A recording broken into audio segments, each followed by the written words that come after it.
Welcome to AI for Everyone. AI is changing the way we work and live, and this non-technical course will teach you how to navigate the rise of AI. Whether you want to know what's behind the buzzwords, or whether you want to perhaps use AI yourself, either in a personal context or in a corporation or other organization, this course will teach you how. And if you want to understand how AI is affecting society and how you can navigate that, you also learn that from this course. In this first week, we'll start by cutting through the hype and giving you a realistic view of what AI really is. Let's get started.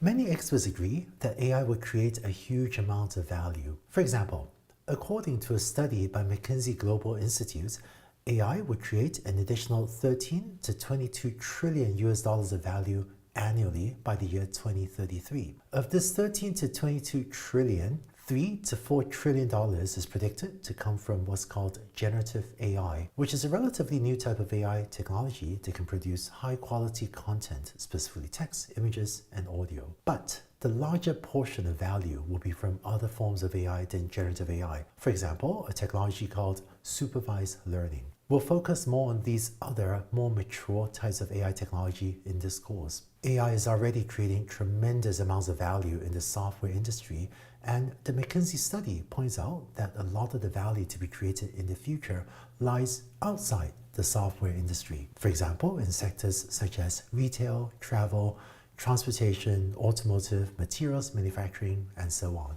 I actually have a hard time thinking of an industry that I don't think AI will have a huge impact on in the next several years.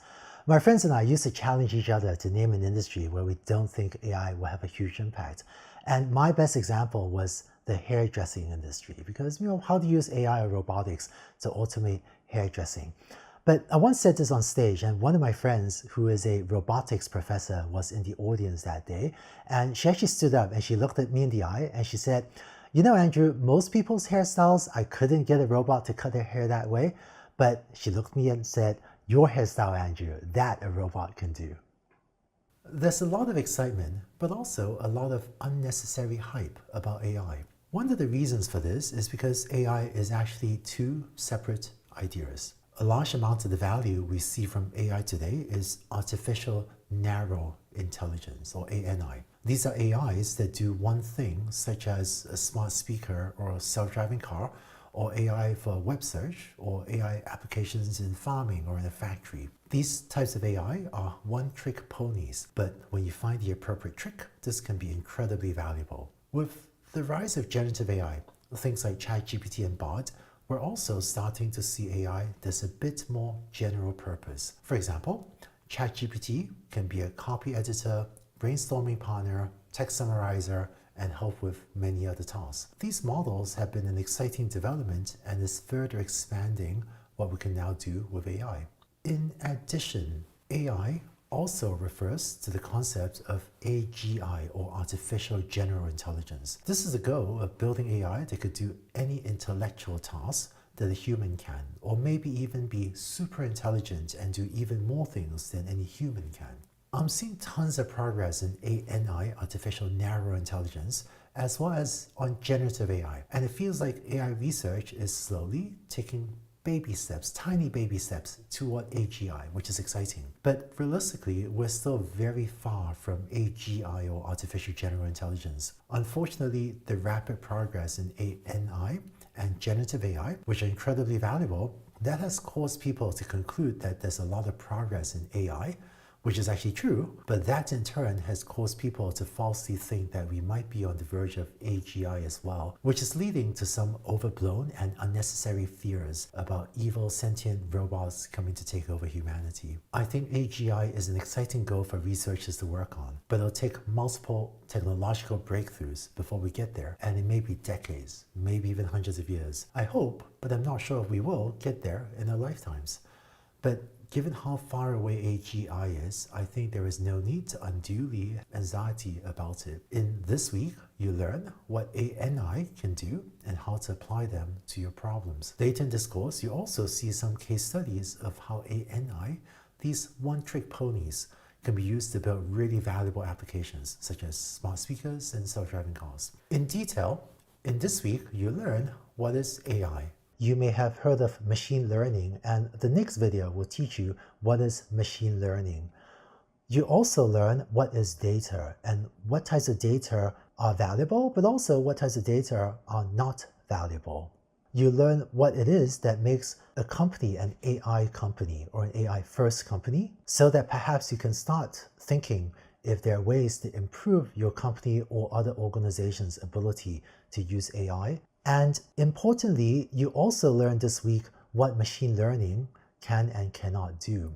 In our society, newspapers as well as research papers tend to talk only about the success stories of machine learning and AI, and we hardly ever see any failure stories because they just aren't as interesting to report on.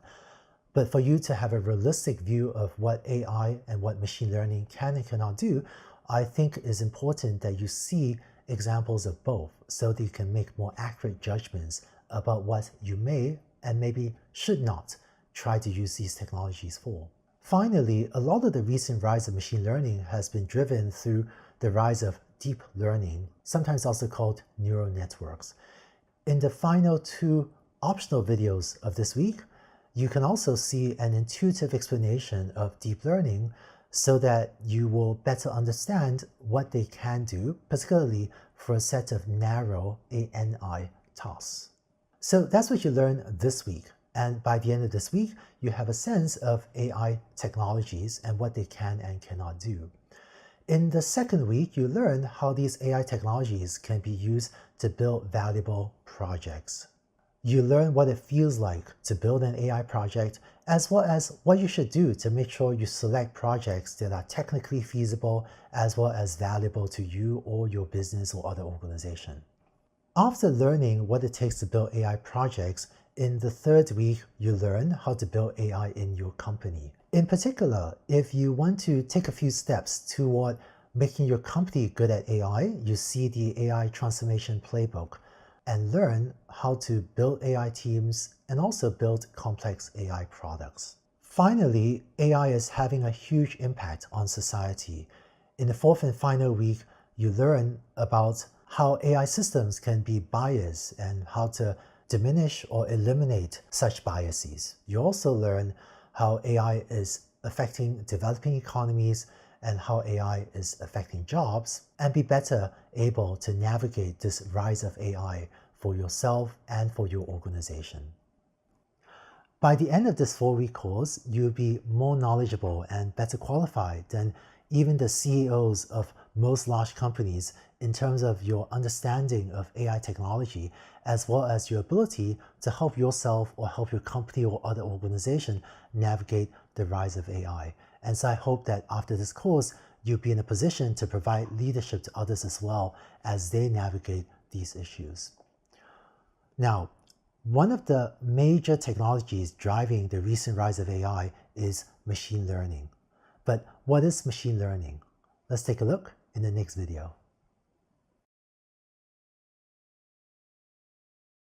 The rise of AI has been largely driven by one tool in AI called machine learning. In this video, you learn what is machine learning so that by the end, you hopefully be able to start thinking how machine learning might be applied to your company or to your industry. The most commonly used type of machine learning is a type of AI that learns A to B or input to output mappings. And this is called supervised learning. Let's see some examples. If the input A is an email and the output B you want is this email spam or not, 0 or 1, then this is the core piece of AI used to build a spam filter. Or if the input A is an audio clip and the AI's job is to output the text transcript, then this is speech recognition. More examples, if you want to input English and have it output a different language, Chinese, Spanish, something else, then this is machine translation. Or the most lucrative form of supervised learning of this type of machine learning may be online advertising, where all the large online ad platforms have a piece of AI that inputs some information about an ad and some information about you and tries to figure out will you click on this ad or not. And by showing you the ads that you're most likely to click on, this turns out to be very lucrative. Maybe not the most inspiring application, but certainly having a huge economic impact today. Or if you want to build a self-driving car, one of the key pieces of AI is an AI that takes as input an image and some information from the radar or from other sensors and outputs the position of other cars, so your self-driving car can avoid the other cars. Or in manufacturing, I've actually done a lot of work in manufacturing where you would take as input a picture of something you've just manufactured, such as a picture of a cell phone coming off an assembly line. This is a picture of a phone, not a picture taken by a phone. And you want to output, is there a scratch or is there a dent or some other defect on this thing you've just manufactured? And this is visual inspection, which is helping manufacturers reduce or prevent defects in the things that they're making.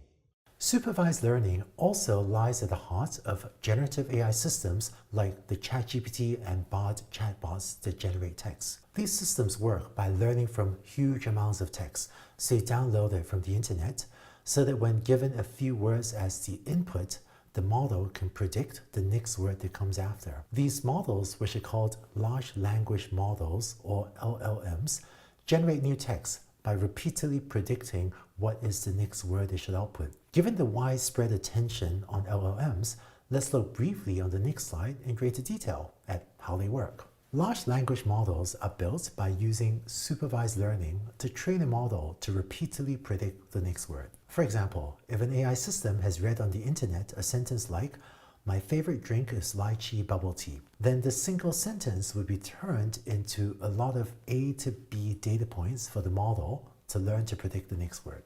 Specifically, given this sentence, we now have one data point that says, given the phrase "my favorite drink," what do you predict is the next word? In this case, the right answer is, and given "my favorite drink is," what do you predict is the next word? And the correct answer is lychee. And so on until you have used all the words in the sentence.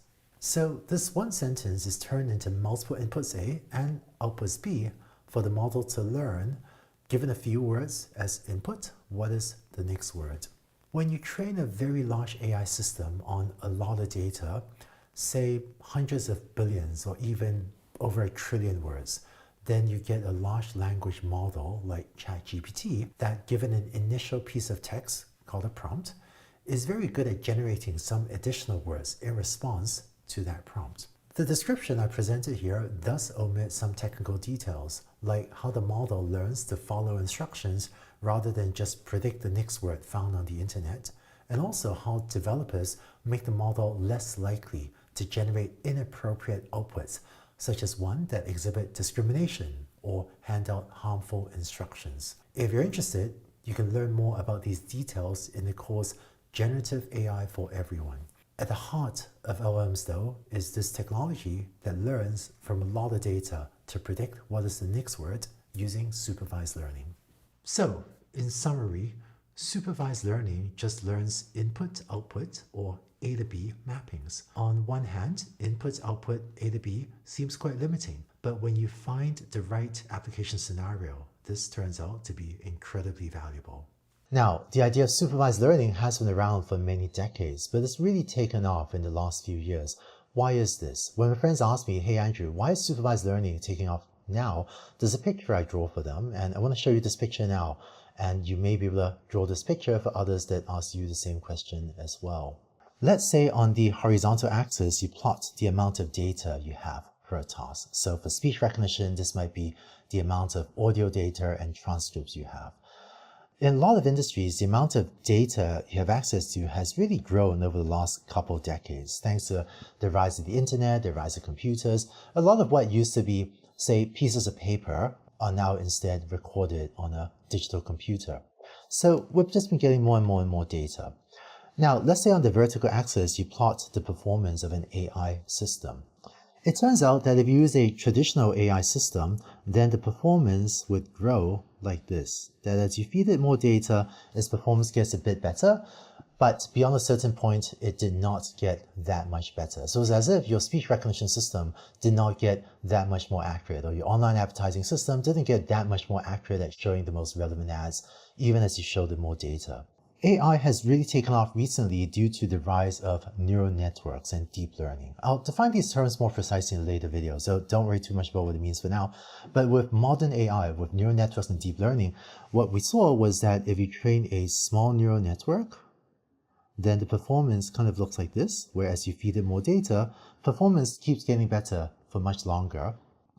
And if you train a even slightly larger neural network, say a medium-sized neural net, then the performance may look like that. And if you train a very large neural network, then the performance just kind of keeps on getting better and better.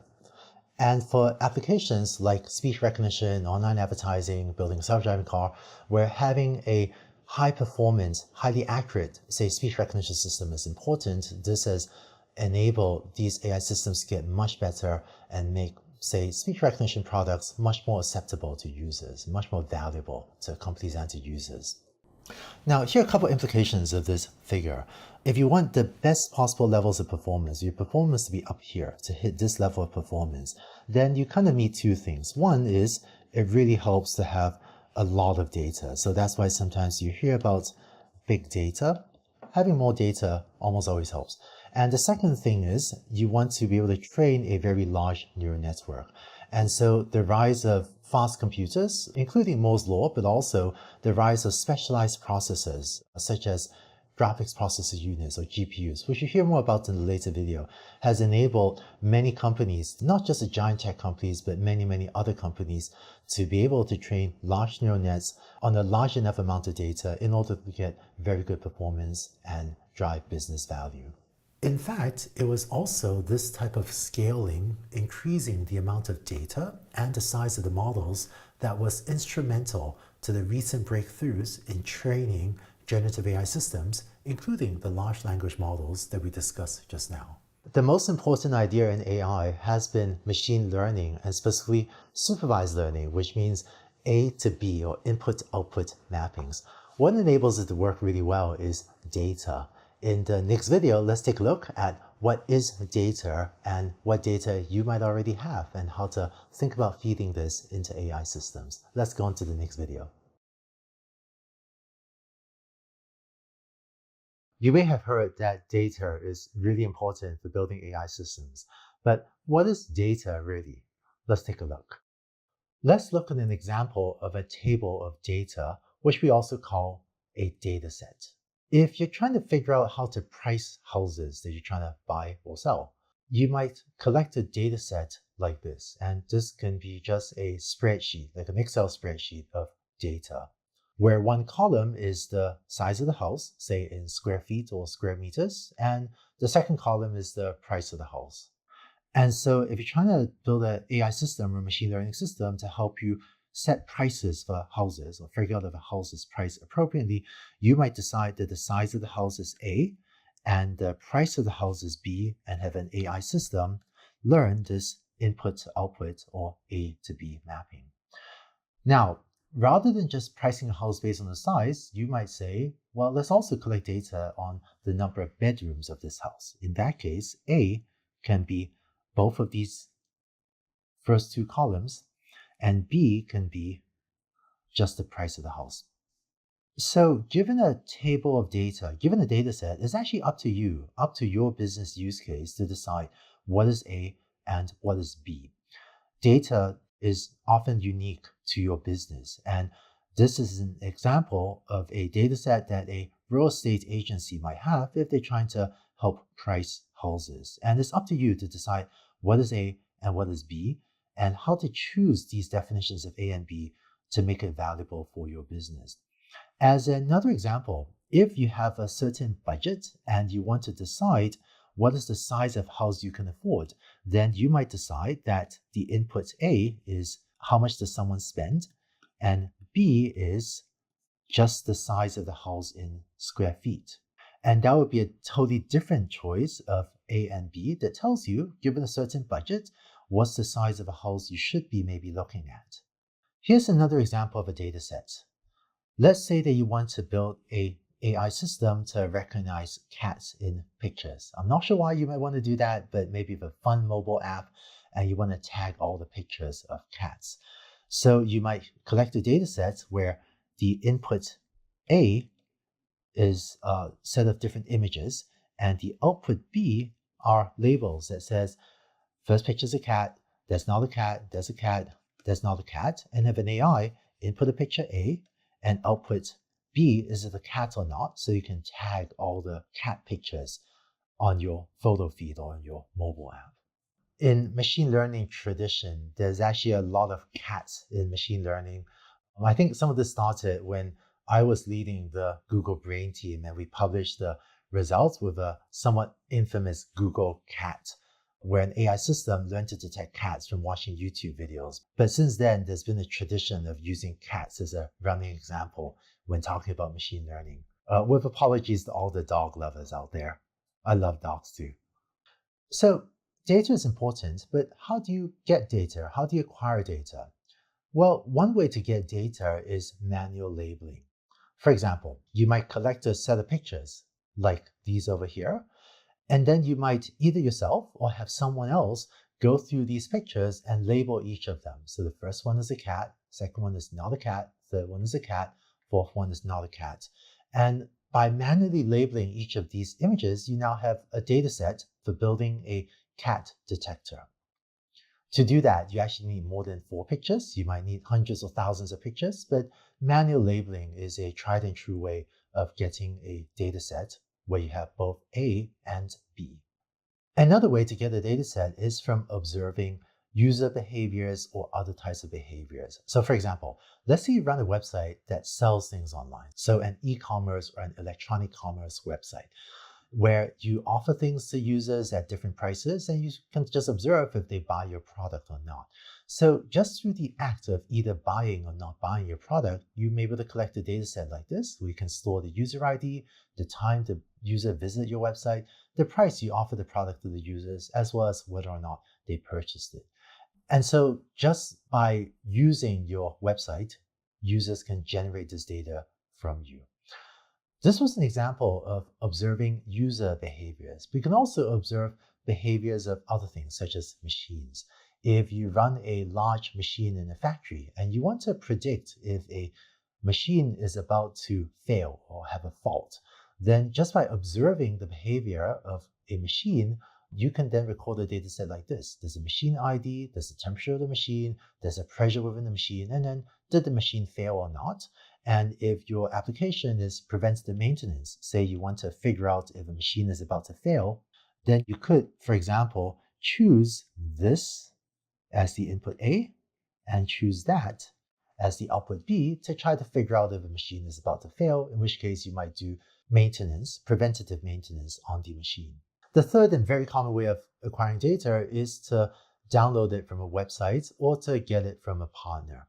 Thanks to the open internet, there's just so many data sets that you can download freely, ranging from computer vision or image data sets to self-driving car data sets to speech recognition data sets to medical imaging data sets to many, many more. And so if your application needs a type of data you just download off the web, keeping in mind licensing and copyright, then that could be a great way to get started on an application. And finally, if you work with a partner, say you're working with a factory, then they may already have collected a big data set of machines and temperatures and pressure, and did the machines fail or not, that they could give to you. Data is important, but it's also a little bit overhyped and sometimes misused. Let me describe to you 2 of the most common misuses or the bad ways of thinking about data. When I speak with CEOs of large companies, a few of them have actually said to me, "Hey Andrew, give me 3 years to build up my IT team. We're collecting so much data. And then after 3 years, I'll have this perfect data set and then we'll do AI then." It turns out that's a really bad strategy. Instead, what I recommend to every company is once you started collecting some data, go ahead and start showing it or feeding it to an AI team, because often the AI team can give feedback to your IT team on what types of data to collect and what types of IT infrastructure to keep on building. For example, maybe an AI team can look at your factory data and say, "Hey, you know what? If you can collect data from this big manufacturing machine, not just once every 10 minutes, but instead once every 1 minute, then we could do a much better job building a preventative maintenance systems for you. So there's often this interplay of this back and forth between IT and AI teams. And my advice is usually try to get feedback from AI earlier because it can help you guide the development of your IT infrastructure. Second, misuse of data. Unfortunately, I've seen some CEOs read about the importance of data in the news and then say, hey, I have so much data, surely an AI team can make it valuable. And unfortunately, this doesn't always work out. More data is usually better than less data, but I wouldn't take it for granted just because you have many terabytes or gigabytes of data that an AI team can magically make that valuable. So my advice is don't throw data in an AI team and assume it will be valuable. In fact, in one extreme case, I saw one company go and acquire a whole string of other companies in medicine on the thesis, on the hypothesis that their data would be very valuable. And now, a couple of years later, as far as I know, the engineers have not yet figured out how to take all this data and actually create value, all of it. So sometimes it works and sometimes it doesn't, but I would not overinvest in just acquiring data for the sake of data unless you're also getting an AI team to take a look at it, because they can help guide you to think through what is the data that is actually the most valuable. Finally, data is messy. You may have heard the phrase garbage in, garbage out, and if you have bad data, then the AI will learn inaccurate things. Here are some examples of data problems. Let's say you have this data set of size of houses, number of bedrooms, and the price.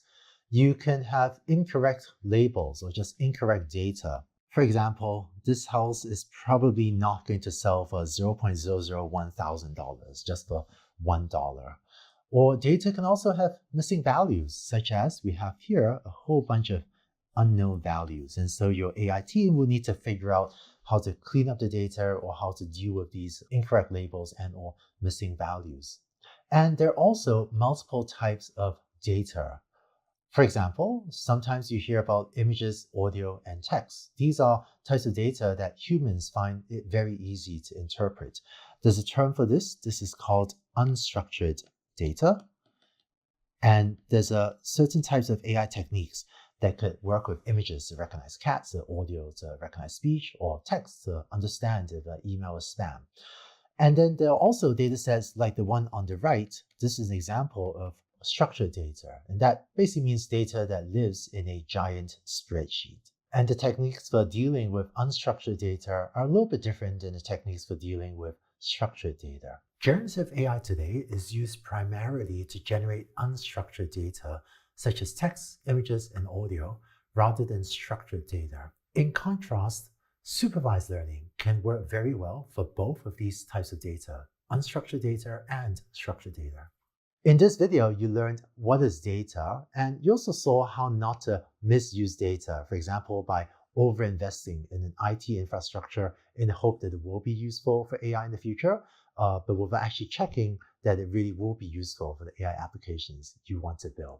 And finally, you saw data is messy, but a good AI team will be able to help you deal with all of these problems. Now, AI has a complicated terminology where people throw around terms like AI, machine learning, data science. What I want to do in the next video is share with you what these terms actually mean so that you'll be able to confidently and accurately talk about these concepts with others. Let's go on to the next video.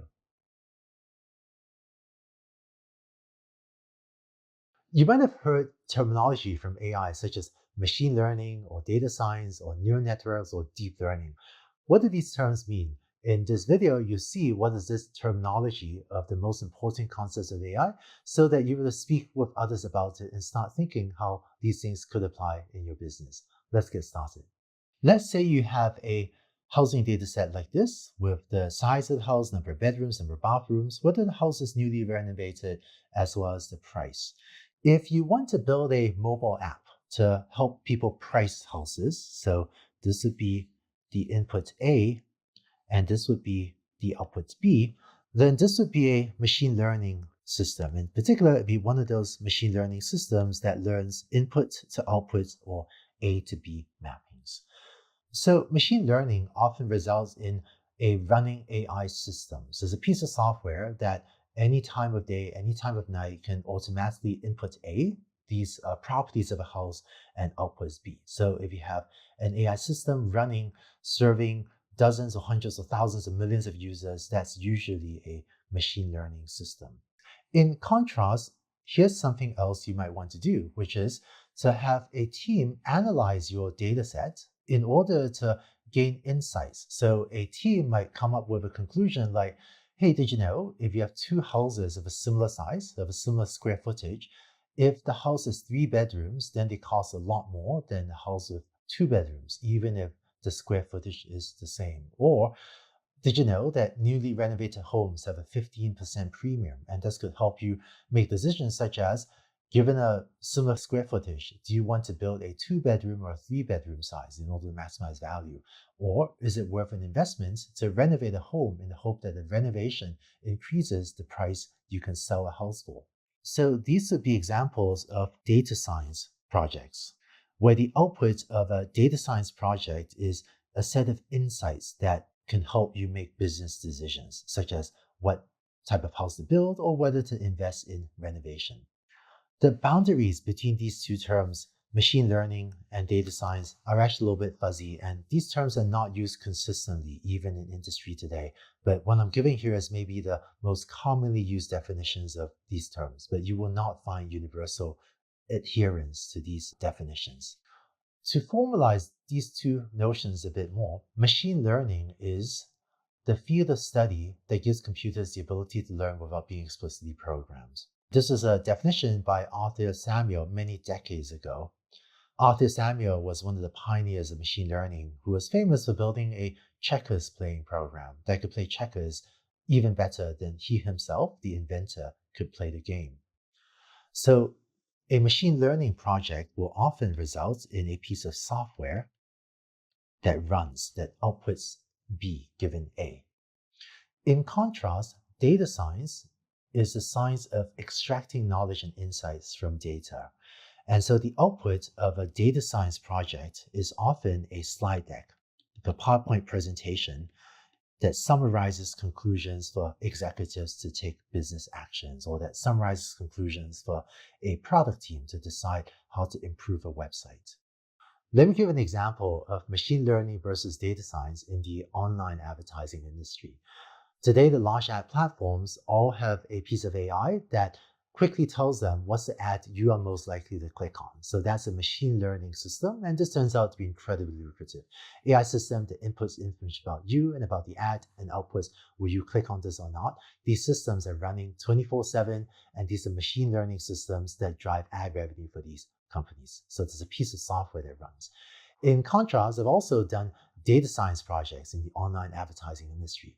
If analyzing data tells you, for example, that the travel industry is not buying a lot of ads, but if you send more salespeople to sell ads to travel companies, you could convince them to use more advertising. Then that would be an example of a data science project and the data science conclusion that results in executives deciding to ask the sales team to spend more time reaching out to the travel industry.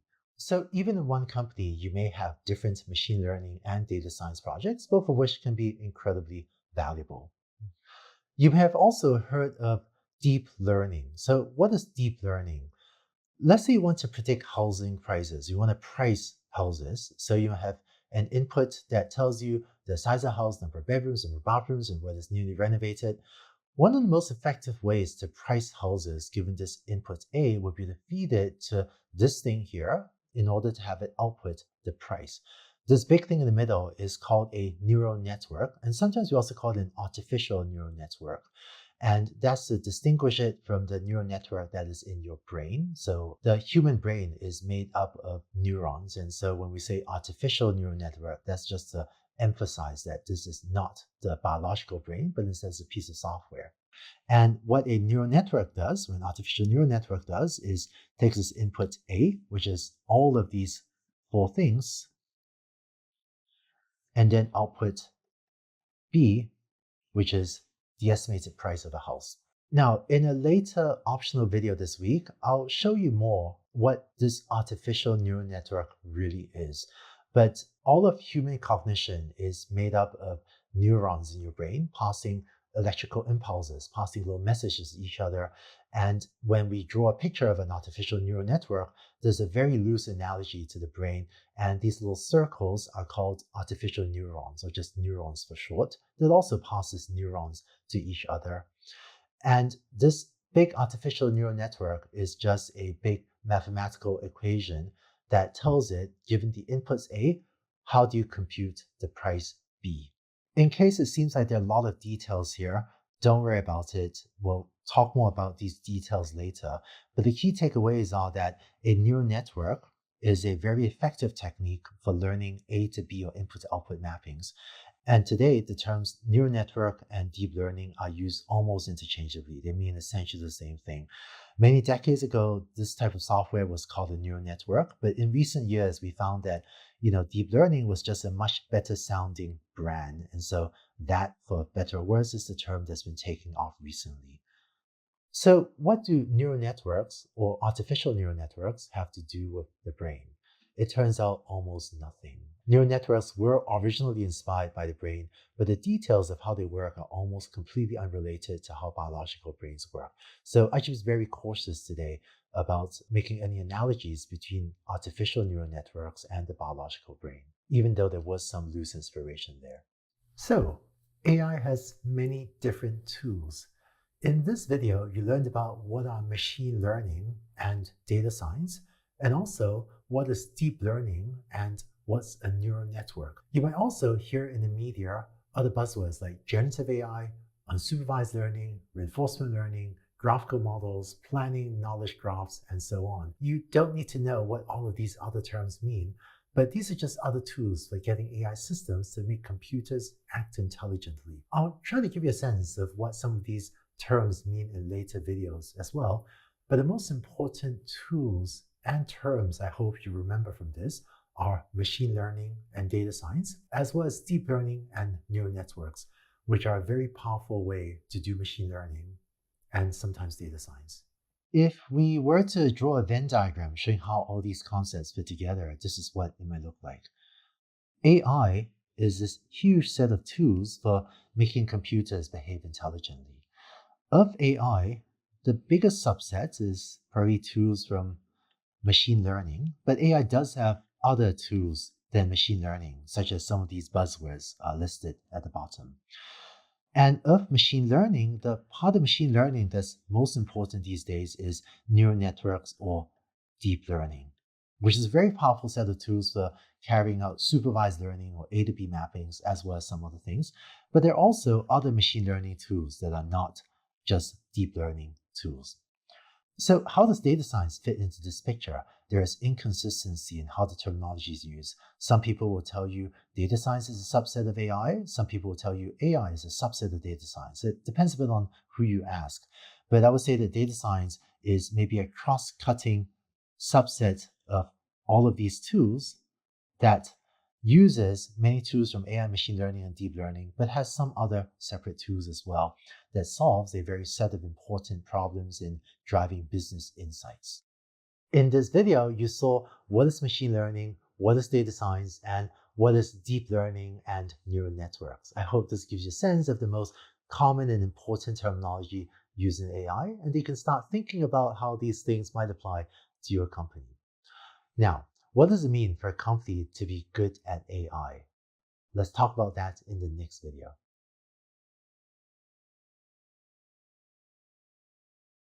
What makes a company good at AI? And perhaps even more importantly, what will it take for your company to become great at using AI? I had previously led the Google Brain team and Baidu's AI group, which had respectively helped Google and Baidu become great AI companies. So what can you do for your company? There's a lesson I had learned watching the rise of the internet that I think will be relevant to how all of us navigate the rise of AI. Let's take a look. A lesson we learned from the rise of the internet was that if you take your favorite shopping mall, so my wife and I sometimes shop at Stanford Shopping Center, and you build a website for the shopping mall, maybe sell things on the website, that by itself does not turn the shopping mall into an internet company. In fact, a few years ago, I was speaking with the CEO of a large retail company who said to me, "Hey, Andrew, I have a website, I sell things on the website, Amazon has a website, Amazon sells things on the website, is the same thing. But of course it wasn't. And a shopping mall with a website isn't the same thing as a first-class internet company. So what is it that defines an internet company if it isn't just whether or not you sell things on the website? I think an internet company is a company that does the things the internet lets you do really well. For example, we engage in pervasive A/B testing, meaning we routinely throw out two different versions of a website and see which one works better because we can, and so we learn much faster. Whereas in a traditional shopping mall, it's very difficult to have two shopping malls in two parallel universes, and you can only maybe change things around every quarter or every 6 months. Internet companies tend to have very short iteration times. You can ship a new product every week or maybe even every day because you can. Whereas a shopping mall can be redesigned and re-architected only every several months. Internet companies also tend to push decision-making down from the CEO to the engineers and to other specialized roles, such as the product managers. This is in contrast to a traditional shopping mall where you can maybe have the CEO just decide all the key decisions and then just everyone does what the CEO says. And it turns out that traditional model doesn't work in the internet era because only the engineers and other specialized roles like product managers know enough about the technology and the product and the users to make great decisions. So these are some of the things that internet companies do in order to make sure they do the things that the internet lets them do really well. This is a lesson we learned from the internet era. How about the AI era? I think that today you can take any company and have it use a few neural networks, a few deep learning algorithms. That by itself does not turn the company into an AI company.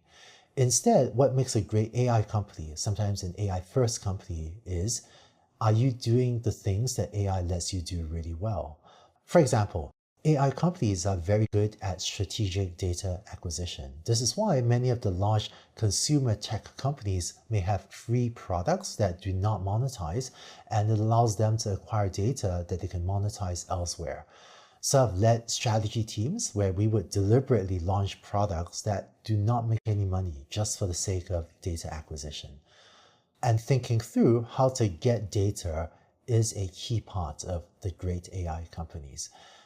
AI companies tend to have unified data warehouses. If you have 50 different databases or 50 different data warehouses under the control of 50 different vice presidents, then it'll be impossible for an engineer to get the data into one place so that they can connect the dots and spot the patterns. So many great AI companies have preemptively invested in bringing the data together into a single data warehouse to increase the odds that the teams can connect the dots. Subject, of course, to privacy guarantees and also to data regulations such as GDPR in Europe. AI companies are very good at spotting automation opportunities. We're very good at seeing, oh, let's insert a supervised learning algorithm and have an A to B mapping here so that we don't have to have people do these tasks. Instead, we can automate it. AI companies also have many new roles, such as the MLE or machine learning engineer, and new ways of dividing up tasks among different members of a team.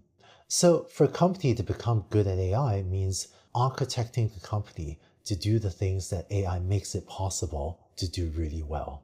Now, for a company to become good at AI does require a process. In fact, 10 years ago, Google and Baidu, as well as companies like Facebook and Microsoft that I was not a part of, were not great AI companies the way that they are today. So how can a company become good at AI? It turns out that becoming good at AI is not a mysterious, magical process. Instead, there is a systematic process through which many companies, almost any big company, can become good at AI. This is the 5-step AI transformation playbook that I recommend to companies that want to become effective at using AI. I'll give a brief overview of the playbook here and then go into detail in a later week.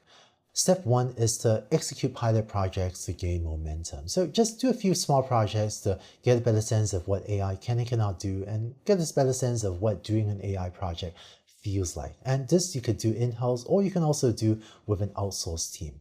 But eventually you then need to do step 2, which is to build an in-house AI team. and provide broad AI training, not just to the engineers, but also to the managers, division leaders, and executives on how to think about AI. After doing this, or as you're doing this, you have a better sense of what AI is, and then it's important for many companies to develop an AI strategy.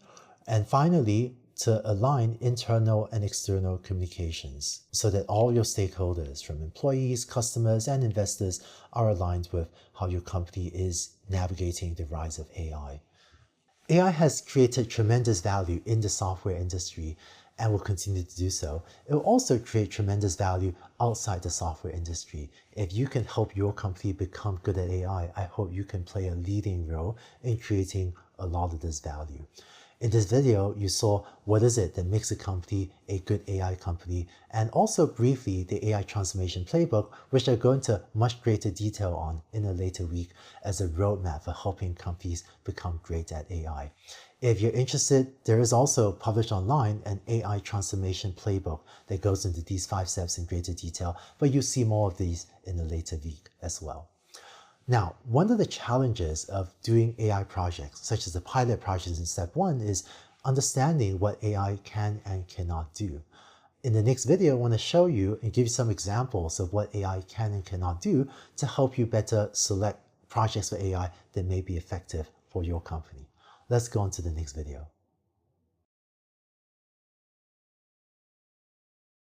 In this video and the next video, I hope to help you develop intuition about what AI can and cannot do. In practice, before I commit to a specific AI project, I'll usually have either myself or engineers do technical diligence on a project to make sure that it is feasible. This means look at the data, look at the input and output A and B, and just thinking through if this is something AI can really do. What I've seen, unfortunately, is that some CEOs can have an overinflated expectation of AI and can ask engineers to do things that today's AI just cannot do. One of the challenges is that the media, as well as the academic literature, tends to only report on positive results or success stories using AI. And we see a string of success stories and no failure stories. People sometimes think AI can do everything. And unfortunately, that's just not true. So what I want to do in this and the next video is to show you a few examples of what today's AI technology can do, but also what it cannot do. And I hope that this will help you hone your intuition about what might be more or less promising projects to select for your company. Previously, you saw this list of AI applications, from spam filtering to speech recognition to machine translation, and so on.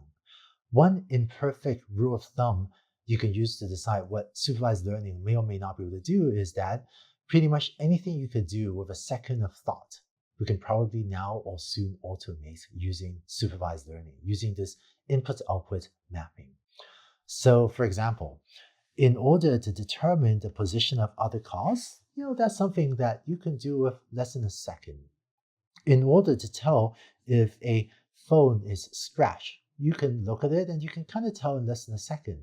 In order to understand, or at least transcribe what was said, it doesn't take that many seconds of thought. And while this is an imperfect rule of thumb, it maybe gives you a way to quickly think of some examples of tasks that AI systems can do. Whereas in contrast, something that AI today cannot do would be accurately predicting the stock market. Say, predict the future price of some company's stock given only the historical price of that stock. This is something that a person probably can't do in 1 second or even longer than a second, and it's probably not possible to get machine learning to do this accurately either. Let's look in greater detail at this. Say the task we want to tackle is, given the recent price of a stock, that's the input A, predict the price at a future point in time, say a month into the future.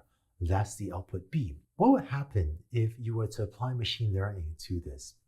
Well, a simpler algorithm might try to fit a straight line to the data, but depending on what period of time you fit the data to, you might get a red line like this, or if you fit it to this narrow window, you might get this blue line. So depending on the details of the implementation, this particular algorithm might give wildly varying output values. And the main problem with this application is that the past history of a stock price is just not very predictive of the future stock price, which is why attempts to use machine learning this way haven't been successful.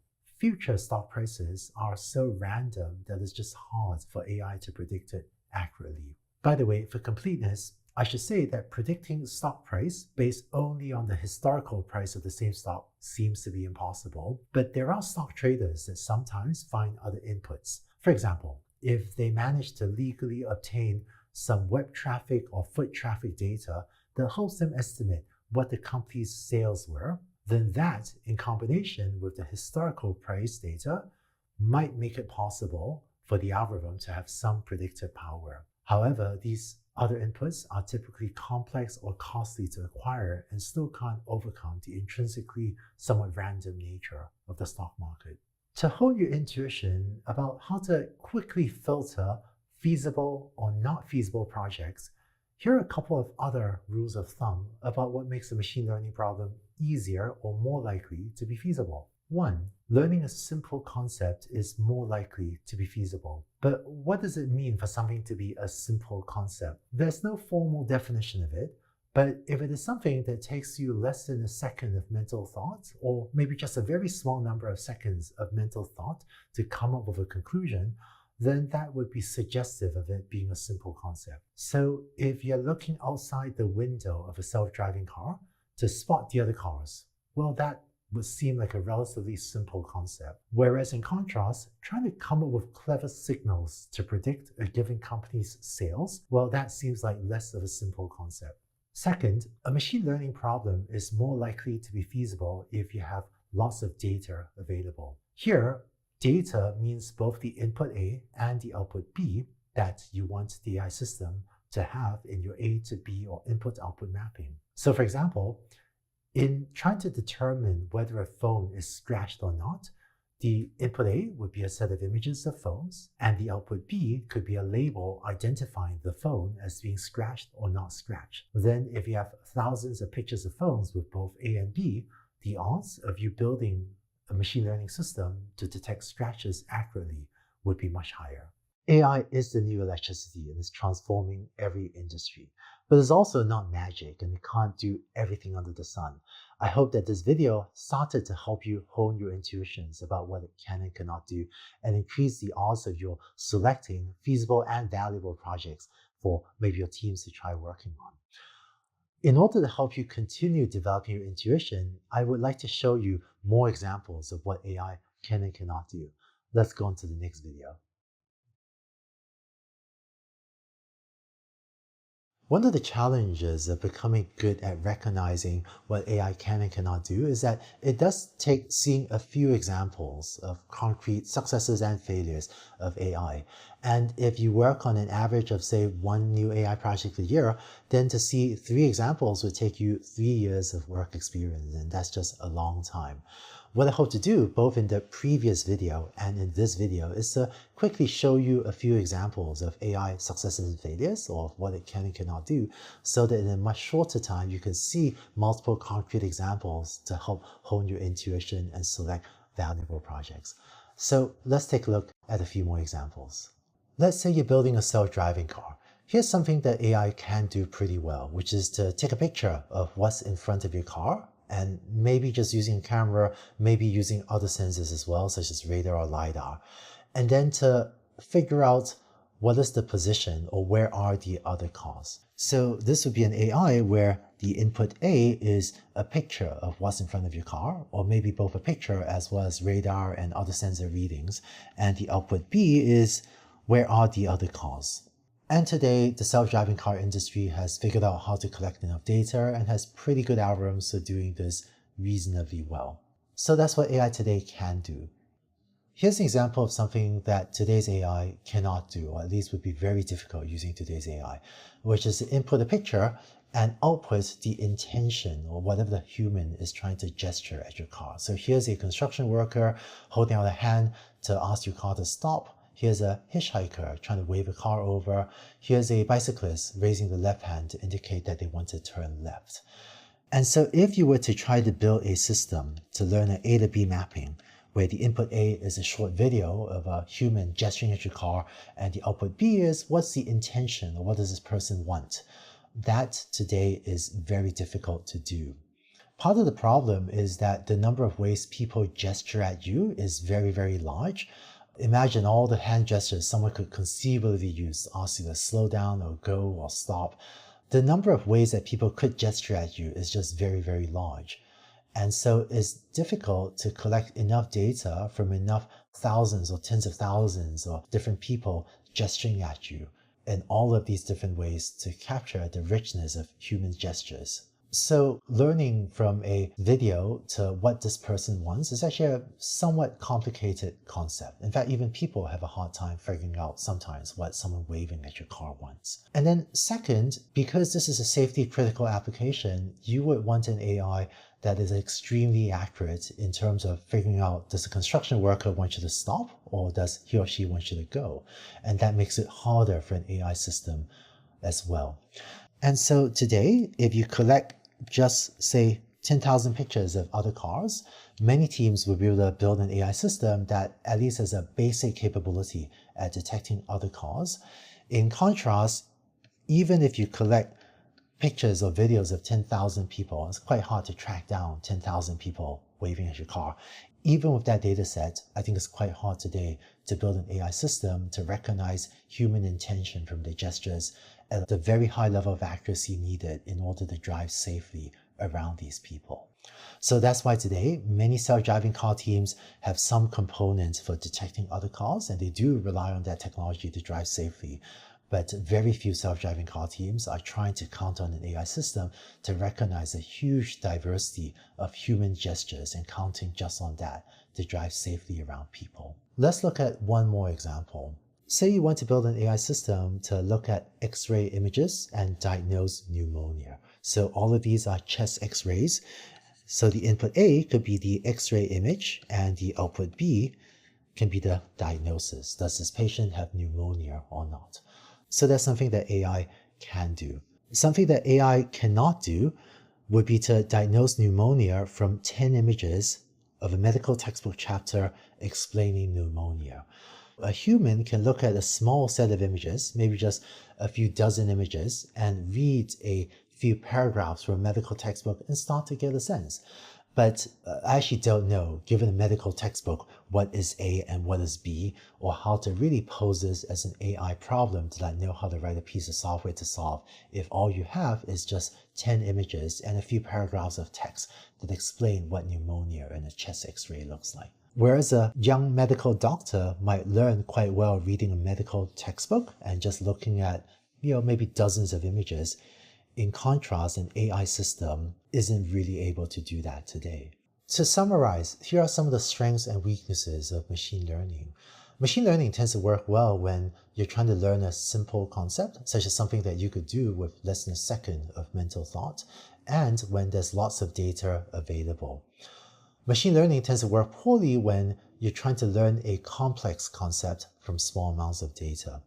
A second underappreciated weakness of AI is that it tends to do poorly when it's asked to perform on new types of data that's different than the data it has seen in your data set. Let me explain with an example. Say you built a supervised learning system that uses A to B to learn to diagnose pneumonia from images like these. These are pretty high quality chest X-ray images. But now let's say you take this AI system and apply it at a different hospital or a different medical center where maybe the X-ray technician somehow strangely had the patients always lie at an angle, or sometimes there are these defects. I'm not sure if you can see the little scratches in the image, these little other objects lying on top of the patients. If the AI system has learned from data like that on your left, maybe taken from a high quality medical center, and you take this AI system and apply it to a different medical center that generates images like those on the right, then its performance will be quite poor as well. A good AI team will be able to ameliorate or to reduce some of these problems, but doing this is not that easy. And this is one of the things that AI is actually much weaker than humans. If a human has learned from images on the left, they're much more likely to be able to adapt to images like those on the right as they figure out that the patient's just lying at an angle. But an AI system can be much less robust than human doctors in generalizing or figuring out what to do with new types of data like this. I hope these examples are helping you hone your intuitions about what AI can and cannot do.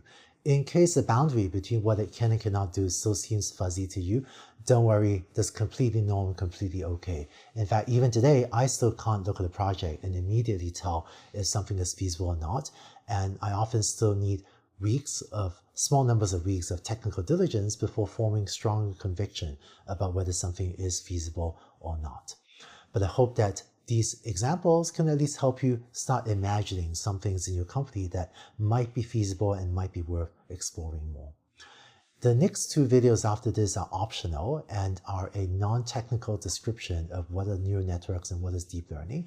Please feel free to watch those. And then next week, we'll go much more deeply into the process of what building an AI project would look like. Look forward to seeing you next week.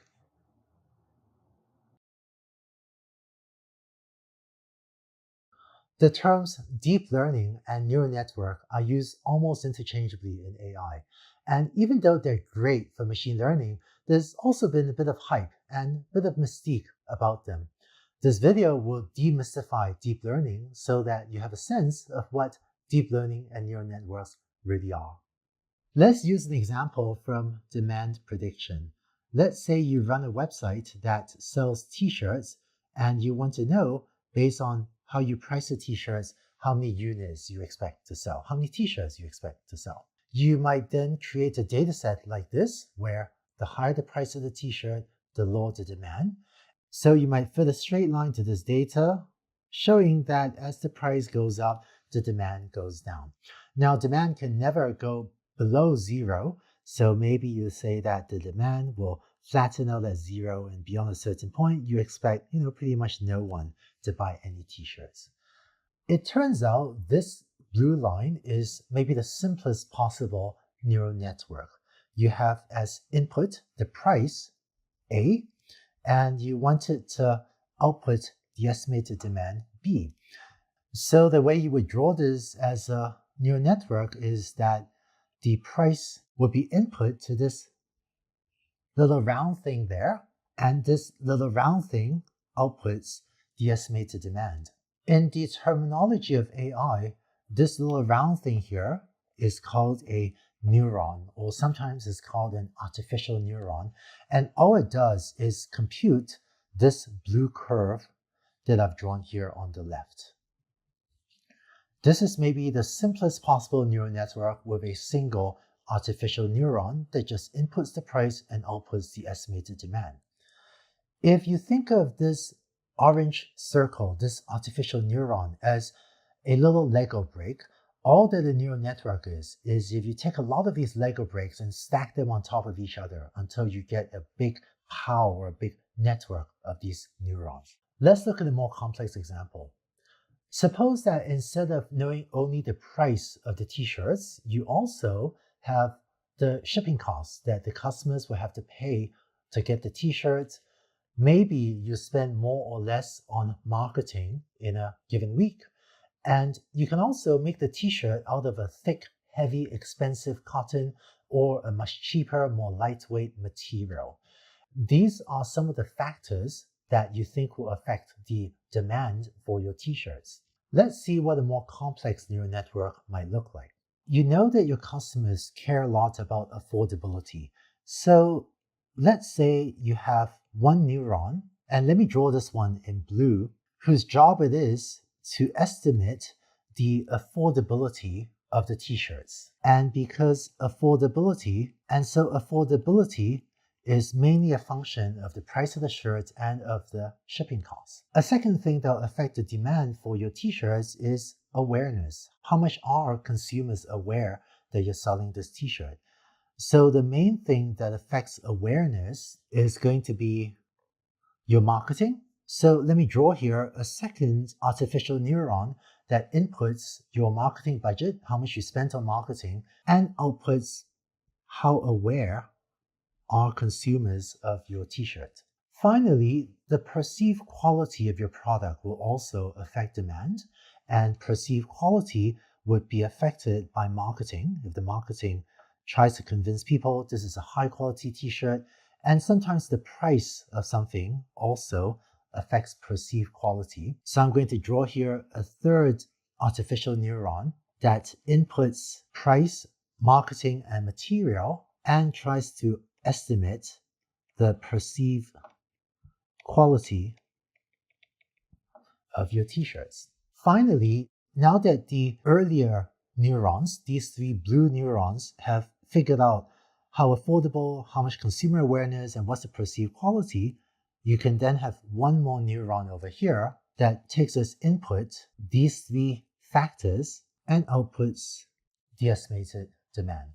So this is a neural network, and its job is to learn to map from these four inputs, that's the input A, to the output B, the demand. So it learns this input to output or A to B mapping. This is a fairly small neural network with just 4 artificial neurons. In practice, neural networks used today are much larger, with easily thousands, tens of thousands, or even much larger than that numbers of neurons. Now, there's just one final detail of this description that I want to clean up, which is that in the way I've described a neural network, it was as if you had to figure out that the key factors are affordability, awareness, and perceived quality. One of the wonderful things about using neural networks is that to train a neural network, in other words, to build a machine learning system using a neural network, all you have to do is give it the input A and the output B, and it figures out all of the things in the middle by itself. So to build a neural network, what you would do is feed it lots of data with the input A and have a neural network that just looks like this with a few blue neurons feeding to a yellow output neuron. And then you have to give it data with the demand B as well. And it's the software's job to figure out what these blue neurons should be computing so that it can completely automatically learn the most accurate possible function mapping from the input A to the output B. And it turns out that if you give this enough data and train a neural network that is big enough, this can do an incredibly good job mapping from inputs A to outputs B. So that's a neural network. It's a group of artificial neurons, each of which computes a relatively simple function, but when you stack enough of them together like Lego bricks, they can compute incredibly complicated functions that give you very accurate mappings from the input A to the output B. Now, in this video, you saw an example of neural networks applied to demand prediction. Let's go on to the next video to see a more complex example of neural networks applied to face recognition.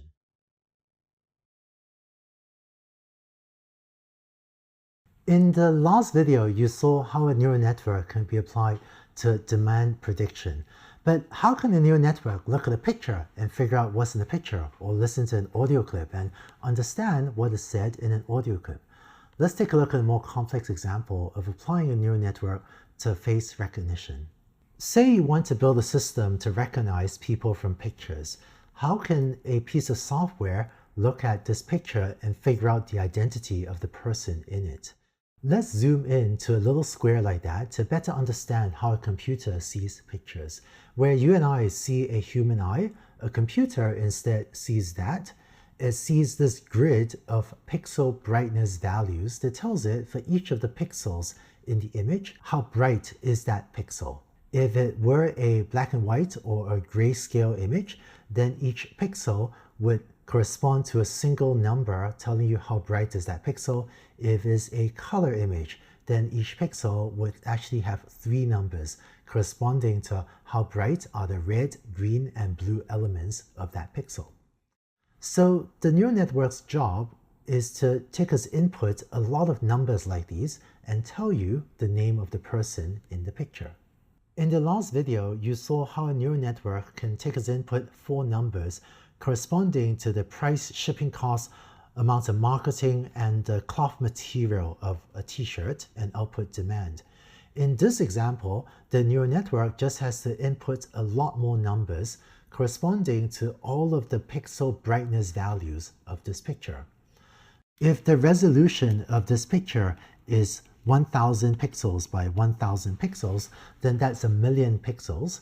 So if it were a black and white or a grayscale image, this neural network would take as input 1,000,000 numbers corresponding to the brightness of all 1,000,000 pixels in this image. Or if it was a color image, it would take as input 3,000,000 numbers corresponding to the red, green, and blue values of each of these 1,000,000 pixels in this image. Similar to before, you will have many of these artificial neurons computing various values. And it's not your job to figure out what these neurons should compute. The neural network will figure it out by itself. But typically, when you give it an image, the neurons in the earlier parts of the neural network will learn to detect edges in pictures, and then a little bit later, it'll learn to detect parts of objects. So it may learn to detect eyes and noses and the shape of cheeks and the shape of mouths. And then the later neurons, further to the right, will learn to detect different shapes of faces. And it will finally put all this together to output the identity of the person in the image. And again, part of the magic of neural networks is that you don't really need to worry about what it is doing in the middle. All you need to do is give it a lot of data of pictures like this, A, as well as of the correct identity, B, and the learning algorithm will figure out by itself what each of these neurons in the middle should be computing. Congratulations on finishing all the videos for this week. You now know how machine learning and data science work. I look forward to seeing you in next week's videos as well, where you learn how to build your own machine learning or data science project. See you next week. Welcome back. Last week you learned about the basics of AI and machine learning technology. But how do you use this technology in a project, either if you want to do a project in your proverbial garage, or if you want to do a project in a bigger company, or maybe even have something that builds up to align with your corporate strategy? Let's take a look. First, in this week, you learn what is the workflow of an AI project. Different projects have different steps. So just as a birthday party has a sequence of predictable steps, first you figure out the guest list, then you find the venue, then you order the birthday cake, then you send invites, and so on. So too does an AI project have a sequence of predictable steps. And so through this, you learn what is the workflow of an AI project, and you learn what it feels like to be working on an AI project. Second, how do you select an AI project? Seems there are a lot of things you could do. The second thing you learned this week is a framework for brainstorming and selecting potentially promising projects to work on, either by yourself or with a few friends or as part of a bigger company effort. Finally, you also learn how to organize the data as well as the team, which again could be just you or a few friends or a much bigger corporate team. But you learn how to organize the data and team for executing on an AI project. By the end of the week, you know what it feels like and how to build your own AI project. And maybe you'll be able to start exploring with some of your friends promising ideas to try. Let's go on to the next video. Machine learning algorithms can learn input to output or A to B mappings. So how do you build a machine learning project? In this video, you learn what is the workflow of machine learning projects. Let's take a look. As a running example, I'm going to use speech recognition. So some of you may have an Amazon Echo or a Google Home or Apple Siri device or a Baidu DuerOS device in your homes. Some years back, I'd done some work on Google's speech recognition system, and it also led Baidu's DuerOS project.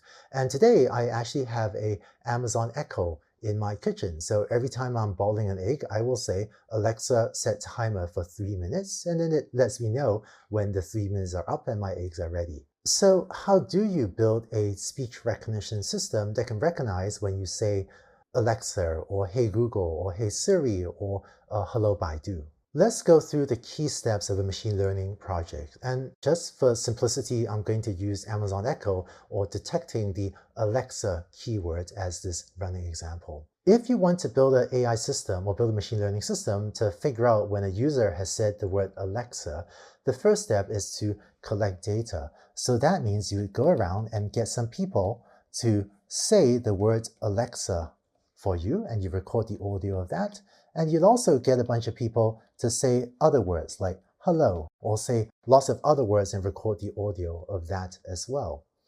Having collected a lot of audio data, a lot of these audio clips of people saying either Alexa or saying other things, step 2 is to then train the model. And this means you would use a machine learning algorithm to learn an input to output or A to B mapping, where the input A would be an audio clip. And in the case of the first audio clip above, hopefully it will tell you that the user said Alexa. And in the case of audio clip 2, shown on the right, hopefully the system will learn to recognize that the user has said hello.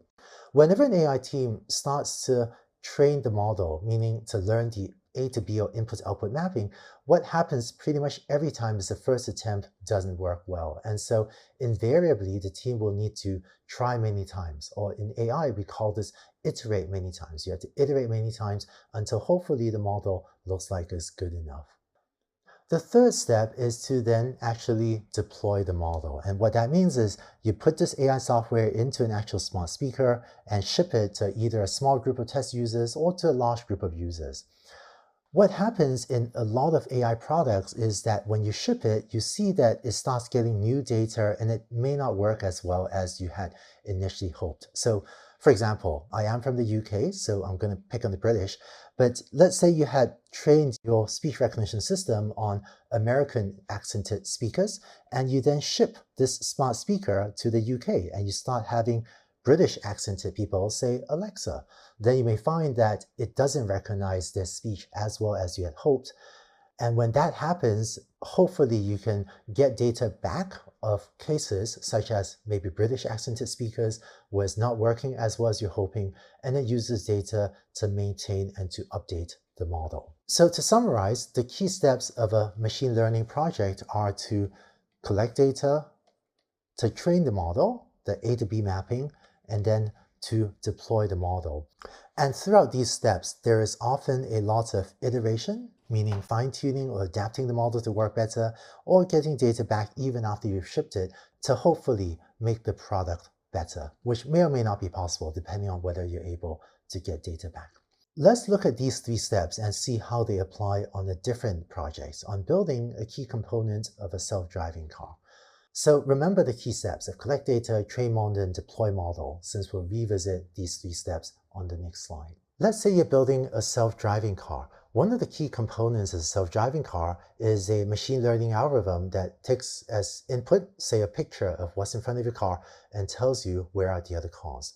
So what's the first step of building this machine learning system?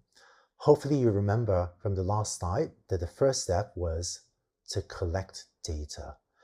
So if your goal is to have a machine learning algorithm that can take as input an image and output the position of other cars, the data you would need to collect would be both images as well as position of other cars that you want the AI system to output.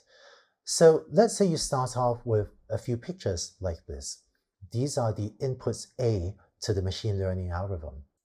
You need to also tell it what is the output B you would want. And so for each of these pictures, you would draw a rectangle around the cars in the picture that you wanted to detect. And on this slide, I'm hand drawing these rectangles, but in practice, you would use some software that lets you draw perfect rectangles rather than these hand-drawn ones. And then having created this data set, what was the second step? Hope you remember that the second step was to train the model. Now, invariably, when your AI engineers start training a model, they'll find initially that it doesn't work that well. For example, given this picture, maybe the software, the first few tries, thinks that that is a car. And it's only by iterating many times that you hopefully get a better result, like figuring out that that is where the car actually is. Finally, what was the third step? It was to deploy the model. Of course, in the self-driving world, it's important to treat safety as number one and deploy model or to test the model only in ways that can preserve safety. But when you put this software in cars on the road, you may find that there are new types of vehicles, say golf carts, that the software isn't detecting very well. And so you would get data back, say pictures of these golf carts, use the new data to maintain and update the model so that hopefully you can have your AI software continually get better and better to the point where you end up with a software that can do a pretty good job detecting other cars from pictures like these. In this video, you learn what are the key steps of a machine learning project, which are to collect data, to train the model, and then to deploy the model. Next, let's take a look at what are the key steps or what is the workflow of a data science project. Let's go on to the next video. Unlike a machine learning project, the output of a data science project is often a set of actionable insights, a set of insights that may cause you to do things differently. So data science projects have a different workflow than machine learning projects. Let's take a look at what are the steps of a data science project. As our running example, let's say you want to optimize a sales funnel. Say you run a e-commerce or online shopping website that sells coffee mugs. And so for a user to buy a coffee mug from you, the sequence of steps they'll usually follow. First, they'll visit your website and take a look at the different coffee mugs on offer. Then eventually they have to get to a product page, and then they'll have to put it into their shopping cart and go to the shopping cart page, and then they'll finally have to check out. So if you want to optimize the sales funnel to make sure that as many people as possible get through all of these steps, how can you use data science to help with this problem? Let's look at the key steps of a data science project. The first step is to collect data. So on a website like the one we saw, you may have a data set that stores when different users go to different web pages. In this simple example, I'm assuming that you can figure out the country that the users are coming from, for example, by looking at their computer's address, called an IP address, and figuring out what is the country from which they're originating. But in practice, you could usually get quite a bit more data about users than just what country they're from. The second step is to then analyze the data. Your data science team may have a lot of ideas about what is affecting the performance of your sales funnel. For example, they may think that overseas customers are scared off by the international shipping costs, which is why a lot of people go to the checkout page but don't actually check out. And if that's true, then you might think about whether to put part of shipping costs into the actual product costs. Or your data science team may think there are blips in the data whenever there's a holiday. Maybe more people will shop around the holidays because they're buying gifts, or maybe fewer people will shop around the holidays because they're staying home rather than, sometimes shopping from their work computers. And in some countries, there may be time of day blips where in countries that observe a siesta, so a time of rest, like an afternoon rest, there may be fewer shoppers online, and so your sales may go down. And they might then suggest that you should spend fewer advertising dollars during the period of siesta because fewer people will go online to buy at that time. So a good data science team may have many ideas, and so they try many ideas, or we'll say iterate many times to get good insights. Finally, the data science team will distill these insights down to a smaller number of hypotheses about ideas of what could be going well and what could be going poorly, as well as a smaller number of suggested actions, such as incorporating shipping costs into the product cost rather than having it as a separate line item. When you take some of these suggested actions and deploy these changes to your website, you then start to get new data back as users behave differently now that you advertise differently at the time of siesta or have a different checkout policy. And then your data science team can continue to collect data and reanalyze the new data periodically to see if they can come up with even better hypotheses or even better actions over time. So the key steps of a data science project are to collect the data, to analyze the data, and then to suggest hypotheses and actions, and then to continue to get the data back and reanalyze the data periodically. Let's take this framework and apply it to a new problem, to optimizing a manufacturing line. And so we'll take these 3 steps and use them on the next slide as well. Let's say you run a factory that's manufacturing thousands of coffee mugs a month for sale, and you want to optimize the manufacturing line. So these are the key steps to manufacturing coffee mugs. Step 1 is to mix the clay, so make sure the appropriate amount of water is added. Step 2 is to take this clay and to shape the mugs. Then you have to add the glaze, so add the coloring, the protective cover. Then you have to heat this mug, and we call that firing the kiln. And finally, you would inspect the mug to make sure there aren't dents in the mug and it isn't cracked before you ship it to customers. So a common problem in manufacturing is to optimize the yield of this manufacturing line to make sure that as few damaged coffee mugs get produced as possible, because those are coffee mugs you have to throw away, resulting in time and material waste. What's the first step of a data science project? I hope you remember from the last slide that the first step is to collect data. So for example, you may save data about the different batches of clay that you've mix, such as who supplied the clay and how long did you mix it, or maybe how much moisture was in the clay, how much water did you add. You might also collect data about the different batches of mugs you made, so how much humidity was in that batch, what was the temperature in the kiln, and how long did you fire it in the kiln. Given all this data, you would then ask the data science team to analyze the data, and they would, as before, iterate many times to get good insights. And so they might find out, for example, that whenever the humidity is too low and the kiln temperature is too hot, that it cracks in the mug. Or they may find out that because it's warmer in the afternoon, that you need to adjust the humidity and temperature depending on the time of day. Based on the insights from your data science team, you get suggestions for hypotheses and actions on how to change the operations of your manufacturing line in order to improve the productivity of the line. And when you deploy the changes, you then get new data back that you can reanalyze periodically so that you can keep on optimizing the performance of your manufacturing line. To summarize, the key steps of a data science project are to collect the data, to analyze the data, and then to suggest hypotheses and actions. In this video and the last video, you saw some examples of machine learning projects and data science projects. It turns out that machine learning and data science are affecting almost every single job function. What I want to do in the next video is show you how these ideas are affecting many job functions, including perhaps yours and certainly that of many of your colleagues. Let's go on to the next video. Data is transforming many different job functions.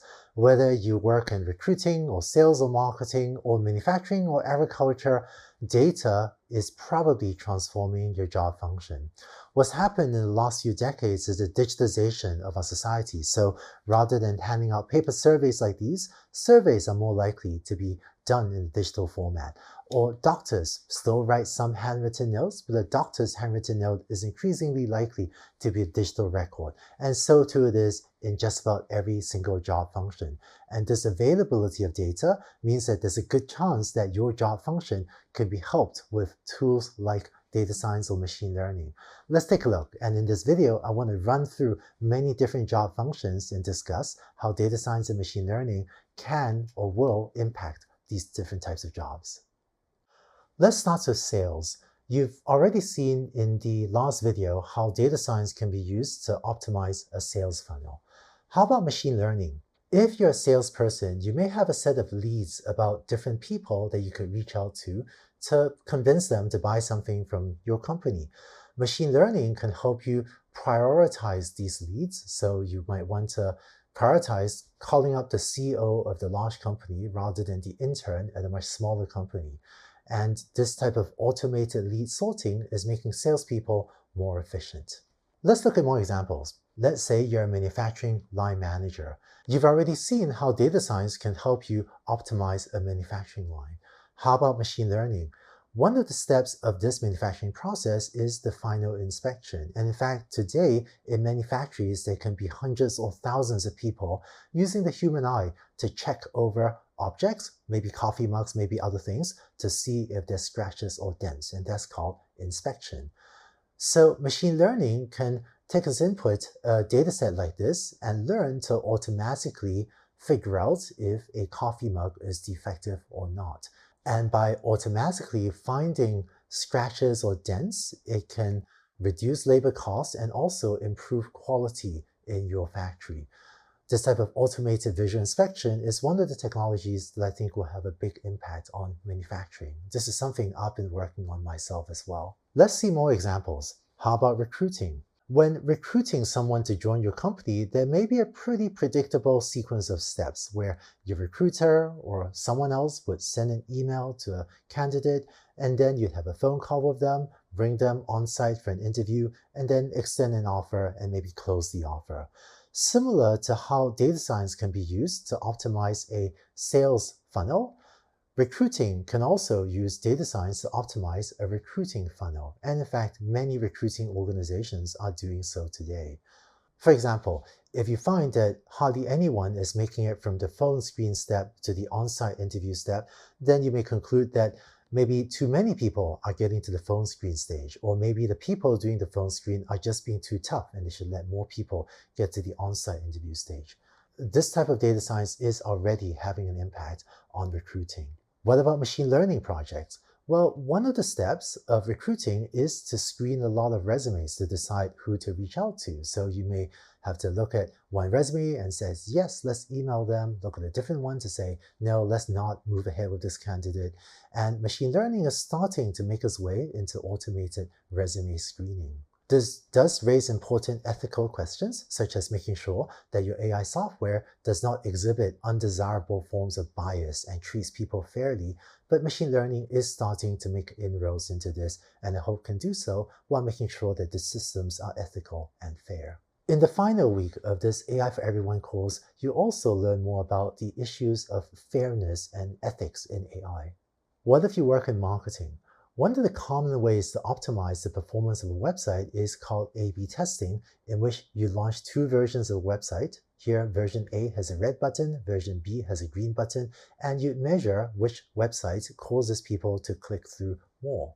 So with this type of data, a data science team can help you gain insights and suggest hypotheses or actions for optimizing a website. How about machine learning and marketing? Today, a lot of websites will give customized product recommendations to show you the things you're most likely to want to buy, and this actually significantly increases sales on these websites. For example, a clothing website, after seeing the way I shop after a while, will hopefully just recommend blue shirts to me because that's frankly pretty much the only type of shirt I ever buy. But maybe other customers will have more diverse and more interesting recommendations than mine.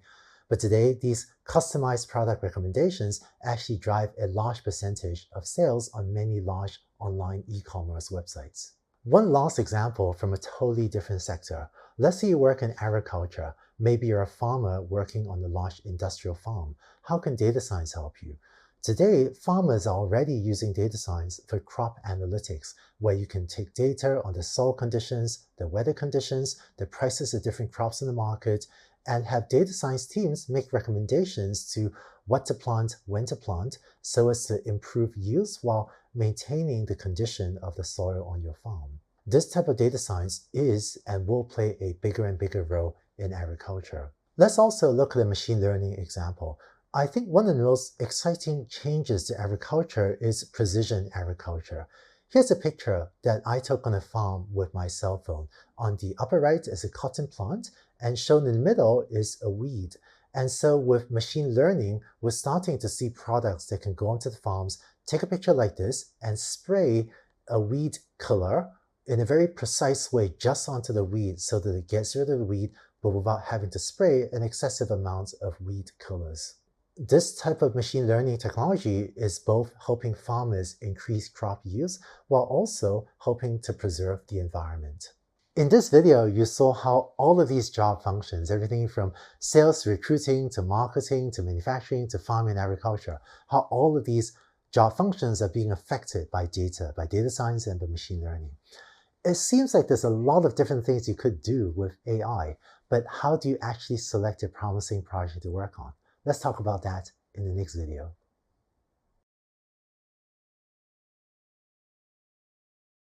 If you want to try your hand at an AI project, how do you select a worthwhile project to work on?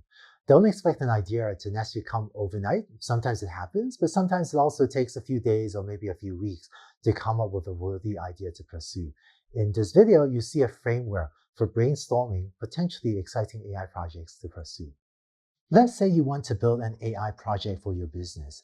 You've already seen that AI can't do everything, and so there's going to be a certain set of things that is what AI can do. So let's let the circle represent the set of things that AI can do. Now, there's also going to be a certain set of things that is valuable for your business. So let's let this second circle represent a set of things that are valuable for your business. What you would like to do is try to select projects that are at the intersection of these two sets. So you select projects, hopefully, that are both feasible, that can be done with AI, and that are also valuable for your business. So AI experts will tend to have a good sense of what is and what isn't in the sets on the left, and domain experts, experts in your business, be it sales or marketing or agriculture or something else, will have a best sense of what is actually valuable for your business. So when brainstorming projects that AI can do and are valuable for your business, I will often bring together a team comprising both people knowledgeable about AI as well as experts in your business area to brainstorm together so that together they can try to identify projects at the intersection of both of these two sets. So sometimes we also call these cross-functional teams, and that just means a team that includes both AI experts as well as domain experts, meaning experts in your area of business. When brainstorming projects, there's a framework that I've used with a lot of companies that I've found to be useful. So let me share with you 3 principles or 3 ideas for how you can have a team brainstorm projects. First, even though there's been a lot of press coverage about AI automating jobs away, and this is an important societal issue that needs to be addressed, when thinking about concrete AI projects, I find it much more useful to think about automating tasks rather than automating jobs. Take call center operations. There are a lot of tasks that happen in the call center, ranging from people picking up the phone to answering phone calls, to replying to emails, to taking specific actions, such as issuing a refund on behalf of a customer request. But of all of these tasks that employees in the call center do, there may be one, call routing or email routing, that may be particularly amenable to machine learning automation. And it's by looking at all these tasks that the group of employees do and selecting one that may allow you to select the most fruitful project for automation in the near term. Let's look at another example, the job of a radiologist. There's been a lot of press about how AI may automate radiologists' jobs, but radiologists actually do a lot of things. They read x-rays, that's really important, but they also engage in their own continuing education. They consult with other doctors, they may mentor younger doctors, some of them also consult directly with patients. And so it's by looking at all of these tasks that a radiologist does that you may identify one of them, let's say AI assistance or AI automation for reading x-rays, that allows you to select the most fruitful projects to work on. So what I would recommend is, if you look at your business, think about the tasks that people do to see if you can identify just one of them or just a couple of them that may be automatable using machine learning. When I'm meeting CEOs of large companies to brainstorm AI projects for the company, a common question I'll also ask is, what are the main drivers of business value? And sometimes finding AI solutions or data science solutions to augment this can be very valuable.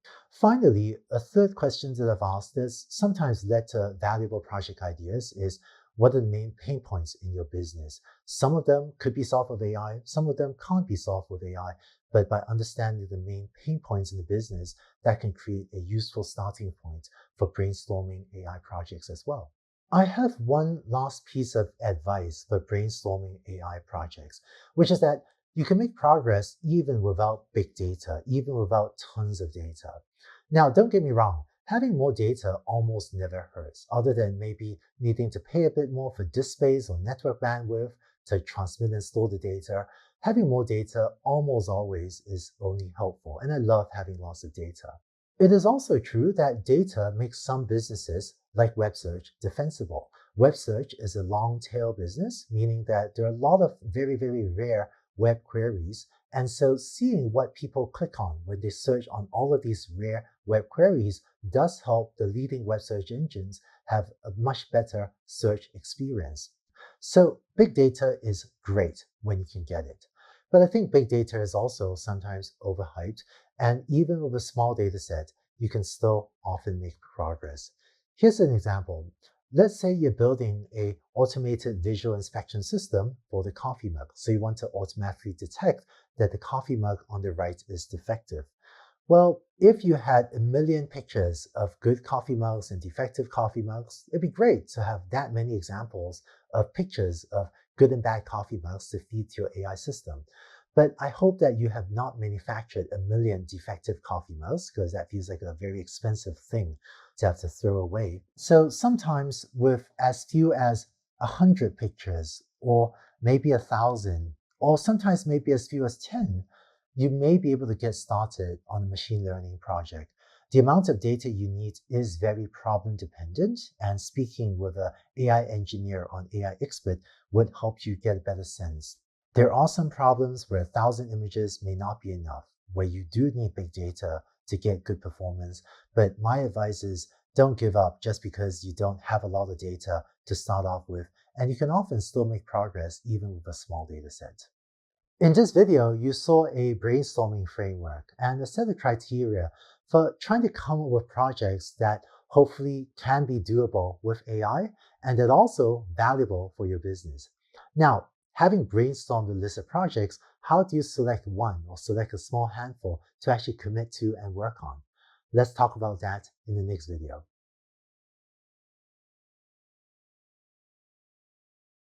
Maybe you have a lot of ideas for possible AI projects to work on, but before committing to one, how can you make sure that this really is a worthwhile project? If it's a quick project that might take you just a few days, maybe you just jump in right away and see if it works or not. But some AI projects may take many months to execute. In this video, I want to step you through the process that I use to double check if a project is worth that many months of effort. Let's take a look. Before committing to a big AI project, I will usually conduct due diligence on it. Due diligence has a specific meaning in the legal world, but informally, it just means that you want to spend some time to make sure what you hope is true really is true.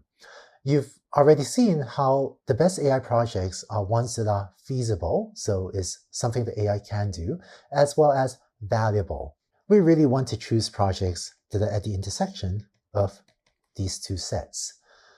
So to make sure a project is feasible, I will usually go through technical diligence. And to make sure that the project is valuable, I will usually go through a business diligence process. Let me tell you more about these two steps.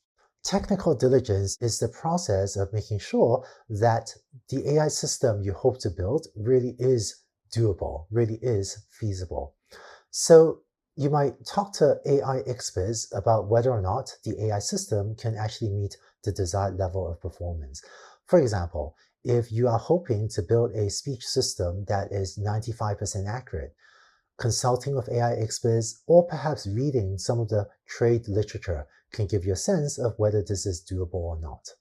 Or if you want a system to inspect coffee mugs in a factory and you need your system to be 99% accurate, again, is this actually doable with today's technology? A second important question for technical diligence is how much data is needed to get to this desired level of performance? And do you have a way to get that much data? Third would be engineering timeline to try to figure out how long it will take and how many people it will take to build the system that you would like to have built. In addition to technical diligence, I will often also conduct business diligence to make sure that the project you envision really is valuable for the business. So a lot of AI projects will drive value through lowering costs, for example, by automating a few tasks or by squeezing more efficiency out of a system. A lot of AI systems can also increase revenue, for example, driving more people to checkout in your shopping cart. Or you may be building an AI system to help you launch a new product or a new line of business. So business diligence is the process of thinking through carefully For the AI system that you're building, such as a speech recognition system that's 95% accurate or a visual inspection system that's 99.9% accurate, would allow you to achieve your business goals. Whether your business goal is to improve your current business or to even create brand new businesses in your company. When conducting business diligence, I'll often end up building spreadsheet financial models to estimate the value quantitatively, such as estimate how many dollars are actually saved or what do we think is a reasonable assumption in terms of increased revenue, and to model out the economics associated with a project before committing to many months of effort on a project. Although not explicitly listed on this slide, one thing I hope you also consider doing is a third type of diligence, which is ethical diligence. I think there are a lot of things that AI can do that will even make a lot of money, but that may not make society better off. So in addition to technical diligence and business diligence, I hope you also conduct ethical diligence and make sure that whatever you're doing is actually making humanity and making society better off. We'll also talk more about this in the last week of this course as well. As you're planning out your AI project, you also have to decide, do you want to build or buy? This is an age-old question in the IT world, and we're facing this question in AI as well. For example, hardly any companies build their own computers these days. They buy someone else's computers, and hardly any companies build their own Wi-Fi routers. Just buy a commercial Wi-Fi router. How about machine learning and data science? Machine learning projects can be in-house or outsourced. I've seen both of these models used successfully. Sometimes if you outsource a machine learning project, you can have access much more quickly to talent and get going faster on a project. It is nice if eventually you build your own in-house AI team and can also do these projects in-house. You hear more about this when we talk about the AI transformation playbook in greater detail next week. Unlike machine learning projects though, data science projects are more commonly done in-house. They're not impossible to outsource. You can sometimes outsource them. But what I've seen is that data science projects are often so closely tied to your business that it takes very deep day-to-day knowledge about your business to do the best data science projects. And so just as a percentage, as a fraction, I see data science projects in-house more than machine learning projects. Finally, in every industry, some things will be industry standard, and you should avoid building those. A common answer to the build versus buy question was build the things that are going to be quite specialized to you or completely specialized to you, or that allow you to build a unique defensible advantage. But the things that will be industry standard, probably some other company will build, and it'll be more efficient for you to just buy it rather than build it in-house. One of my teams said a really poetic phrase, which is, don't sprint in front of a train. And what that means is, if this is a train running on the railway tracks, and there's the large chimney with the puff of smoke, what you don't want to do is to be the person or the engineer trying to sprint faster and faster ahead of the train. The train is the industry standard solution. And so if there's a company, maybe a startup, maybe a big company, or maybe an open source effort that is building an industry standard solution, then you may want to avoid trying to run faster and faster to keep ahead of the train, because even though you could sprint faster in the short term, eventually the train will catch up and crush someone trying to sprint in front of a train. So when there's a massive force of an industry standard solution that is being built, you might be better off just embracing an industry standard or embracing someone else's platform rather than trying to do everything in-house. We all live in a world of limited resources, limited time, limited data, limited engineering resources. And so I hope you can focus those resources on the projects that are most unique and will make the biggest difference to your company. Through the process of technical diligence as well as business diligence, I hope you can start to identify projects that are potentially valuable or that seem promising for your business. If the project is a big commitment, maybe it'll take many months to do, it's not unusual for me to spend even a few weeks conducting this type of diligence before committing to a project. Now, say you found a few promising projects? How do you engage with an AI team? How do you work with an AI team to try to get these projects done? Let's talk about that in the next video.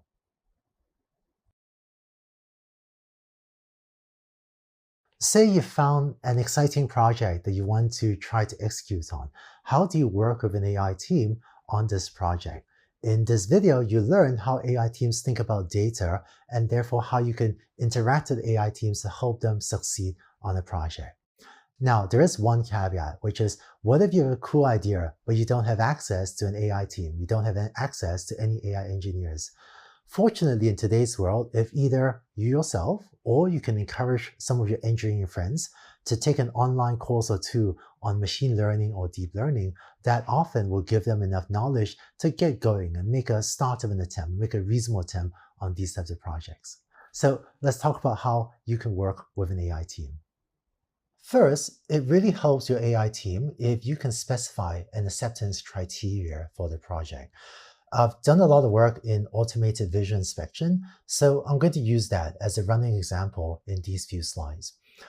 Let's say your goal is to detect defects in coffee mugs with at least 95% accuracy. So that can be your acceptance criteria for this project. But 95% accuracy, how do you measure accuracy? One of the things the AI team would need is a data set on which to measure their accuracy. So a data set is just a set of pictures like these, together with the labels with the desired output B, that the first two coffee mugs are okay and the third one is defective. So as part of your specification for the acceptance criteria, you should make sure that the AI team has a data set on which to measure the performance so that they can know if they've achieved 95% accuracy. The formal term for this data set is called a test set, and the test set may not need to be too big. Maybe 1,000 pictures will be just fine for this example.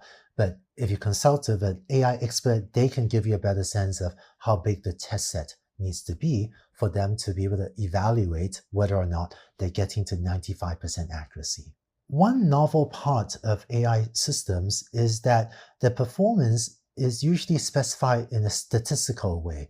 So rather than asking for an AI system that just does something perfectly, you see very often that we want an AI system that performs at a certain percentage accuracy, like this example here. So when specifying your acceptance criteria, think of whether your acceptance criteria needs to be specified in a statistical way, where you specify on average how well it does or what percent of time it has to get the right answer. Let's dive more deeply into the concept of a test set. This is how AI teams think about data. AI teams group data into two main data sets, the first called the training set, and the second called the test set, which we've already talked a bit about. The training set is just a set of pictures together with labels showing whether each of these pictures is of a coffee mug that is okay or defective. So the training set gives examples of both the input A, the pictures of the coffee mugs, as well as the desired output B, whether it's okay or defective. And so given this training set, what a machine learning algorithm will do is learn, in other words, compute or figure out some mapping from A to B so that you now have a piece of software that can take as input the input A and try to figure out what is the appropriate output B. So the training set is the input to the machine learning software that lets it figure out what is this A to B mapping. The second data set that an AI team will use is the test set. And as you've seen, this is just another set of images that's different from the training set, also with the labels provided. The way an AI team will evaluate their learning algorithm's performance is to give the images in the test set to the AI software and see what the AI software outputs. For example, if on these three test set images, the AI software outputs okay for this, and also okay for this, then we would say that it got 2 out of 3 examples right. And so that's a 66.7% accuracy. In this figure, the training set and test set are both only 3 pictures. In practice, both of these data sets would be much bigger, of course. And you find that for most problems, the training set is much, much, much bigger than the test set. But you can talk to AI engineers to find out how much data they need for a given problem. Finally, for technical reasons, some AI teams will need not just one, but two different test sets. If you hear AI teams talk about development or dev or validation sets, that's the second test set that they're using. The reasons why they need two test sets is quite technical and beyond the scope of this course, but if an AI team asks you for two different test sets, it's quite reasonable to try to provide that to them. Before wrapping up this video, one pitfall I want to urge you to avoid is expecting 100% accuracy from your AI software. Here's what I mean. Let's say this is your test set, which you've already seen on the last slide. But let me add a few more examples to this test set. Here are some of the reasons it may not be possible for a piece of AI software to be 100% accurate. First, machine learning technology today, despite being very powerful, still has limitations and they just can't do everything. And so you may be working on a problem that is just very difficult, even for today's machine learning technology. Second, insufficient data. If you don't have enough data, specifically if you don't have enough training data for the AI software to learn from, it may be very difficult to get a very high level of accuracy. Third, data is messy, and sometimes data can be mislabeled. For example, this green coffee mug here looks perfectly okay to me, so the label of it being a defect looks like an incorrect label, and that would hurt the performance of your AI software. And data can also be ambiguous. For example, it looks like this coffee mug has a small scratch over there, and it's a pretty small scratch. So maybe we will think it is still okay, but maybe this should actually have been a defect. Or maybe even different experts won't agree if this particular coffee mug is okay and should pass the inspection step. Some of these problems can be ameliorated. For example, if you don't have enough data, maybe you can try to collect more data, and more data will often help. Or you can also try to clean up mislabeled data, or try to get your factory's experts to come to better agreement about these ambiguous labels. So there are ways to try to make these things better, but a lot of AI systems are incredibly valuable even without achieving 100% accuracy. So I would urge you to discuss with your AI engineers what is a reasonable level of accuracy to try to accomplish, and then try to find something that passes both technical diligence as well as business diligence without necessarily needing 100% accuracy. Congratulations on finishing all the videos for this week. You now know what it feels like and what it takes to build an AI project, and I hope you start brainstorming and exploring some ideas. There is one more optional video describing some of the technical tools that AI teams use that you can watch if you wish. But either way, I look forward to seeing you next week, where you learn how AI projects fit in the context of a bigger company. Look forward to seeing you next week.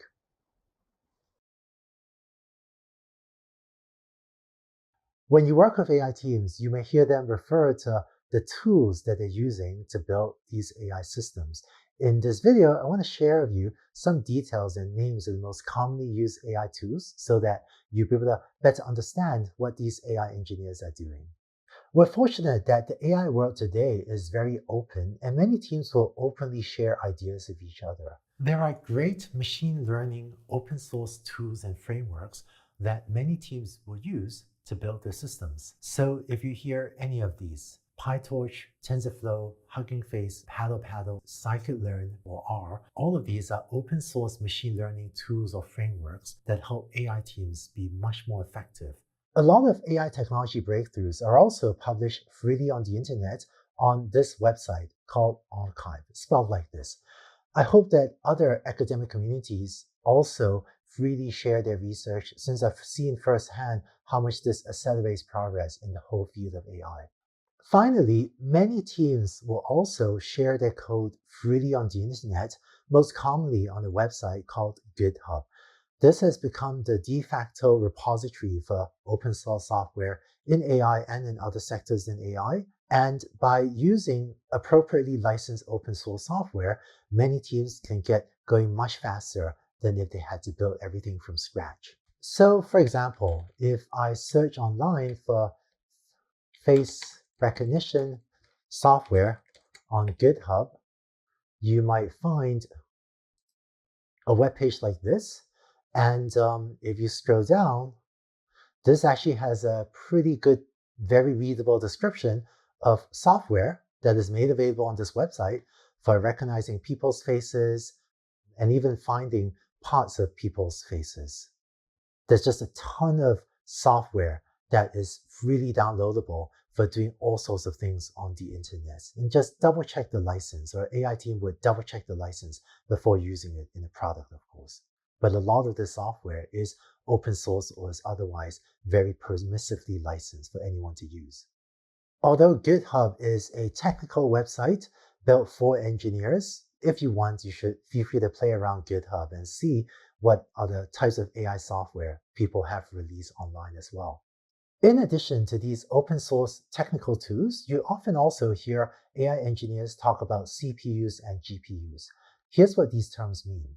A CPU is the computer processor in your computer, whether it is your desktop, your laptop, or a compute server off in the cloud.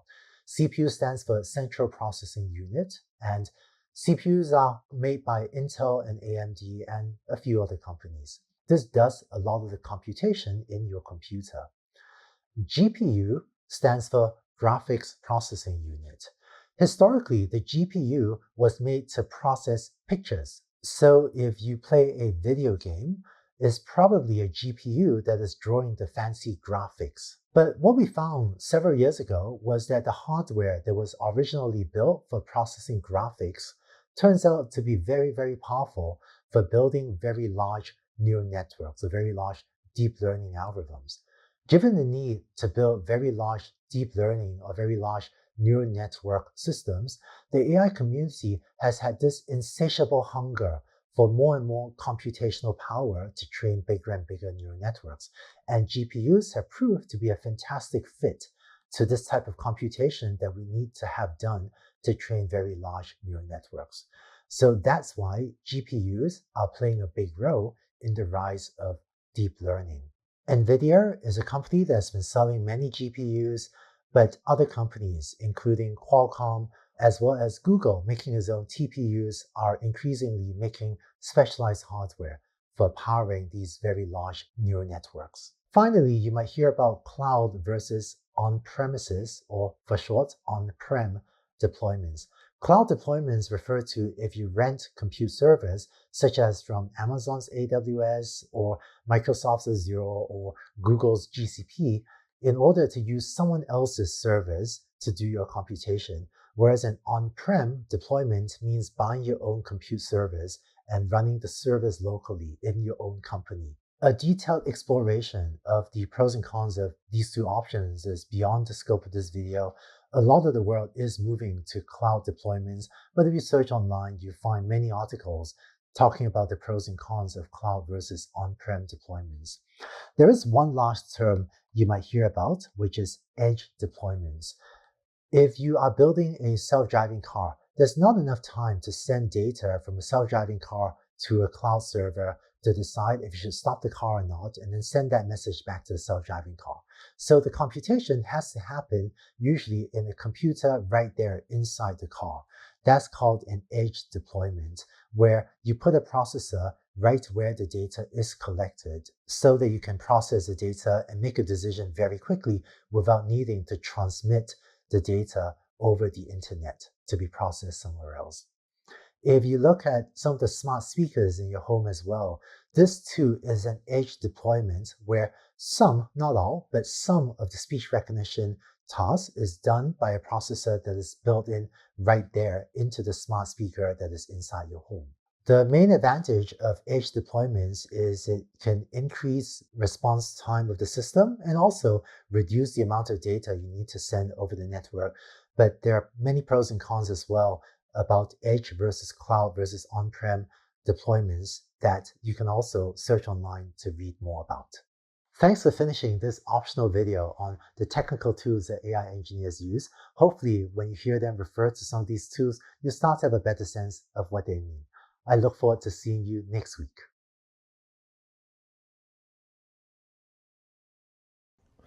Welcome back. In the last 2 weeks, you learned what is AI and how to build an AI project. This week, we'll look at the projects we've talked about already and talk about how projects fit in the context of a company, whether it's a for-profit, non-profit, or even within a government entity. For the sake of concreteness, I'll talk about building AI for companies, but equally apply no matter what type of organization you're in. Now, in case some of what you hear this week sounds like CEO level talk, don't be intimidated. This is actually useful for everyone to know that wants to help your company or help your organization improve using AI. And it does take maybe 2 or 3 years for a company to become good at AI, to embrace not just one AI project, but a sequence of valuable AI projects and become much more effective. But what I hope to do this week is help you paint a vision for where an organization can go over a longer period of time like that, but also end the week with very concrete short steps you can take right away. So let's get started. In detail, these are the topics you see this week. First is case studies of complex AI products. So rather than a single machine learning or data science module like what you saw last week, this week you see how multiple modules can come together to build a much more complex AI product, such as a smart speaker or a self-driving car.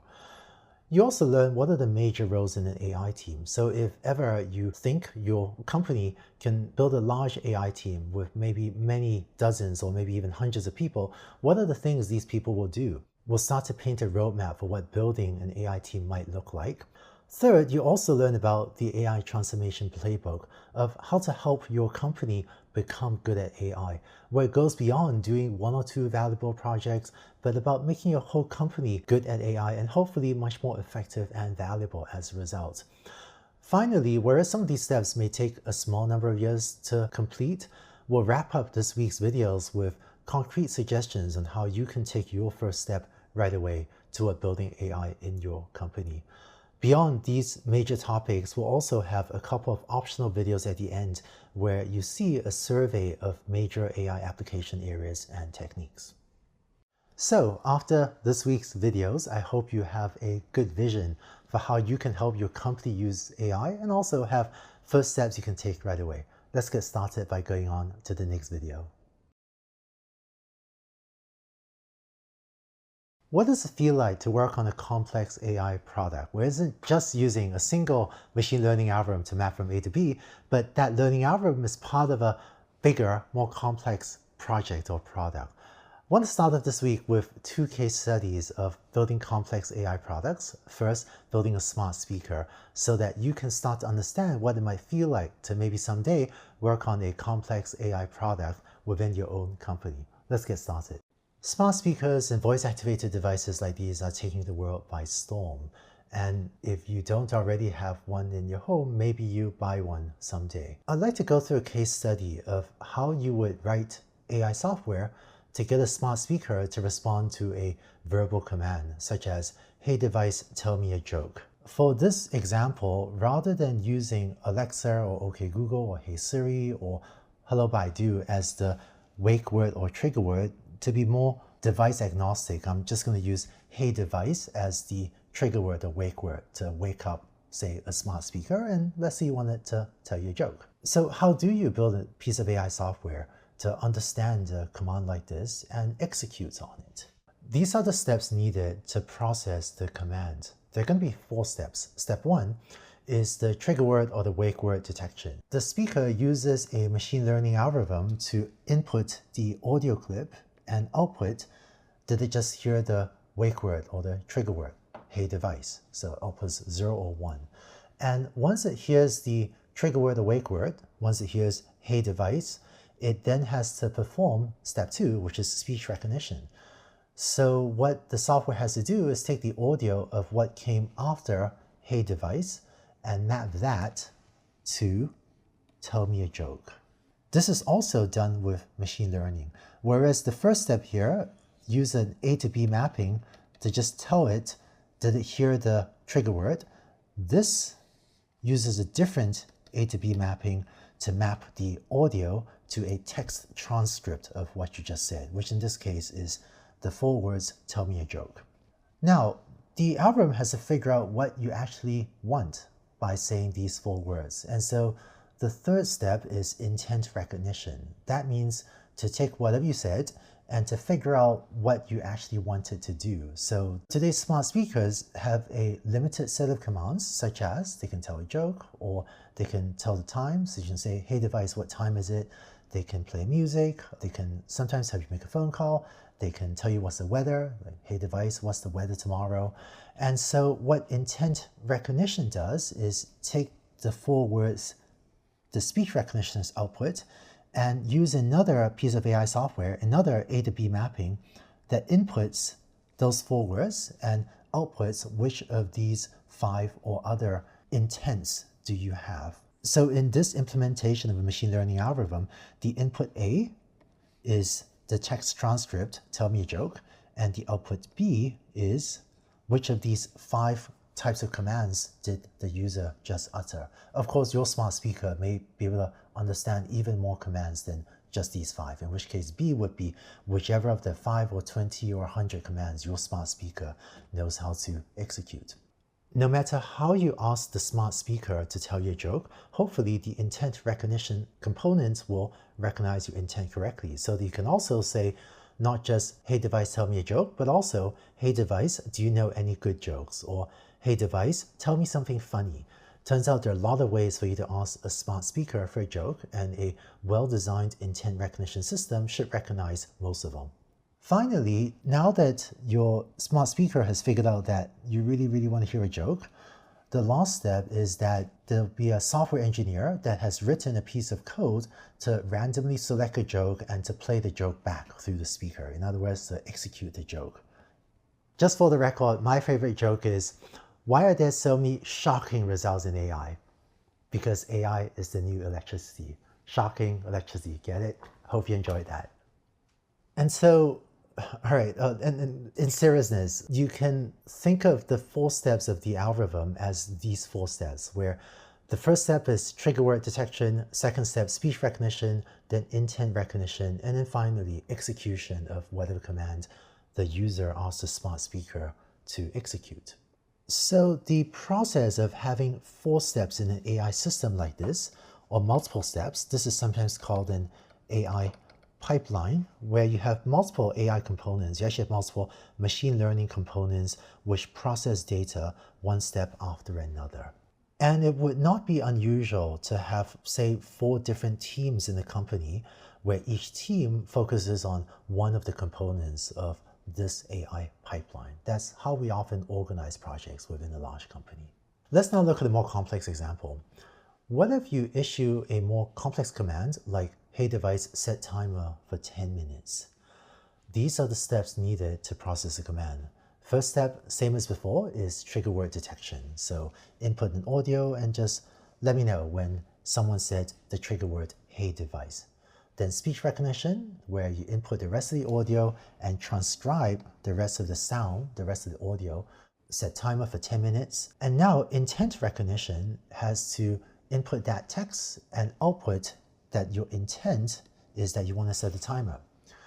One difference between set timer for 10 minutes compared to the earlier example of tell me a joke is that you need to know how long to actually set the timer for.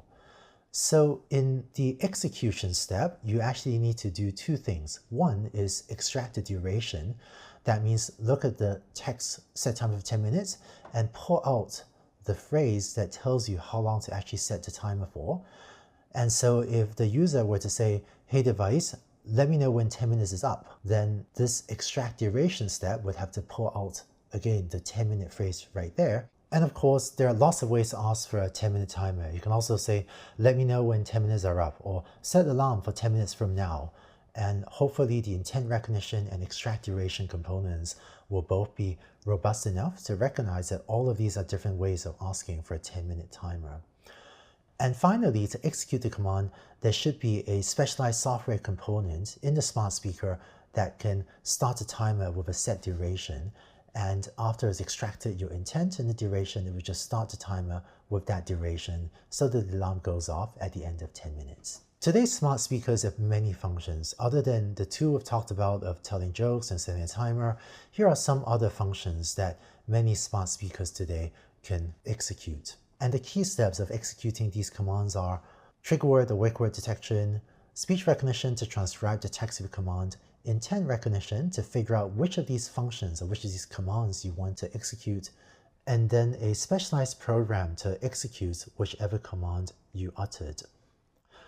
One of the challenges of the smart speaker world is that if you want your smart speaker to have this many different functions, say 20 different functions, then you do need software engineering teams to write 20 specialized pieces of software. One to play music, one to set the volume, one to make calls, one to ask for the current time, one to convert units like from teaspoons to tablespoons, or to answer very simple questions, and on and on. And so it's actually quite a lot of work to write all of these specialized programs to execute all the different commands you might want to execute in step 4. And smart speakers today actually do so many things that is difficult for many users to keep straight in their heads exactly what they can and cannot do. And so many smart speaker companies have been investing a lot in user training to try to let users know what are the things that smart speakers can do. Because on one hand, they can't do everything. There are a lot of things you can't ask smart speakers to do, such as please call up my 3 friends and see when all of them are able to meet for dinner. And so it's been an ongoing process for the smart speaker companies to explain to users what they can and cannot do. Nonetheless, with what they can do, using voice to command these speakers is making life much more convenient for many people. I hope this video gave you a sense of what it takes to build a complex AI product such as a smart speaker. In order to help you better understand how these complex products work, let's go on to see a second case study of how to piece together multiple AI components to build a self-driving car. Let's go on to the next video. One of the most exciting products of the AI era is the self-driving car.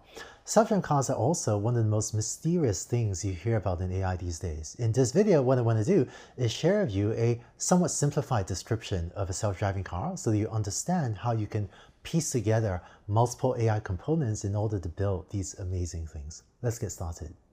These are the key steps for deciding how to drive your self-driving car. The car will take as input various sensors such as pictures of what's in front of the car or to the sides or behind, as well as maybe radar or LiDAR, meaning laser sensor readings. Given this input of a picture and maybe other things, it then has to detect other cars. So given that, hopefully you'll figure out there's a car there, as well as where are the pedestrians, because we want to avoid other cars as well as avoid pedestrians. Both car detection and pedestrian detection can be done with machine learning using input-to-output or A to B mappings that takes as input the picture and maybe radar and LiDAR, sends the inputs, and tells us where are the other cars and pedestrians.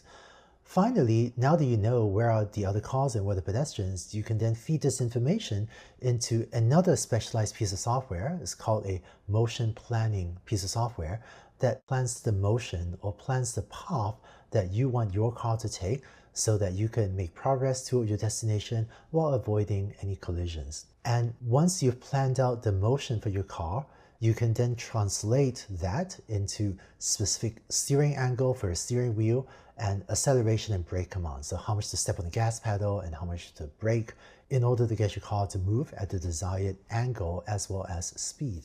Let's look at the 3 key steps of car detection, pedestrian detection, and motion planning in more detail. Car detection uses supervised learning. So you've already seen how a learning algorithm can take as input pictures like these and output the detected cars. For most self-driving cars, rather than using only a front-facing camera, so a camera that looks forward, we'll also often use cameras that look to the left, to the right, as well as to the back, so you can detect cars not just to the front, but all around it. And this is usually done using not just cameras, but other sensors as well, such as radar and LiDAR. Next is pedestrian detection, and using a pretty similar type of sensors as well as techniques, self-driving cars can detect pedestrians.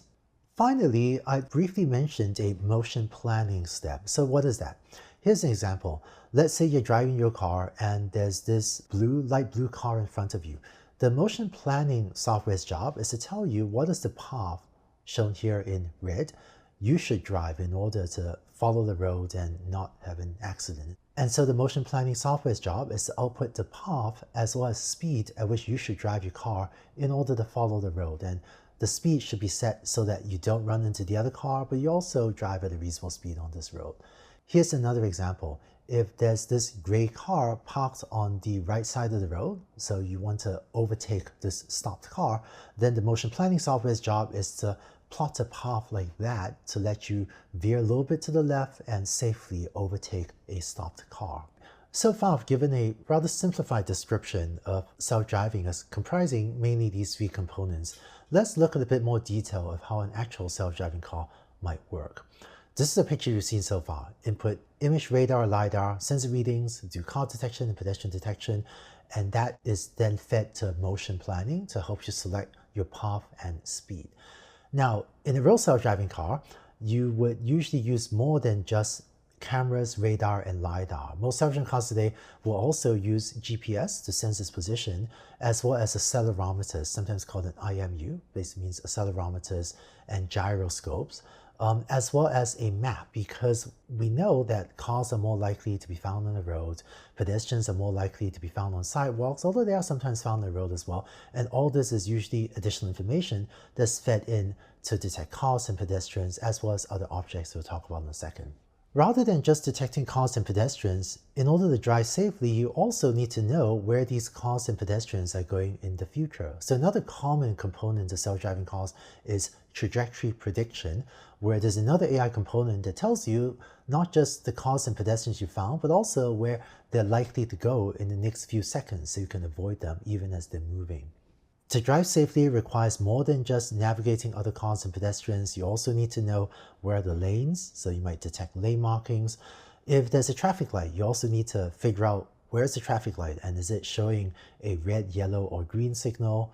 And sometimes there are other obstacles, such as unexpected traffic cones, or maybe there's a flock of geese walking in front of your car that needs to be detected as well, so that your car can avoid even other obstacles in cars and pedestrians. On a large self-driving car team, it would not be that unexpected to have a team or maybe a few people working on each of the boxes shown here in red.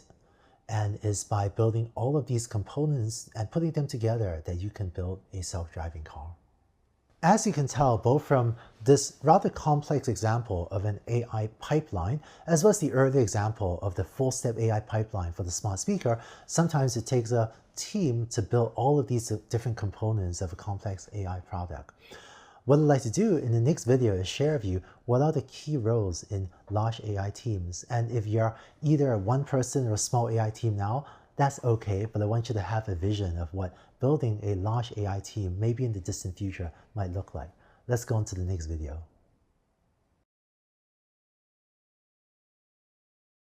You saw from the last two videos that some AI products may require a large AI team, maybe with 100 engineers or sometimes many more than 100 to build. What I'd like to do in this video is share with you the typical roles and responsibilities of a large AI team like this, so you can better understand the types of work needed to build these complex AI products. Now, even if you will be working in a much smaller team, maybe a 1 or 2 or 5 person team for the foreseeable future, I hope this video will still be useful to you because it helps give you a sense of the different types of work that an AI team might need to do, even if you end up executing on this type of work with a much smaller team. One caveat, because AI is evolving so fast, the job titles and roles and responsibilities are not yet 100% defined, and they are a little bit different across different companies. So your company may use the job titles differently than what I'm presenting here, but I want to share with you how job titles are often used in many companies, so that if you're someday building up your own AI team or you hear about these roles, you would have at least some default understanding of what these job titles mean. So let's get started. Many AI teams will have software engineers in them. So for example, for the smart speaker, we needed to write specialized software to execute on the joke, or to set a timer, or to answer questions about today's weather. So those are traditional software engineering tasks. Or if you're building a self-driving car, to make sure that your self-driving car software is reliable and doesn't crash. These are software engineering tasks. So it's not uncommon for AI teams to have a large fraction, sometimes 50%, sometimes much more than 50% of software engineers in them. The second common role is the machine learning engineer. And so a machine learning engineer might write the software responsible for generating the A to B mapping or for building other machine learning algorithms needed for your product. So they might gather the data of pictures of cars and positions of cars, train a neural network or train a deep learning algorithm, and work iteratively to make sure that the learning algorithm is giving accurate outputs. Another role that you sometimes hear about is the machine learning researcher. The typical role of a machine learning researcher is to extend the state of the art in machine learning. Machine learning and AI more broadly are still advancing rapidly, and so many companies, for-profit, non-profit, will have machine learning researchers responsible for extending the state of the art. And some machine learning researchers will publish papers, but many companies also have machine learning researchers that do research but are less focused on publishing. There's one other job title that's sort of in between these two, which is the applied machine learning scientist, which lives somewhere between machine learning engineer and machine learning researcher. And the machine learning scientist kind of does a bit of both. They're often responsible for going to the academic literature or the research literature and finding the state-of-the-art techniques and finding ways to adapt them to the problem that you are facing, such as how to take the most cutting-edge trigger word or wake word detection algorithm and adapt that to your smart speaker. Let's look at some more roles. Today, there are a lot of data scientists working in industries, and the role of data scientists is not very well defined, and the meaning is still evolving today. I think one of the primary responsibilities of data scientists is to examine data and provide insights, as well as to make presentations to teams of executives in order to help drive business decision making. There are also data scientists today doing other tasks. So there are also data scientists today whose work looks more like the machine learning engineer that I described on the previous slide, and the meaning of this job title is still evolving today. With the rise of big data, there are also more and more data engineers whose main role is to help you organize your data, meaning to make sure that your data is saved in an easily accessible, secure, and cost-effective way. So why is saving data such a big deal? Can't you just save on a hard disk and be done with it? In some companies, data volumes have gotten so big, there's actually quite a lot of work to manage them. To give you a sense of the scale, in computer science, 1 MB stands for 1 megabyte, and so a typical song on your music player, like a typical MP3 file, may be a few megabytes. Say 5 megabytes would be a not unusual MP3 file size. 1,000 megabytes is called a gigabyte, 1,000,000 megabytes is called a terabyte, and 1,000,000,000 megabytes is called a petabyte. With today's hard disk sizes, saving a few megabytes is not a big deal. It's just like a MP3 file. But storing 1,000 megabytes, also called a gigabyte, starts to be a bit slower. A typical hour-long movie that you stream over the internet may be about a gigabyte, so that's quite a lot of data.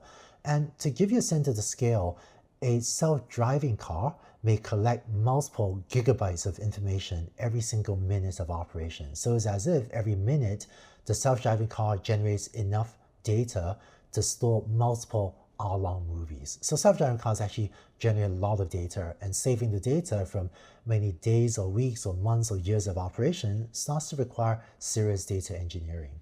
A terabyte is 1,000 times bigger than that, and a petabyte is yet another 1,000 times bigger than that. I've led teams that were responsible for saving several petabytes of information per day, but other than pretty large internet companies, it's not that common for a company to generate multiple petabytes of information per day. And as you move down this scale to bigger and bigger data sets, it becomes harder and harder to make sure the data is stored in an easy, accessible, secure, and cost-effective way, which is why data engineers become more and more important. Finally, you also hear some people refer to AI product managers, whose job is to help decide what to build. In other words, to help figure out what's feasible and valuable. Traditional product managers' job was already to decide what to build, as well as sometimes some other roles, but the AI product manager now has to do this in the AI era and are needing new skill sets to figure out what's feasible and valuable in light of what AI can and cannot do today. Because the field of AI is still evolving, none of these job titles are completely nailed down in stone, and different companies will use these job titles somewhat differently. But I hope this gives you a sense of some of the different types of work needed to build very complex AI products, as well as where some of the job titles are evolving. To finish though, I want to re-emphasize that you can get started with a small team. You don't need 100 people to do most AI projects. And so whether you just have one software engineer working with you, or just a single machine learning engineer, or just a single data scientist, or maybe nobody but yourself, if either you or an engineer working with you has taken some online courses on machine learning or deep learning or data science, that's often enough for you by yourself or for you and an engineer to start looking at some smaller volumes of data, start drawing some conclusions, or start training some machine learning models to get going. So even though I've tried to paint here a vision for what a large AI team might look like, even if you have only a small AI team, could be nobody but yourself, I would still encourage you to get started and start exploring what are projects you could do. In this video, you saw what an AI team might look like, but when you look at a bigger company, an AI team doesn't live in isolation. So how does an AI team fit into a bigger company to help the whole company become good at AI? You might remember that in week 1, I briefly alluded to an AI transformation playbook, which is a roadmap for you to help a company, to help maybe a great company become great at AI. Now that you've learned what is AI, how to do AI projects, and even what AI teams and companies and complex AI projects and companies might look like, let's return to the AI transformation playbook and go much deeper into the individual steps of the playbook so that you can understand what it takes to help a company over maybe a small number of years become good at AI and hopefully become much more valuable and much more effective along the way. Let's go on to the AI transformation playbook in the next video.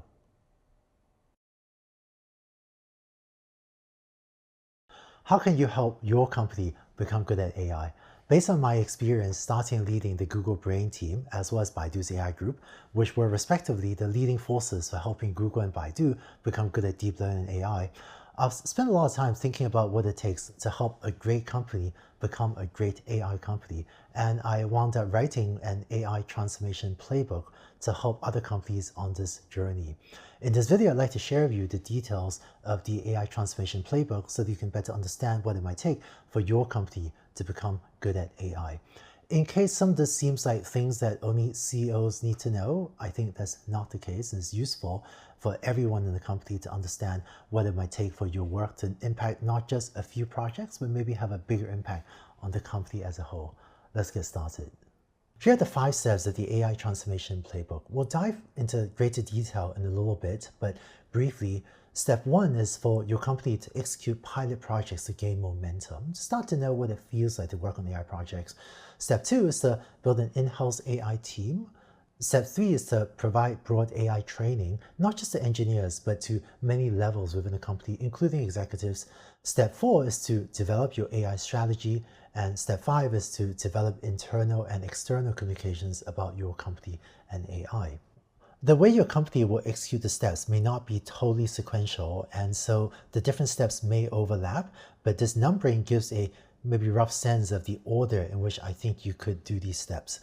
In this video, we will go in greater depth on the first 3 of these 3 steps, and the next video will cover steps 4 and 5.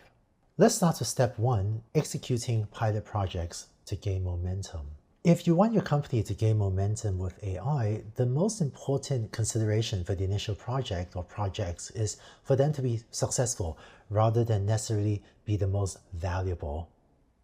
For example, when I was leading the Google Brain team, there was still a lot of skepticism at that time about deep learning. So my first internal customer was Google's speech recognition team. And speech recognition is nice to have. It's useful, but it's actually not the most important or valuable project for the company's bottom lines. It's not as valuable as, for example, web search or online advertising.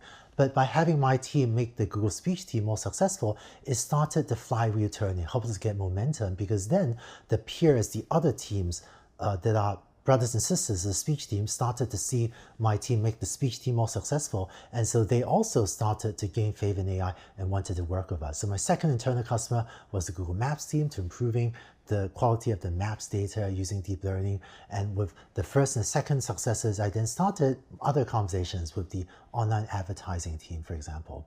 So when selecting your initial project, try to pick something that you think has a good chance of success that can start the flywheel turning, even if it may not be the most valuable project. that you could eventually do for the company. Because the goal of the first few projects is just to gain momentum, is also nice if you can pick something that can show traction within 6 to 12 months. So you can start the flywheel turning quickly. Finally, your first 1 or 2 pilot projects can be either in-house or outsourced. If you do not yet have a large in-house AI team, might be possible, might even be advisable to outsource some or all of your first couple AI projects in order to get more expertise in-house and to let you start building that momentum faster. Now, beyond a certain point, you will need your own in-house AI team to execute a long-term sequence of maybe many dozens of AI projects. And so step 2 is to build an in-house AI team. A lot of companies are organized like this, where there's a CEO and multiple business units, which I'm going to abbreviate with BU, that reports up to the CEO. So what I recommend for most companies is to build a centralized AI team and then to take the talent in the matrix organization and to matrix them into these different business units to support their work. Why a centralized AI team? Let's take an example. Maybe this unit is your gift card business unit, and the BU leader may be great at whatever he or she does. They may be great at the gift card business. But unless he or she is knowledgeable about AI and knows how to build, retain, and manage an AI team, it may be very difficult for that business unit leader to hire and retain and appropriately manage their own AI talent. So in that case, I think your odds of success will be much higher if you find an AI team leader that can be responsible for consistent company-wide standards for recruiting, retention, have a centralized AI team to give the team a community to talk to each other about how AI applies to your business vertical. It may be more efficient to take the AI talent in your centralized AI unit and matrix them into the gift card business unit so that your AI talent can work together with the gift card domain experts in order to develop interesting AI projects together. One other responsibility for the AI unit is to build company-wide platforms. If there are software platforms or other tools or data infrastructure that could be useful for the whole company, then a single business unit may not have the resources or the incentive to build these company-wide platforms or resources that can support the whole company, but a centralized AI team may be able to help build these company-wide tools or platforms that can help multiple business units. Finally, this new AI business unit can be under the CTO, the CIO, the Chief Data Officer, or the Chief Digital Officer, or it could also be under a new Chief AI Officer. The CAIO, Chief AI Officer, is a role that I'm seeing more and more often in different companies, but if some other senior executive has the right skill set, they could also manage the AI unit. Finally, one last recommendation, which is that I think it is helpful if, to get the AI unit started, the company or the CEO provides funding to build up the AI unit rather than require the AI unit to get funding from the business units. Eventually, after the initial investment and after the initial ramp up, the AI unit will have to show us value that it's creating for the business units. But having CEO inject funding at the outset so they can get going will often help you get that initial momentum much faster. In addition to building an in-house AI team, I also recommend that you provide broad AI training. Now, for a company to become good at AI, it's not just that you need engineers to know AI, you need multiple people at multiple levels of the company to understand how AI interacts with their roles.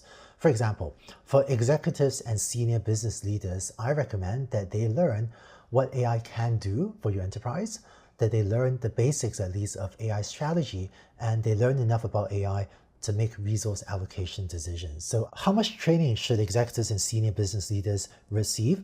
I think that numbers of hours of training is not a very good way to measure training, but with that caveat, I think you can deliver a lot of this training with maybe 4 hours or so of training. Leaders of divisions working on AI projects also need to know how to interact in their role with AI. I think these leaders would need to understand how to set project direction, so how to conduct technical and business diligence, how to make resource allocation decisions at the division level, as well as how to track and monitor progress of AI projects. So this type of training I think would take at least 12 hours, although again, number of hours is not a great metric for tracking how much you're learning. Finally, many companies are hiring AI talent from outside, but I would also not underestimate the importance and the impact of training up your existing engineering workforce with AI skills. For a software engineer to become proficient at AI does take a while, so plan for maybe at least 100 hours of training. But I'm seeing many companies provide training to help engineers learn to build and ship AI software, to gather and manage data, as well as help them become effective at executing on specific AI projects. The world today does not have nearly enough AI engineers, and so in-house training is a key part of many companies building up of their in-house AI capabilities. Finally, how do you get all this training done? Thanks to the rise of online digital content, ranging from, of course, online courses to also books and YouTube videos and blog posts, there is a lot of great content online about all of these subjects, and I think a good CLO should work with experts to curate this type of content and motivate the teams to complete these learning activities rather than necessarily create content, which is a much more expensive thing to do. So with steps 1 to 3 of the AI transformation playbook, I hope that your company will be able to start to execute on initial projects, build a team, provide the training, and really start to get a lot of momentum going in terms of helping your company become more valuable or more effective using AI. Looking at the broader picture, AI also affects company strategy and how you align different stakeholders, including investors, employees, customers, with this transformation of the company. Let's go on to the next video to talk about AI strategy. In the last video, you learned how to execute pilot projects to gain momentum, build an in-house AI team, and provide broad AI training. But if you want your business to not just gain momentum in the short term using AI, but in the long term be a very valuable and maybe even defensible business, what can you do? Let's talk about AI strategy, as well as perhaps important for some companies, internal and external communications relative to AI. To recap, this is the 5-step AI transformation playbook, and in this video, we'll dive more deeply into these final 2 steps. Step 4 of the AI transformation playbook is to develop an AI strategy, which I hope for you may mean to leverage AI to create an advantage specific to your industry sector. One unusual part of this playbook is that developing the AI strategy is step 4, not step 1. When I shared this with many CEOs, a consistent request or piece of feedback I got was, can you please put the strategy as step 1? Because I'm going to figure out what is my company strategy, then want to find the resources, and then I'll execute on the strategy.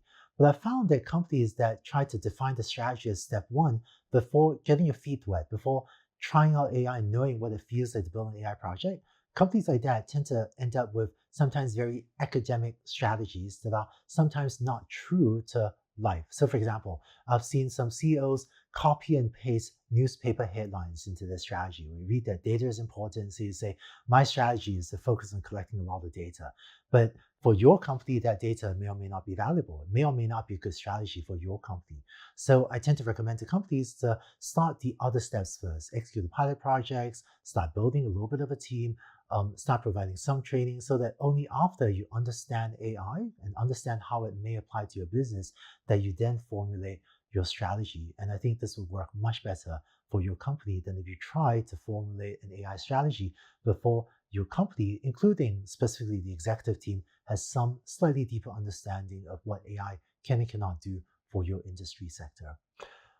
In addition, you might consider designing a strategy that is aligned with the virtuous cycle of AI. Let me illustrate that with an example from web search. One of the reasons that web search is a very defensible business, meaning it's very difficult for new entrants to compete with the incumbents, with the existing large web search engines, is this. If a company has a better product, maybe a slightly better product, then that web search engine can acquire more users. And having more users means that you collect more data because you get to observe what different users click on when they search for different terms. And that data can be fed into an AI engine to produce an even better product. So this means that the company with a somewhat better product ends up with even more users, ends up with even more data, and does an even better product with this link being created by modern AI technology. And it makes it very difficult for a new entrant to break into this self-reinforcing positive feedback loop called the virtuous cycle of AI. Fortunately, though, this virtuous cycle of AI can be used by smaller teams entering new verticals as well. So I think today it's very difficult to build a new web search engine to compete with Google or Baidu or Bing or Yandex. But if you are entering a new vertical, a new application area where there isn't a entrenched incumbent, then you might be able to develop a strategy that lets you be the one to take advantage of this virtuous cycle. Let me illustrate with an example. There is a company called Blue River that was acquired by John Deere for over 300 million US dollars. And Blue River makes agricultural technology using AI. So what they did was build these machines that would be towed behind a tractor in a big agricultural field. And this machine would take pictures of crops and figure out which is a crop and which is a weed, and use precision AI to kill off just the weeds, but not the crop. So I knew some of the founders of Blue River while they were Stanford students taking my class. And so to get the project started, they actually just used scrappiness and sweat. They used their personal cameras and went out to a bunch of farms and took a lot of pictures of crops in these agricultural fields. So they started to collect pictures of heads of cabbage and weeds around the cabbage. Once they had enough data, start off with a small data set, they could train a basic product. And the first product, frankly, wasn't that great. It was trained on a small data set, but it kind of worked well enough to start to convince some farmers, some users, to start to use their product, to tow this machine behind the tractor in order to start culling weeds for the farmers. And once this thing was running around the farms through the process of taking pictures of heads of cabbage and killing off weeds, they naturally acquired more and more data. And over the next few years, what they did was they were able to enter this positive feedback loop where having more data allows you to have a better product, having a better product allows you to convince more farmers to use it, and having farmers use it allows you to collect more data. And over several years, entering a virtuous cycle like this can allow you to collect a huge data asset that then makes your business quite defensible. And in fact, at the time of acquisition, I'm pretty sure that they had a much bigger data asset of, pictures of heads of cabbage lying in the field than even the large tech companies had. And this actually makes the business relatively defensible from even the large tech companies that have a lot of web search data, but do not have nearly as many pictures as this company does of, heads of cabbage lying in the agricultural fields. One more piece of advice. A lot of people think that some of the large tech companies are great at AI. And I think that's true. Some of the large tech companies are very good at AI. But this doesn't mean you need to or should try to compete with these large tech companies on AI in general, because a lot of AI needs to be specialized or verticalized for your industry sector. And so for most companies, it'll be in your best interest to build AI specialized for your industry and to do great work on AI for your application areas rather than try to compete or feel like you need to compete left and right with the large tech companies on AI all over the place, which just isn't true for most companies. Other elements of an AI strategy, we are going to live in an AI powered world, and the right strategy can help your company navigate these changes much more effectively. You should also consider creating a data strategy. Leading AI companies are very good at strategic data acquisition. For example, some of the large consumer-facing AI companies will launch services like a free email service or a free photo sharing service or many other free services that do not monetize, but allows them to collect data in all sorts of ways that lets them learn more about you so they can serve you more relevant ads and thereby monetize the data in a way that is quite different than direct monetization of that product. The way you acquire data is very different depending on your industry vertical, but I have been involved in what feels like these multi-year chess games where other corporate competitors and I are playing multi-year games to see who can acquire the most strategic data assets. You might also consider building a unified data warehouse. If you have 50 different data warehouses under the control of 50 different vice presidents, then it's almost impossible for an AI engineer or for a piece of AI software to pull together all of this data in order to connect the dots. For example, if the data warehouse for manufacturing is in a totally different place than the data warehouse for customer complaints, then how can an AI engineer pull together this data to figure out what are the things that might happen in manufacturing that causes you to ship a faulty cell phone that causes a customer to complain 2 months later?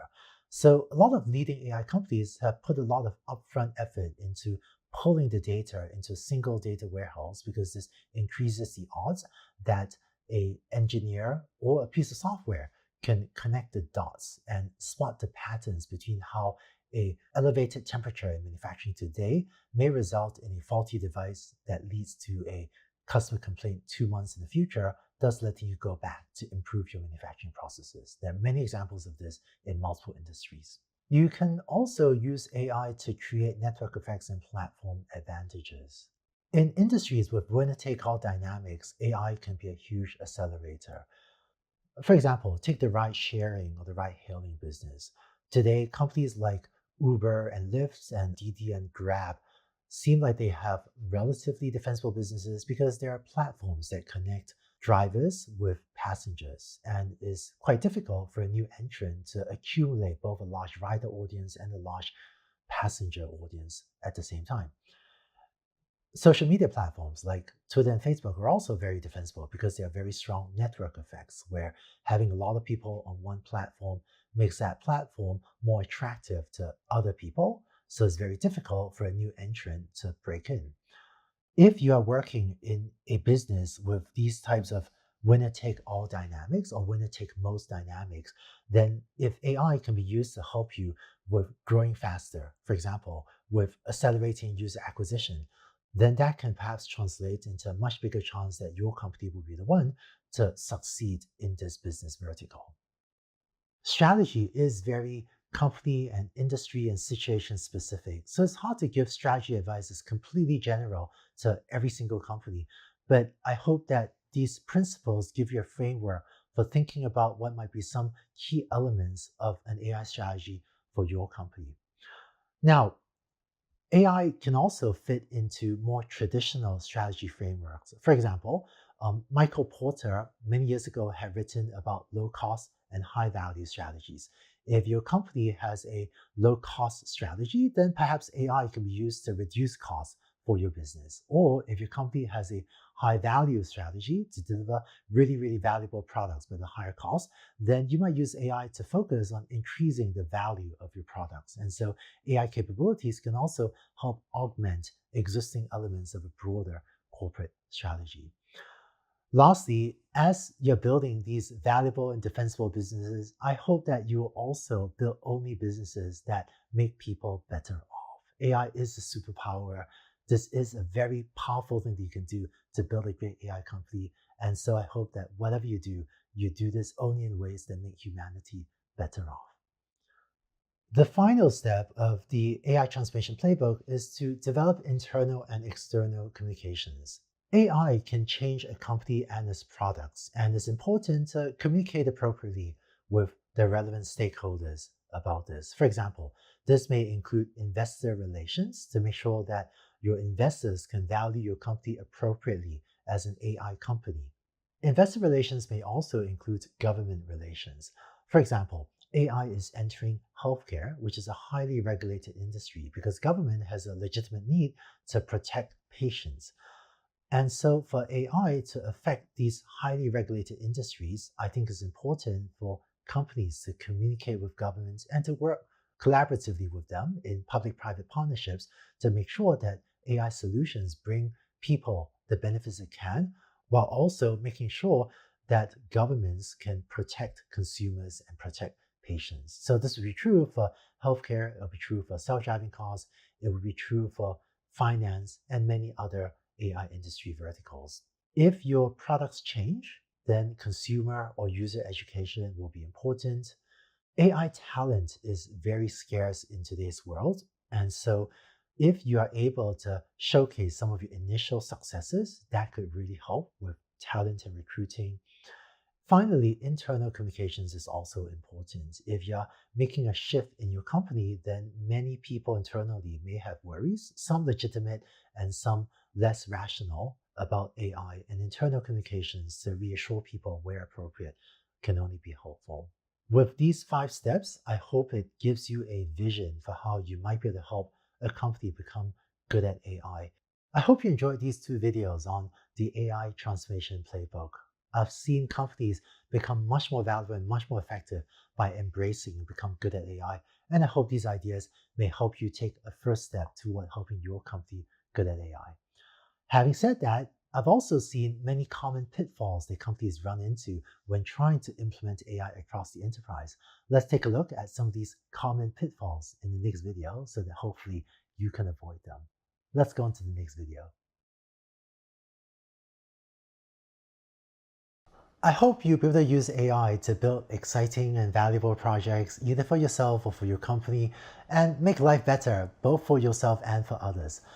Along the way, I hope you also manage to avoid some of the pitfalls I've seen some AI teams fall into. Let's go over 5 don'ts and do's for if you're trying to build AI for your company.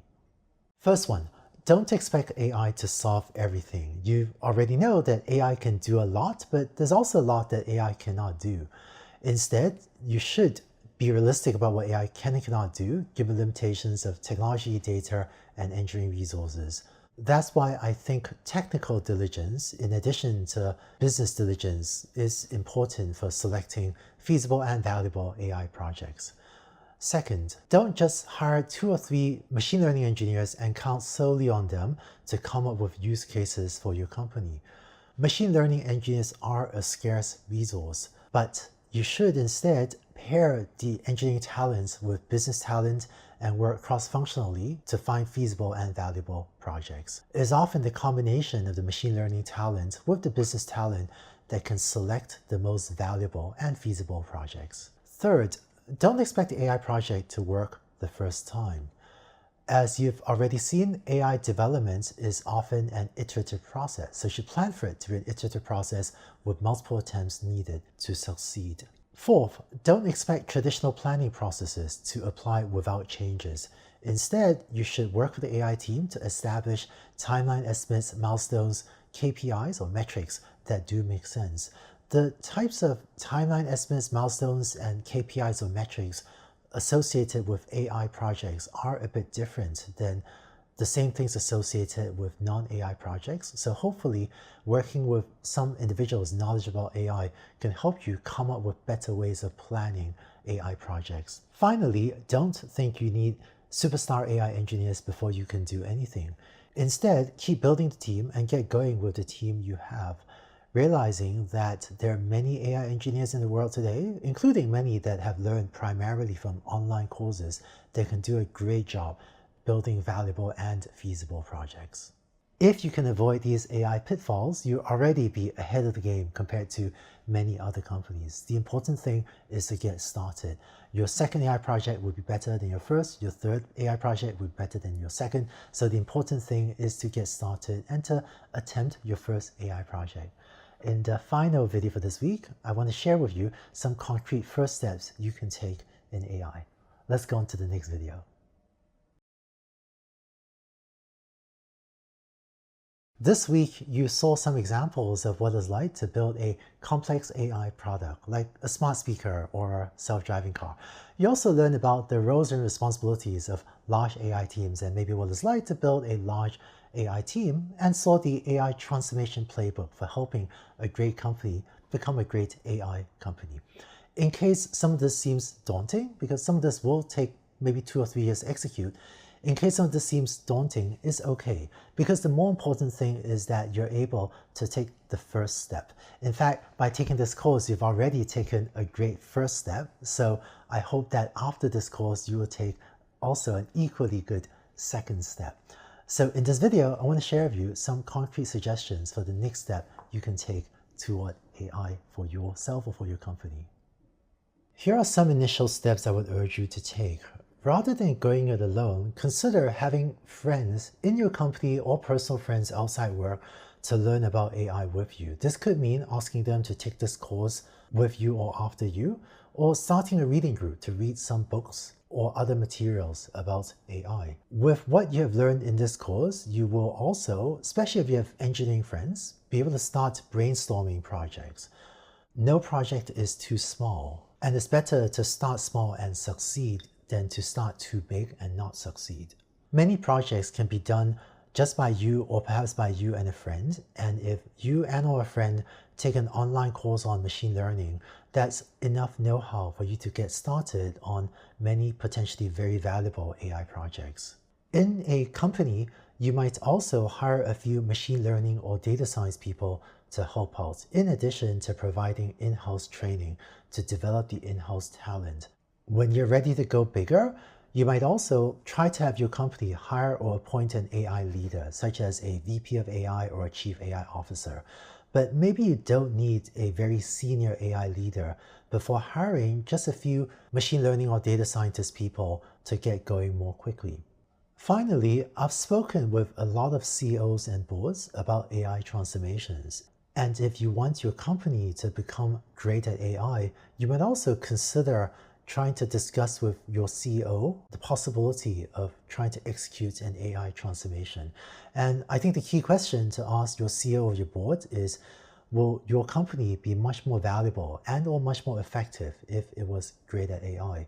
And if you and they think the answer is yes, that might be a good reason for the company to try to execute an AI transformation. The different items on this list have varying levels of difficulty to execute, but I hope you will start with what you can and then grow your AI efforts from there. I've seen many people, some technical, many non-technical, help their companies learn about AI and start to use it effectively. After these videos, you now have the concrete tools to do the same, and so I hope you take advantage of them and help your company, help yourself, and help others as well. Finally, we have 2 more optional videos for this week on a survey of major AI application areas as well as major AI techniques. So if you've ever wondered, what do the terms computer vision and natural language processing mean? Or what is reinforcement learning? Or what is unsupervised learning? Please take a look at these videos, since we'll teach you these application areas as well as technologies in the next 2 videos. We made these videos optional because they are a little bit more technical, but after watching them, you will be able to better communicate with AI engineers. So I hope you take a look. Either way, thank you for watching all of these videos this week, and look forward to seeing you in next week's videos. AI today is being successfully applied to image and video data, to language data, to speech data, to many other areas. In this video, you see a survey of AI applied to these different application areas, and I hope that this may spark off some ideas of how you might be able to use these techniques someday for your own projects as well. Let's take a look. One of the major successes of deep learning has been computer vision. Let's take a look at some examples of computer vision applications. Image classification and object recognition refer to taking as input a picture like that and telling us what is in this picture. In this case, it'd be a cat. Rather than just recognizing cats, I've seen AI algorithms able to recognize specific types of flowers, AI able to recognize specific types of food, and the ability to take as input a picture and classify it into what type of object it is being used in all sorts of applications. One specific type of image classification that has had a lot of traction is face recognition.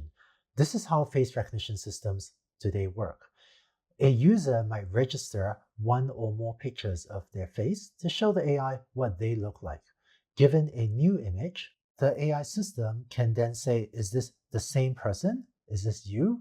Or is this a different person? So that it can decide if it should unlock the door or unlock the cell phone, or unlock the laptop, or something else based on the identity of the person. Of course, I hope face recognition will only be used in ways that respect individuals' privacy. We'll talk more about AI and society next week as well. A different type of computer vision algorithm is called object detection. So rather than just trying to classify or recognize an object, you're trying to detect if the object appears at all. For example, in building a self-driving car, we've seen how an AI system can take as input a picture like this and not just tell us yes or no, is there a car? Yes or no, is there a pedestrian? But actually tell us the position of the cars as well as the positions of the pedestrians in this image. An object detection algorithm can also take as input a picture like that and just say, nope, I'm not finding any cars or any pedestrians in that image. So rather than taking a picture and labeling the whole image, which is image classification, instead an object detection algorithm will take as input an image and tell us where in the picture different objects are, as well as what are the types of those objects. Image segmentation takes this one step further. Given an image like this, an image segmentation algorithm may output that, where it tells us not just where the cars and pedestrians, but tells us for every single pixel, is this pixel part of this car or is this pixel part of a pedestrian? So it doesn't just draw rectangles around the objects it detects. Instead, it draws very precise boundaries around the objects that it finds. So in reading X-rays, for example, it would be an image segmentation algorithm that could look at an X-ray scan or some other image of a human body and carefully segment out where's the liver or where's the heart or where's the bone in this image. Computer vision can also deal with video, and one application of that is tracking. In this example, rather than just detecting the runners in this video, it is also tracking in a video where the runners are moving over time. So those little tails below the red boxes show how the algorithm is tracking different people running across several seconds in a video. So the ability to track people and cars and maybe other moving objects in the video helps the computer figure out where things are going. If you're using a video camera to track wildlife, for example, say birds flying around, a tracking algorithm would also be able to help track individual birds flying across the frames of your video. These are some of the major areas of computer vision, and perhaps some of them will be useful for your projects. AI and deep learning specifically is also making a lot of progress in natural language processing. Natural language processing, or NLP, refers to AI understanding natural language, meaning the language that you and I might use to communicate with each other. One example is text classification, where the job of the AI is to input a piece of text, such as an email, and tell us what is the class or what is the category of this email, such as is this spam or non-spam email. There are also websites that would input a product description. For example, you might write, I have a secondhand cell phone for sale, and automatically figure out what is the product category in which to list this product. So that would go under cell phones or electronics. Or if you write, I have a new t-shirt to sell, then it would list it automatically under clothing. One type of text classification that has had a lot of attention is sentiment recognition. For example, a sentiment recognition algorithm can take as input a review like this of a restaurant, the food was good, and automatically try to tell us how many stars this review might get. The food was good is a pretty good review. Maybe that's a 4 out of 5-star review. Whereas if someone writes service was horrible, then the sentiment recognition algorithm should be able to tell us that this corresponds maybe to a 1-star review. A second type of NLP, or natural language processing, is information retrieval. Web search is perhaps the best known example of information retrieval, where you type in a text query and you want the AI to help you find relevant documents. Many corporations will also have internal information retrieval systems where you might have an interface to help you search just within your company's set of documents for something relevant to a query that you might enter. Name entity recognition is another natural language processing technology. Let's illustrate it with an example. Say you have this sentence and you want to find all the people names in this sentence. So Queen Elizabeth II is a person, Sir Paul McCartney is a person. So in the sentence, Queen Elizabeth II knighted Sir Paul McCartney for his service to music at the Buckingham Palace, it would be a name entity recognition system that can find all the people's names in a sentence like this. If you want to find all the location names, all the place names in a sentence like that, a name entity recognition system can also do so. Name entity recognition systems can also automatically extract names of companies, phone numbers, names of countries. And so if you have a large document collection and you want to find automatically all the company names or all the company names that occur together, or all the people's names, then a name entity recognition system would be the tool you could use to do that. Another major AI application area is machine translation. So, for example, if you see this sentence in Japanese, AI wa arata na denki da, then hopefully a machine translation system can input that and output the translation. AI is the new electricity. The four items on this slide, text classification, information retrieval, name entity recognition, and machine translation, are four major categories of useful NLP applications. Modern AI, specifically deep learning, has also completely transformed how software processes audio data, such as speech. How is speech represented in a computer? This is an audio waveform of one of my friends saying the phrase machine learning. The x-axis here is time, and the vertical axis is what the microphone is recording. What the microphone is recording is little variations, very rapid variations in air pressure, which your ear and your brain then interpret as sound. And this plot shows, as a function of time, the horizontal axis, how the air pressure is changing very, very rapidly in response to someone saying the word machine learning. The problem of speech recognition, also known as speech to text, is the problem of taking as input a plot like this and figuring out what were the words that someone said. A lot of speech recognition's recent progress has been due to deep learning. One particular type of speech recognition is trigger word detection or wake word detection. And you saw this in the earlier video with having an AI system detect a trigger word or wake word, such as Alexa or Hey Google or Hey Device. Speaker ID is a specialized speech problem where the task is to listen to someone speak and figure out the identity of the speaker. Just as face recognition helps verify your identity by taking a picture, speaker ID can also help verify your identity by listening to you speak. Finally, speech synthesis, also called text to speech or TTS, is also getting a lot of traction. Text-to-speech is a problem of inputting a sentence written in text and turning that into an audio file. Interestingly, whereas text-to-speech is often abbreviated TTS, I don't often see speech-to-text abbreviated STT. One quick example, let's take the sentence, "The quick brown fox jumps over the lazy dog."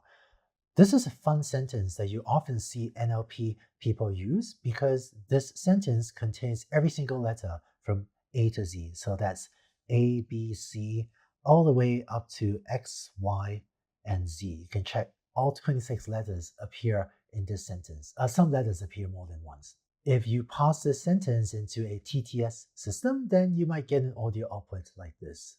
The quick brown fox jumps over the lazy dog. Modern TTS systems are increasingly sounding more and more natural and human-like. You've heard me mention generative AI a few times so far in this course. Generative AI is a collection of AI systems that can produce high-quality media, specifically text, images, or audio. Let's take a look at these applications of generative AI in more detail. Large language models are great at text generation tasks, including writing content from scratch, writing summaries, copy editing, that is, editing text to improve grammar, clarity, and so on, and chatting. For example, you can give one of these models an instruction like, suggest 3 funny creative names for a line of chocolate ice cream, and the model will generate some creative sounding names like these. Note that this input text here is known as a prompt, and writing prompts to generate the output you want is becoming a useful skill for many jobs. I find that having a large language model as a brainstorming partner makes me more productive. And if you're able to write prompts effectively, perhaps you find it a useful tool at work or in your personal life as well.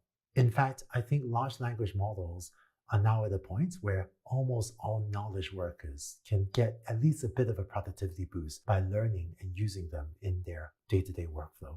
Generative AI can also create new images from scratch. Software like Midjourney, DALL-E, Adobe Firefly, and Stable Diffusion have learned how to generate images from text descriptions by learning from millions of images on the internet. So with one of these image generation models, you can input an example prompt like a purple friendly robot eating ice cream, and the model will generate a high quality image for you that matches your prompt. Oh, what a cute robot. Lastly, generative AI is also capable of generating audio. Previously, we saw how speech synthesis models can convert text to speech audio. Software also exists, like Stability AI's Stable Audio or Meta's Audicraft, that can generate music and sound effects from a text prompt. So by writing a prompt like drum solo 140 BPM or beats per minute, you can use a music generation model to create an audio track like this one.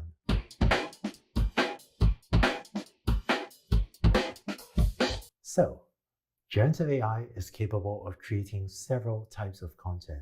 This is affecting many industry sectors, and we'll learn more about the impact of AI, including generative AI, on jobs next week. AI is also applied to many applications in robotics, and you've already seen one example in the self-driving car.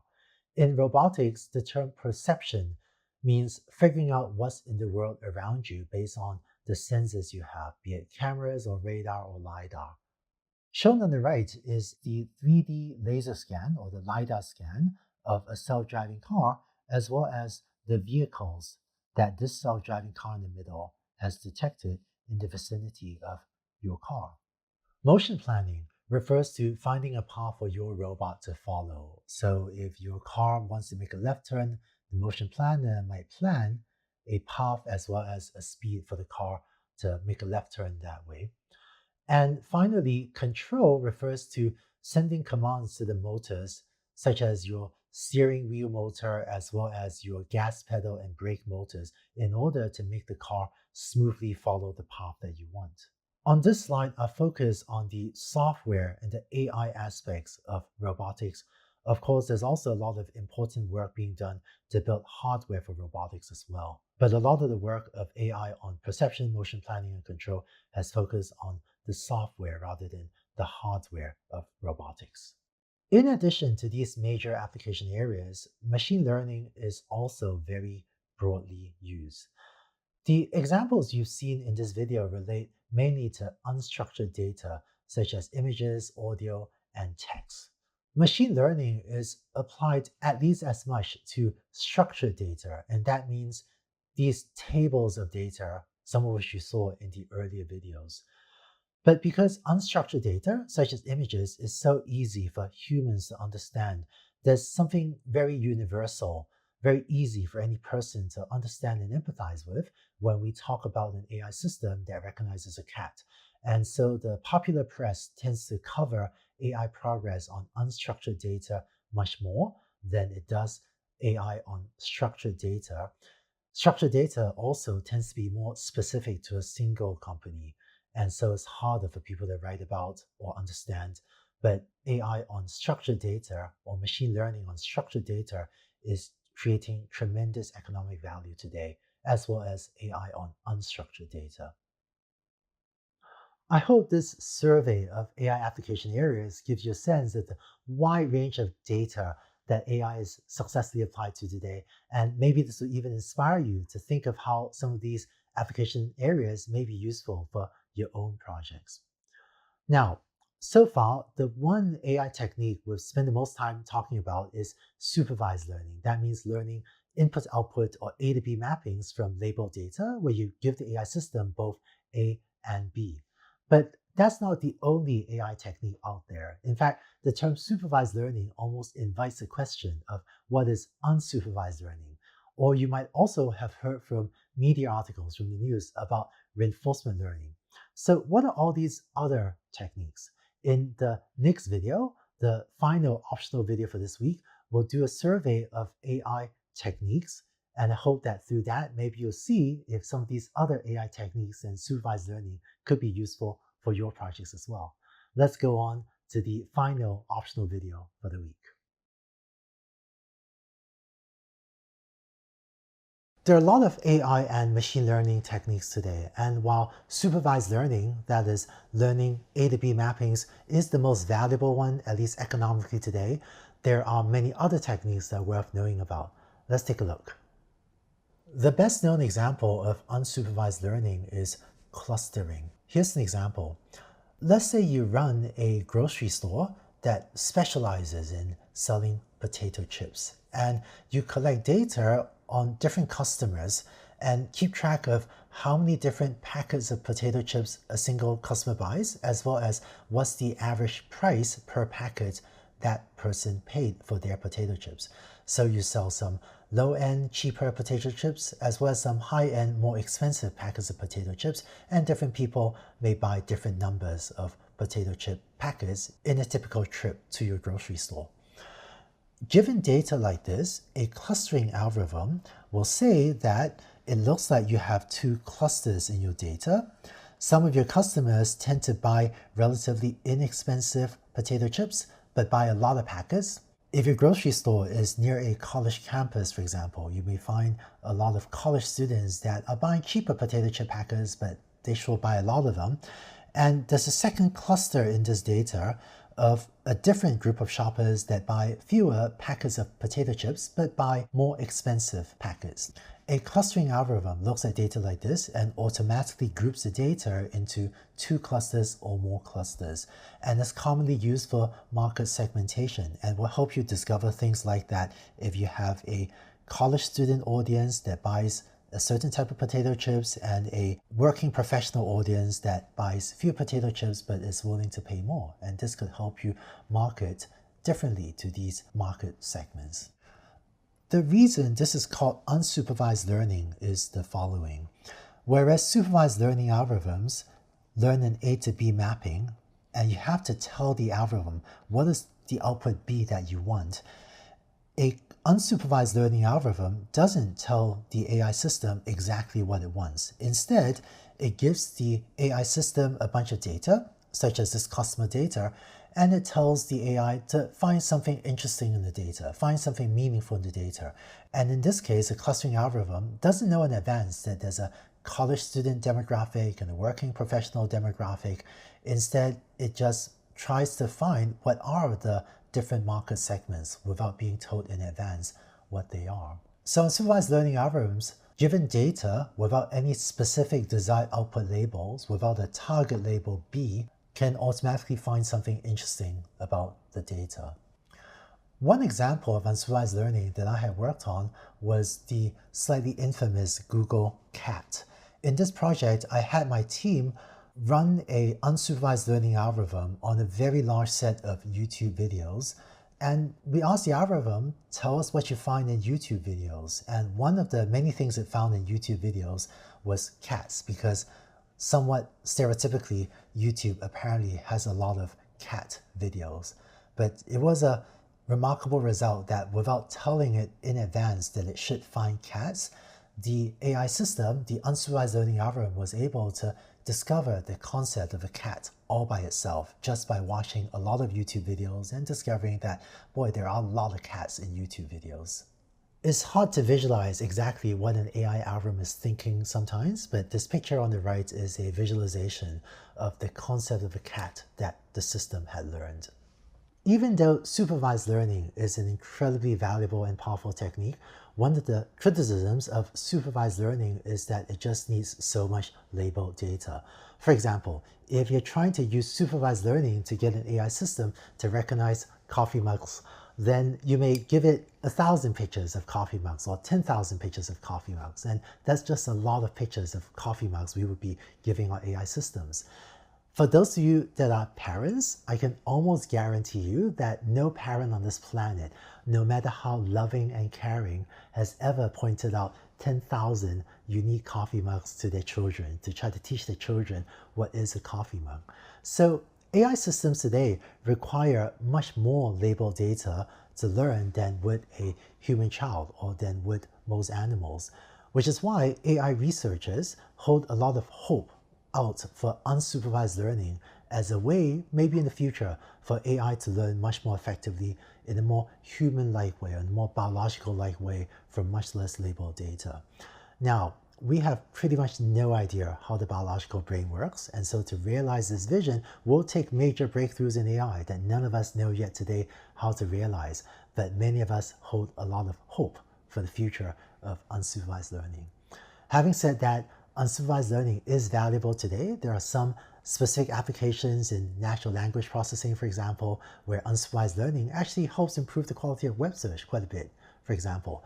But the value today of unsupervised learning is still a lot smaller than the value created through supervised learning. Another important AI technique is transfer learning. Let's look at an example.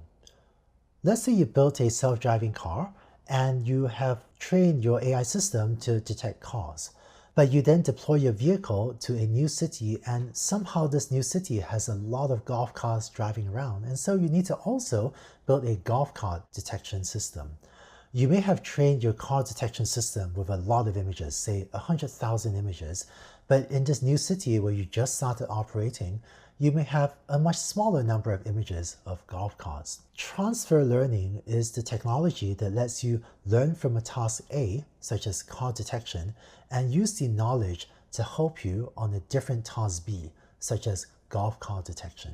Where transfer learning really shines is if, having learned from a very large data set of car detection, task A, you can now do pretty well on golf cart detection, even though you have a much smaller golf cart data set, because some of the knowledge it has learned from the first task of what the vehicles look like, what the wheels look like, how the vehicles move, maybe that will be useful also for golf cart detection. Transfer learning doesn't get a lot of press, but it is one of the very valuable techniques in AI today. And for example, many computer vision systems are built using transfer learning, and this makes a big difference to their performance. You may also have heard of a technique called reinforcement learning. So what is reinforcement learning? Let me illustrate with another example. This is a picture of the Stanford autonomous helicopter. So it's instrumented with GPS, accelerometers, and a compass, so it always knows where it is. And let's say you want to write a program to make it fly by itself.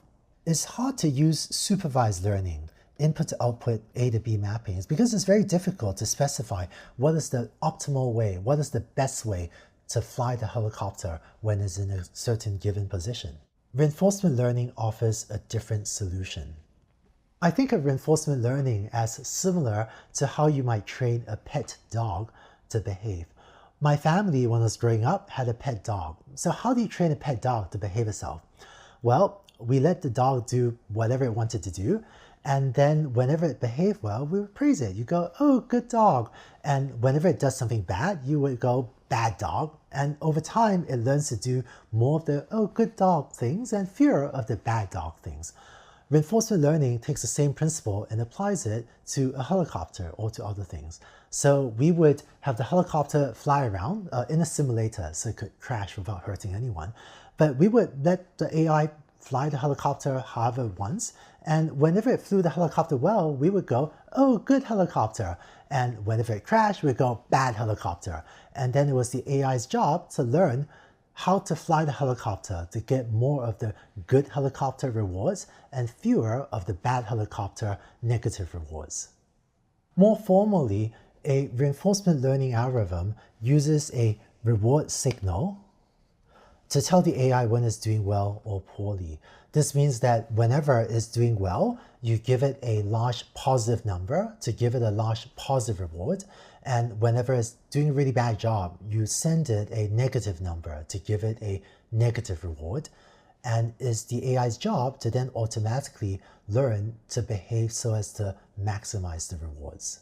So good dog corresponds to giving you a positive number, and bad dog or bad helicopter corresponds to you giving a negative number, and then the AI will learn to get more of the behaviors that result in large positive numbers or in large positive rewards.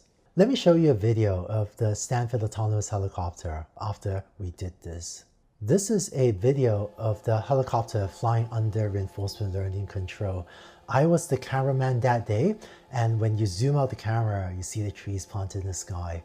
So we actually gave it a reward signal, which rewarded the helicopter flying upside down. And using reinforcement learning, we built one of the most capable autonomous helicopters in the world. In addition to robotic control, reinforcement learning has also had a lot of traction playing games. Games such as Othello or checkers or chess or Go. You might have heard of AlphaGo, which did a very good job playing Go using reinforcement learning. And reinforcement learning has also been very effective at playing video games.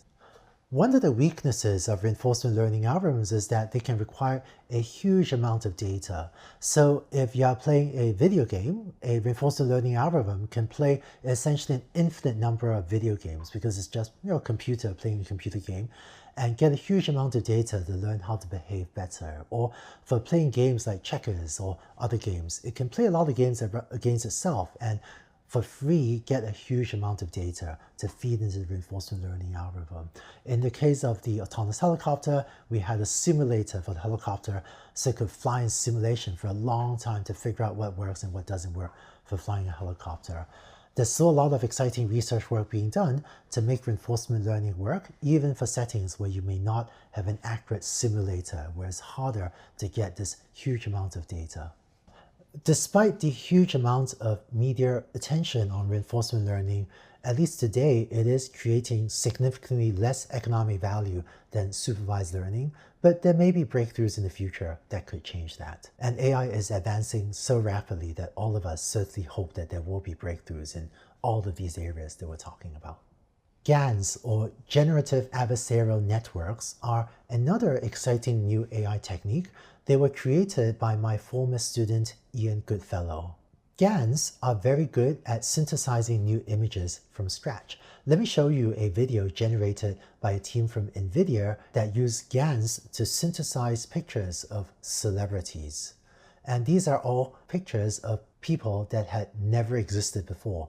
But by learning what celebrities look like from a database of celebrity images, is able to synthesize all these brand new pictures. There's exciting work by different teams right now on applying GANs to the entertainment industry, everything ranging from computer graphics to computer games to media, and to just making up new content like this from scratch. Finally, the knowledge graph is another important AI technique that I think is very underrated. If you do a search on Google for Leonardo da Vinci, you might find this set of results with this panel on the right of information about Da Vinci. If you do a search on Ada Lovelace, you also similarly find a panel of additional information on the right. This information is drawn from a knowledge graph, which basically means a database that lists people and key information about these people, such as their birthday, when they passed away, their bio, and other properties of these individuals. Today, different companies have built knowledge graphs of many different types of things, not just people, but also they built these databases of movies, of celebrities, of hotels, of airports, of scenic attractions, and on and on and on. For example, a knowledge graph with hotel information may have a big database of hotels as well as key information about these hotels, so that if you look them up on a map, you can find the right information relatively quickly. The term knowledge graph was initially popularized by Google, but this concept has spread to many other companies. Interestingly, even though knowledge graphs are creating a lot of economic value for multiple large companies at this point, this is one subject that is relatively little studied in academia. And so the number of research papers you see on knowledge graphs seems to be disproportionately small relative to their actual economic impact today. But depending on what industry vertical you work in, perhaps some of the techniques for building knowledge graphs will also be useful for building a big database of information about something relevant to your company. In this video, you learned about unsupervised learning, transfer learning, reinforcement learning, GANs, and knowledge graphs. It seems like a lot, doesn't it? I hope that some of these ideas will also be useful to your projects, and that knowing what these algorithms are will make it easier for you to have fruitful discussions with AI engineers. In this week with talked a lot about how AI can affect companies, maybe how you could use AI to affect your company. AI is also having a huge impact on society. So how can we understand the impact that AI is having on society, as well as make sure that we do ethical things and that we use AI only to help people and make people better off? In the next week, we'll talk about AI and society. Thanks for sticking with me up to this point. I look forward to seeing you in the final week of videos for this course.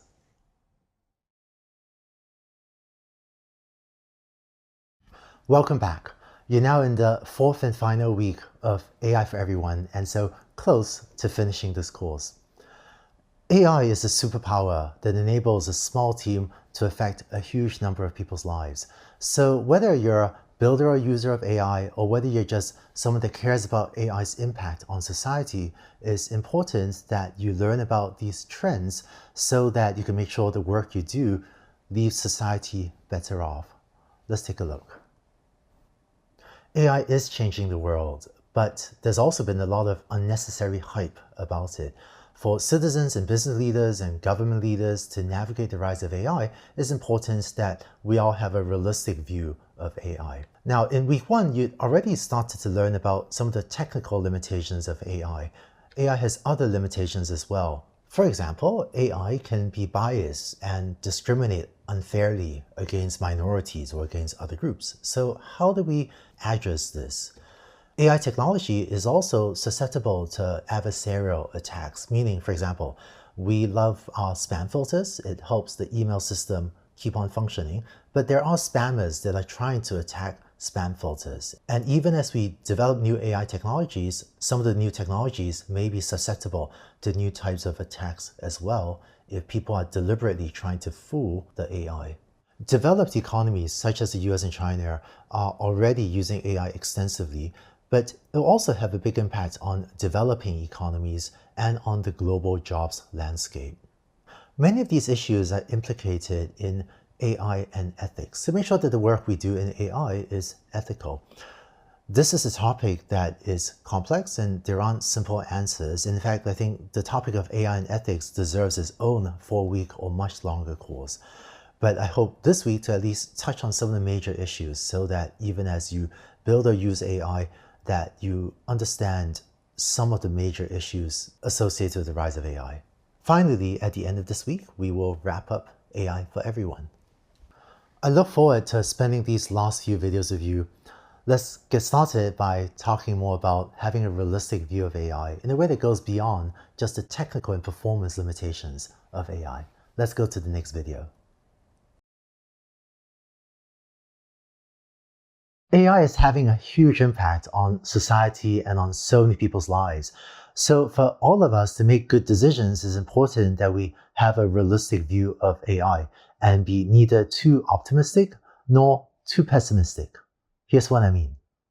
Did you ever read the story of Goldilocks and the Three Bears, maybe when you were a kid? Part of the story was that a bowl of porridge should be neither too hot nor too cold, and the bed should be neither too firm nor too soft. I think we need a similar Goldilocks rule for AI, where I think it's important that we be neither too optimistic nor too pessimistic about what AI technology can or cannot do. For example, we should not be too optimistic about AI technologies. AI is a very powerful technology, but I wouldn't expect it to solve all of humanity's problems and by itself usher in some sort of global utopia for humanity. Some of the over-optimism stems from people thinking that AI sentience, artificial general intelligence, or even superintelligence might be right around the corner, and that when we get there, AI will rapidly invent huge breakthroughs in healthcare and give us all long and healthy lives and also create an insane amount of wealth for everyone. I wish it were that easy. On the flip side, some of the most pessimistic fears about AI also relate to thinking superintelligence might be right around the corner and that AI might become sentient and decide to, kill off all humans. This seems extremely unlikely to me. Even though AI has risks, for example, it can give biased, unfair, or inaccurate outputs, our losing control of it to the point of AI becoming akin to a superior species that then wipes us out is really in the realm of science fiction rather than a realistic scenario. Humanity has lots of experience controlling things more powerful than any individual, like corporations and nation states. And while AI's output is sometimes unpredictable, I'm not worried about us so-called losing control of AI or becoming a competitive species to us. I think unnecessary fears and overly optimistic hopes about sentience, superintelligence, artificial general intelligence are distracting people from the real issues, and is also causing unnecessary fears about AI in parts of society. In contrast, I think a more realistic view of AI is that it is a very, very powerful tool, but that there are also many things that AI cannot do. It has some potential harms, like bias, unfairness, and inaccurate outputs that we can mitigate, and it is already creating tremendous economic value.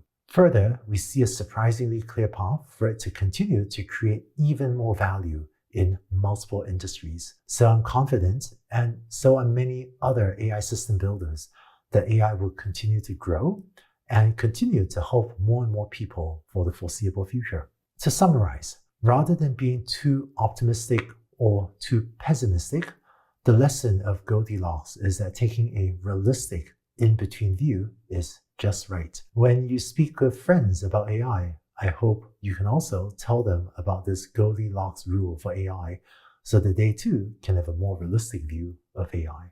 There are many limitations of AI. You have already seen earlier some of the performance limitations, but AI has other limitations as well. One of the limitations of AI is that explainability is hard, and many high-performing AI systems are black boxes, meaning that it works very well, but the AI doesn't know how to explain why it does what it does. Here's an example. Let's say you have an AI system look at this X-ray image to diagnose if anything is wrong with the patient. In this example, which is a real example, the AI system says that it thinks the patient has right-sided pneumothorax, which means that the right lung is collapsed. But how do we know if the AI is right? And how do you know if you should trust the AI system's diagnosis or not? There's been a lot of work on making AI systems explain themselves. In this example, the heat map is the AI telling us what part of the image it is looking at in order to make this diagnosis. Because it is clearly basing its diagnosis on the right lung, and in fact on some key features of the right lung, seeing this image may give us more confidence that the AI is making a reasonable diagnosis. Now, to be fair, humans are also not very good at explaining how we make decisions ourselves. For example, you've already seen this coffee mug in the last week's videos, but how do you know it's a coffee mug? How does a human look at this and say, that's a coffee mug? You know, there are some things you can point to, like there's a room for liquid and there's a handle, but we humans are not very good at explaining how we can look at this and decide what it is. But because AI is a relatively new thing, the lack of explainability is sometimes a barrier to its acceptance. And also, sometimes if an AI system isn't working, then its ability to explain itself would also help us figure out how to go in and make the AI system work better. So explainability is one of the major open research areas that a lot of researchers are working on. What I see in practice is that when an AI team wants to deploy something, the AI team is often able to come up with an explanation that is good enough to enable the system to work and be deployed. So explainability is hard, but is often not impossible, but we do need much better tools to help AI systems explain themselves. AI has some other serious limitations. As a society, we do not want to discriminate against individuals based on their gender, based on their ethnicity, and we want people to be treated fairly. But when AI systems are fed data that doesn't reflect these values, then an AI can become biased or can learn to discriminate against certain people. The AI community is working hard and is making good progress on these issues, but we're far from done and there's still a lot of work to do. You learn more about biased AI in the next video and some ideas on how to make sure that AI systems you work with are less biased.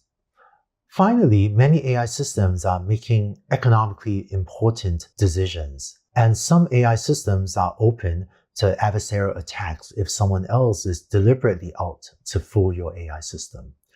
So depending on your application, it may be important to make sure that you are not open to these types of attacks on your AI systems. The issues of AI and discrimination or AI and bias, as well as the issue of adversarial attacks on AI, are important both to you as a potential builder and user of AI, as well as to society. In the next video, let's dive more deeply into the issue of AI and bias.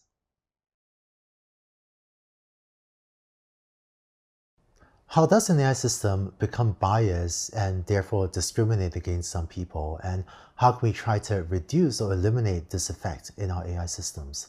Let's start with an example. A group at Microsoft found this remarkable result that when AI learns from text found on the internet, it can learn unhealthy stereotypes. To their credit, they also proposed technical solutions for reducing the amount of bias in this type of AI system. Here's what they found. By having an AI read text on the internet, it can learn about words, and you can ask it to reason about analogies. So you can quiz the AI system. Now that you've read all this text on the internet, in the analogy man is to woman, as father is to what? So the AI will output the word mother, which reflects the way these words are typically used on the internet. If you ask it man is to woman as king is to what, then the same AI system will say as king is to queen, which again seems reasonable relative to the way these words are used on the internet.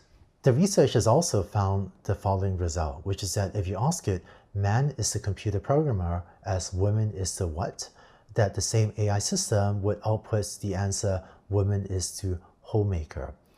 And I think this answer is really unfortunate. A less biased answer would be if we were to say woman is to computer programmer.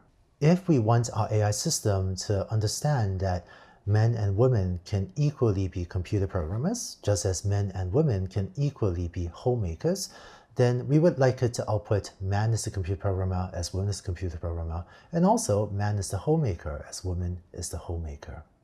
How does an AI system learn to become biased like this from data? Let's dive a bit more into the technical details. The way an AI system stores words is using a set of numbers. So let's say the word man is stored, or we sometimes say represented, as the two numbers 1, 1. The way an AI system comes up with these numbers is through statistics of how the word man is used on the internet. The specific process for how these numbers are computed is quite complex, and I won't go into that here, but these numbers represent the typical usage of these words. In practice, an AI might have hundreds or thousands of numbers to store a word, but I'm just going to use two numbers here to keep the example simpler. Let me take this number and plot it on a chart. So the word man, I'm going to plot at the position 1, 1 on the figure on the right. By looking at the statistics of how the words or how the phrase computer programmer is used on the internet, the AI will have a different pair of numbers, say 3, 2, to store or to represent the phrase computer programmer. And similarly, by looking at how the word woman is used, it'll come up with a different pair of numbers, say 2, 3, to store or to represent the word woman. When you ask the AI system to compute the analogy above, man is the computer programmer as woman is the what, then what the AI system will do is construct a parallelogram that looks like this, and it will ask what is the word associated with the position 4, 4, because it will think that is the answer to this analogy. One way to think about this mathematically is that the AI thinks the relationship of man to computer programmer is that you start from the word man, go 2 steps to the right and 1 step up. And so to find the same answer for woman is the what, you would also go 2 steps to the right and 1 step up. Unfortunately, when these numbers are derived from text on the internet, an AI system finds that the way the word homemaker is used on the internet causes it to be placed at the position 4, 4. Which is why the AI system comes up with this biased analogy. AI systems are already making important decisions today and will continue to do so in the future as well. So bias matters. For example, There's a company that was using AI for hiring and found that their hiring tool discriminated against women. This is clearly unfair, and so this company shut down their tool. Second, there are also some facial recognition systems that seem to work more accurately for light-skinned than dark-skinned individuals. If an AI system is trained primarily on data of lighter-skinned individuals, then it will be more accurate for that category of individuals. To the extent that these systems are used in, for example, criminal investigations, this can create a very biased and unfair effect for dark-skinned individuals. So many face recognition teams today are working hard to ensure that the systems do not exhibit this type of bias. There have also been AI or statistical loan approval systems that wound up discriminating against some minority ethnic groups and quoted them a higher interest rate. Banks have also been working to make sure to diminish or eliminate this type of bias in their approval systems. Finally, I think it's important that AI systems do not contribute to the toxic effect of reinforcing unhealthy stereotypes. For example, if an 8-year-old girl goes to an image search engine and searches for Chief Executive Officer, if they see only pictures of men, or if they see no one that looks like themselves, either by gender or ethnicity, we don't want them to be discouraged from pursuing a career that might lead her to someday be a chief executive officer of a large company. Because of these issues, the AI community has put a lot of effort into combating bias. For example, we're starting to have better and better technical solutions for reducing bias in AI systems. In the example you saw at the start of this video of the AI outputting bias analogies, simplifying the description a little bit, researchers have found that when an AI system learns a lot of different numbers with which to store words, there are a few numbers that correspond to the bias, and if you zero out those numbers, just set them to 0, then the bias diminishes significantly. A second solution is to try to use less bias and or more inclusive data. For example, if you are building a face recognition system, and make sure to include data from multiple ethnicities and all genders, then your system will be less biased and more inclusive. Second, many AI teams are subjecting their systems to better transparency and or auditing processes so that we can constantly check what types of bias, if any, these AI systems are exhibiting so that we can at least recognize the problem if it exists and then take steps to address it. For example, many face recognition teams are systematically checking how accurate their system is on different subsets of the population to check whether it is more or less accurate on dark-skinned versus light-skinned individuals, for example. Having transparent systems as well as systematic auditing processes increases the odds that we'll at least quickly spot a problem in case there is one so that we can fix it. Finally, I think having a diverse workforce will also help reduce bias. If you have a diverse workforce, then the individuals at your workforce are more likely to be able to spot different problems, and maybe they'll help make your data more diverse and more inclusive in the first place. By having more unique points of view as you're building AI systems, I think this will help all of us create less biased applications. AI systems are making really important decisions today, and so their bias or potential for bias is something we must pay attention to and work to diminish. One thing that makes me optimistic about this is that we actually have better ideas today for reducing bias in AI than reducing bias in humans. So while we should never be satisfied until all AI bias is gone, and it will take us quite a bit of work to get there, I'm also optimistic if we could take AI systems that started off with a level similar to humans because it learned from humans, and we can cut down the bias from there through technical solutions or other means so that as a society, we can hopefully make the decisions we're making through humans or through AI rapidly become more fair and less biased. In addition to the problem of bias, one of the other limitations of AI is that it can be open to adversarial attacks. In the next video, you learn what are adversarial attacks, as well as some of the things you could do to guard against them. Let's go on to the next video. Even though modern AI is incredibly powerful, one of the limitations of modern AI technologies, especially deep learning, is that sometimes it can be fooled. In particular, modern AI systems are sometimes susceptible to adversarial attacks if someone else sets out deliberately to fool your AI system. Let's take a look. Let's say you give an AI system this picture of a bird and ask it to classify it. The AI system outputs that this is a hummingbird. But let's say we make a minor perturbation to this image. By minor perturbation, I mean to change the pixel values just a little bit, an almost imperceptible change to most people. The same AI system then says this is instead a hammer. Now, to a person, you might say, how is this even possible? The picture on the right looks almost identical to the picture on the left. And in fact, the changes are almost imperceptible to the human eye. But an AI system sees the world very differently than you and I do, and so it is susceptible to if an adversary makes changes to a picture that could be imperceptible to you and me, but that results in fooling the AI into thinking this picture is something totally different. We call this an adversarial attack on an AI system. In computer security, an attack against a secure system means an attempt to make it do something other than what it was intended to do.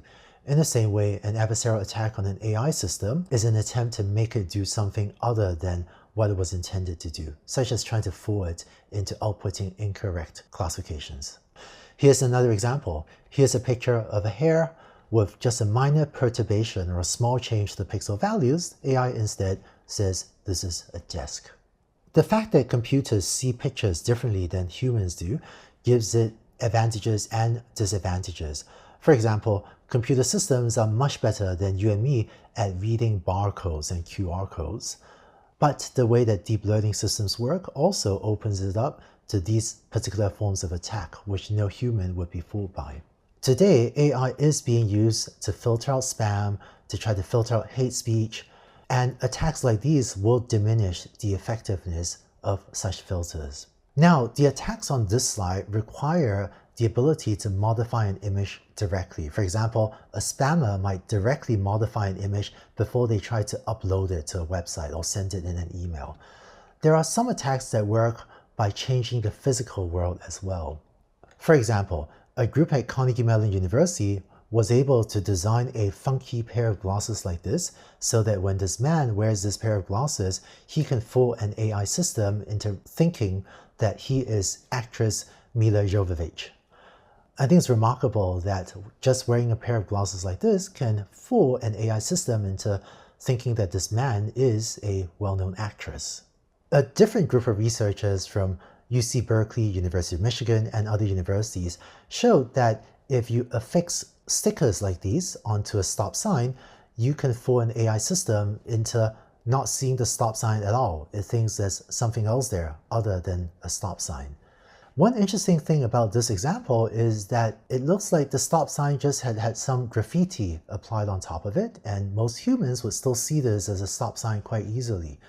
But if you have a computer vision system built into a self-driving car, for example, it would be really unfortunate if the car doesn't see the stop sign anymore because of these stickers applied on top of it. One last example, this one from a group of researchers at Google, is if you show an AI system this picture, it will say, this is a banana.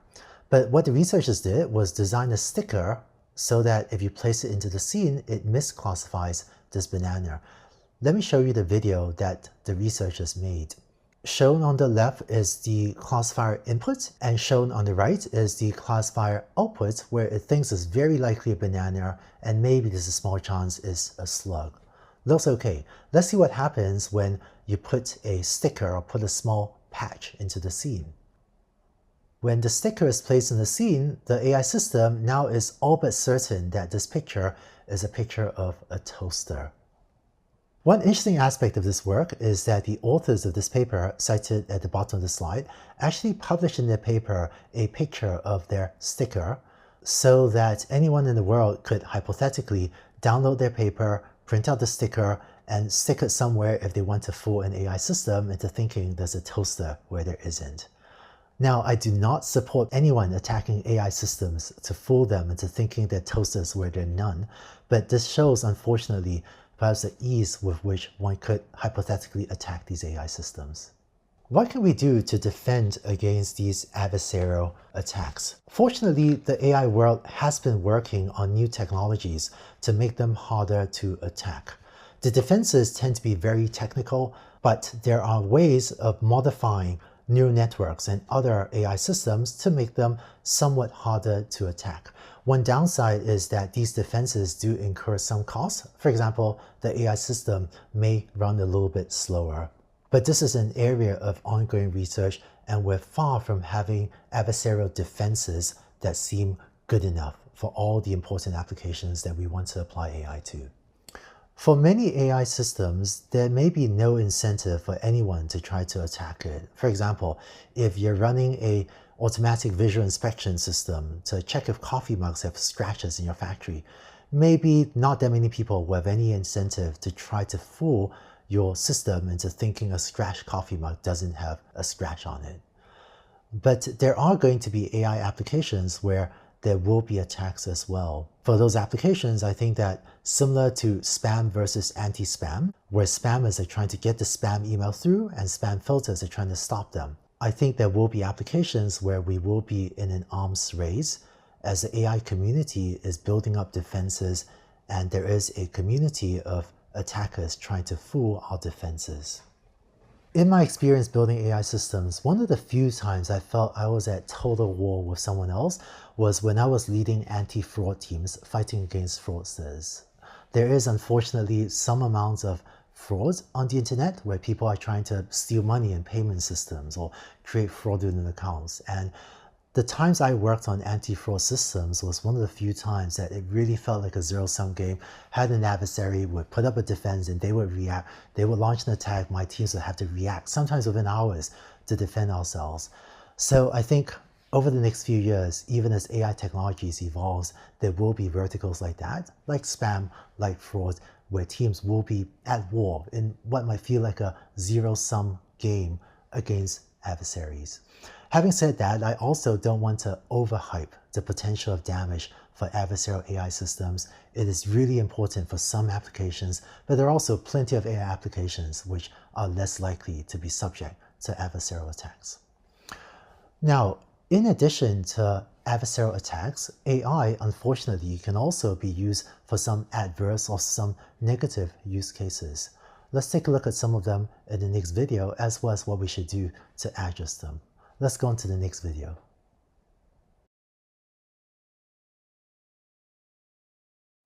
AI is incredibly powerful, and the vast majority of users of AI are making people, companies, countries, society better off. But there are a few adverse users of AI as well. Let's take a look at some of them and discuss what we can do about them. AI technology has been used to create deep fakes, and that means to synthesize video of people doing things that they never actually did. The website BuzzFeed created a video of former US President Barack Obama saying things that he never did. BuzzFeed was transparent about it, and when they published the video, it was really obvious because they told everyone that this was a fake video. But if this type of technology is used to target an individual and make others think they said or did things they never actually did, then these individuals could be harmed and left to defend themselves against fake video evidence of something they never actually did. Similar to the war of spam versus anti-spam, there is AI technology today for detecting if a video is a deep fake. But in today's world of social media, where a fake could spread around the world faster than the truth can catch up, many people are concerned about the potential of deep fakes to harm individuals. There's also a risk of AI technologies being used to undermine democracy and privacy. For example, many governments around the world are trying to improve their citizens' lives, and I have a lot of respect for the government leaders that are uplifting their citizens. But there are also some oppressive regimes that are not doing the right things by their citizens that may seek to use this type of technology to carry out oppressive surveillance of their citizens. While governments have a legitimate need to improve public safety and reduce crime, there are also ways of using AI that feel more oppressive than uplifting of its own citizens. Closely related to this is the rise of fake comments that AI can generate. Using AI technology, it's now possible to generate fake comments, either on the commercial side, fake comments of products, or in political discourse, fake comments about political matters in the public discourse, and to generate fake comments much more efficiently than if you only had humans writing them. So detecting such fake comments and weeding them out is an important technology for maintaining trust in comments that we might read online as well. Similar to the battles of spam versus anti-spam and fraud versus anti-fraud, I think that for all of these issues, there may be a competition on both sides for quite some time to come. Similar to the battles of spam versus anti-spam, fraud versus anti-fraud, I'm optimistic about how these battles will play out, because if you take spam filter as an example, there are a lot more people that are motivated to make sure spam filters do work, that anti-spam does work, than there are the smaller number of spammers trying to get their spam in to your inbox. Because of this, there's a lot more resources on the side of anti-spam than on the side of spam, because society actually functions better if anti-spam and anti-fraud works out well. Because of this, even though the AI community still has a lot of work to do to defend against these adverse use cases, because society is genuinely better off if we could have only good users of AI, I am optimistic that the balance of resources means that the side of good will prevail. But it will still take a lot of work from the AI community over many years to come. Next, AI is also having a big impact on developing economies. Let's take a look at that in the next video.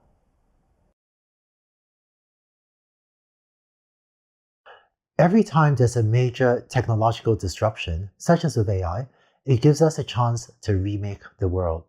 AI is a very advanced technology, yet it's affecting both developed economies and developing economies. So how can we make sure that even as AI creates tremendous wealth, that it uplifts all nations? Let's take a look. There's been a fairly predictable roadmap, almost a ladder, that many developing economies have successfully executed in order to help the citizens gain skills and climb to higher levels of wealth.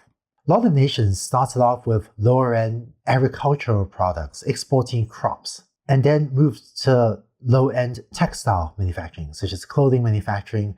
And then as the population starts to gain a bit more wealth, become a bit more healthy, move on to low-end components manufacturing, such as making less expensive plastic parts, to then moving on to low-end electronics manufacturing, to higher-end electronics manufacturing, maybe to automotive manufacturing, and so on.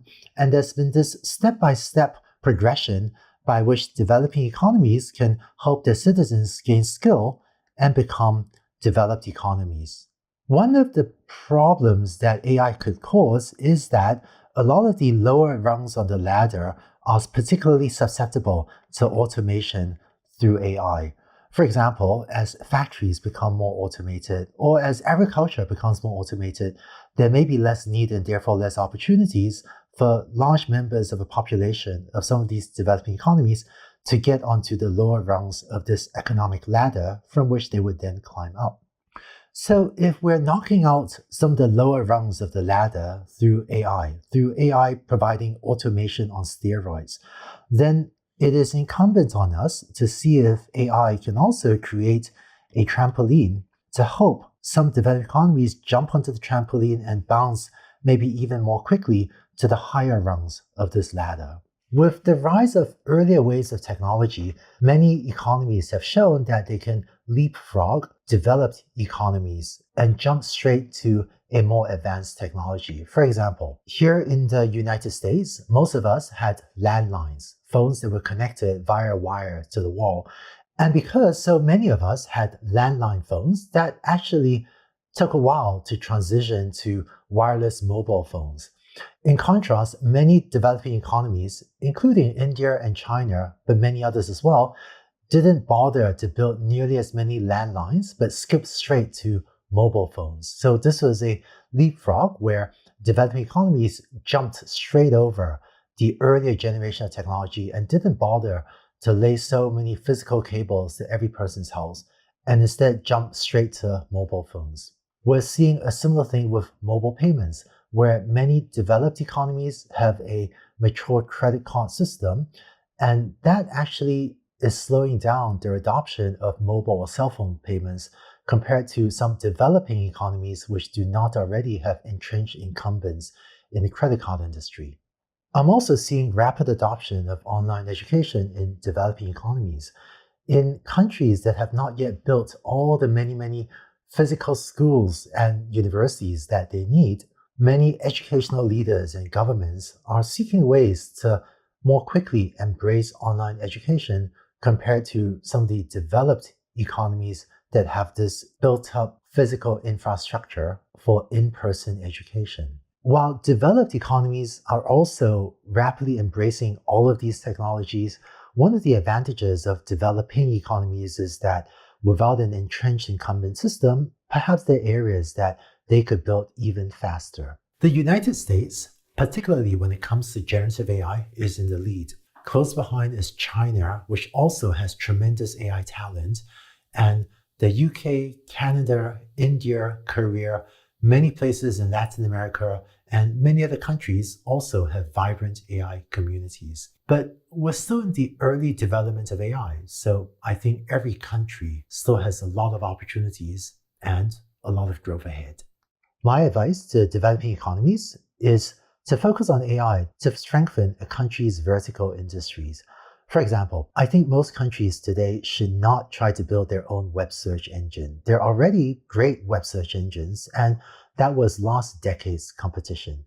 Instead, if a country has a very strong vertical industry in, say, coffee bean manufacturing, then that country is actually uniquely qualified to do work in AI for coffee manufacturing. And building AI for coffee manufacturing would even further strengthen what that country is already good at. So rather than needing for every country to compete with the US and China on AI in general, I would advise most countries to use AI to strengthen what that country is good at and what that country wants to do in the future. Finally, public-private partnerships, meaning governments and corporations working together, can really help accelerate a vertical industry's AI developments.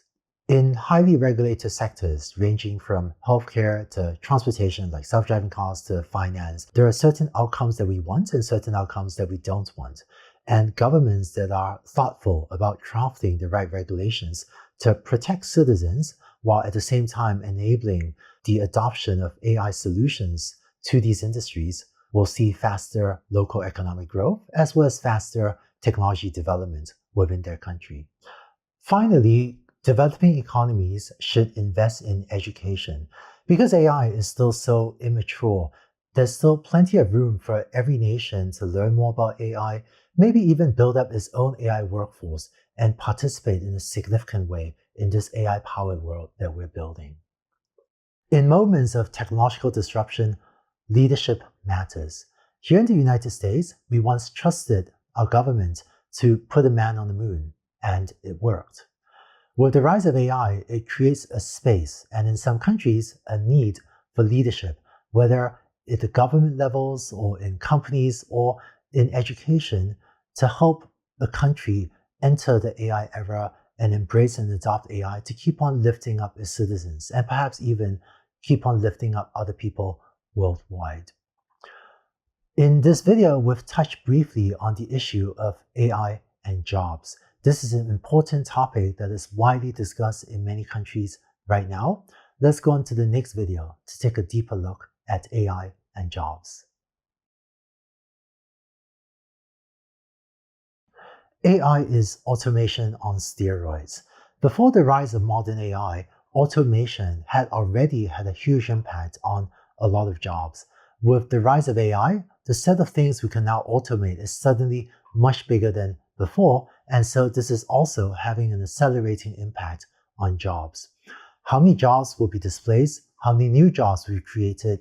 I don't think anyone has a firm answer to these questions yet, But let's take a look at some studies to try to understand what may be ahead.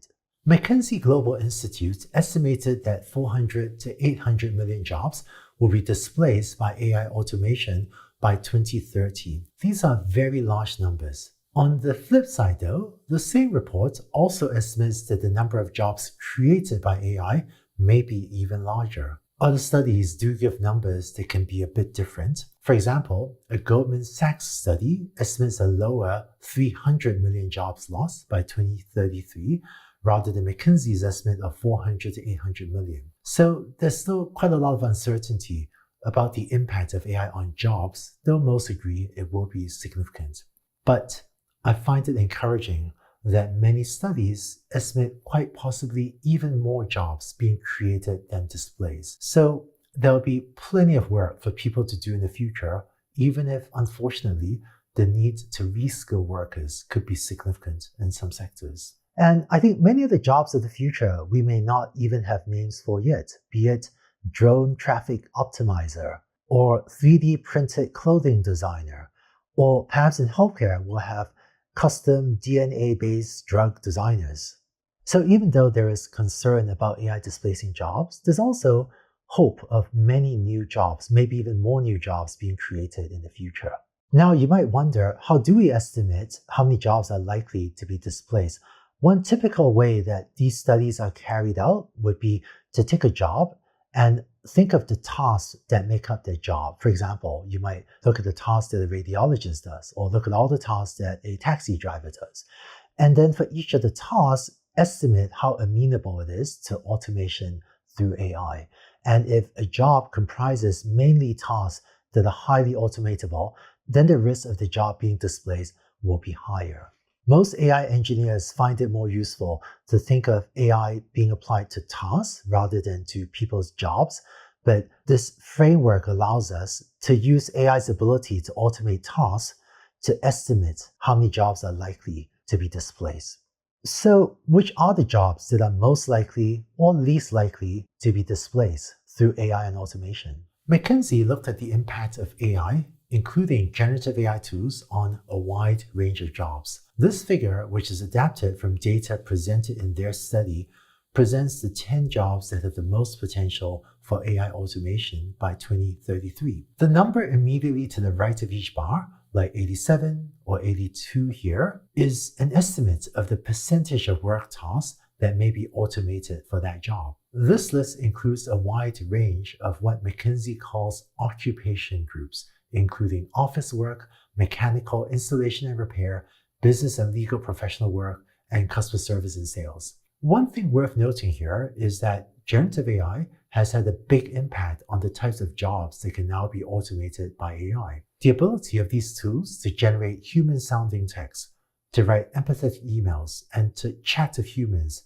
has exposed new categories of jobs to AI automation that were previously less susceptible to automation. In fact, if you look at the automation potential of these jobs without generative AI tools, you see some significant increases in the potential for AI automation in the occupations that involve writing and communications tasks like office support and legal work. The numbers in the right column here show how much of the global workforce is employed in each occupation group. Together, these top 10 occupations employ more than 70% of workers around the world, a huge number of people. How do we help citizens and nations navigate the coming impact of AI on jobs? Here are some possible solutions.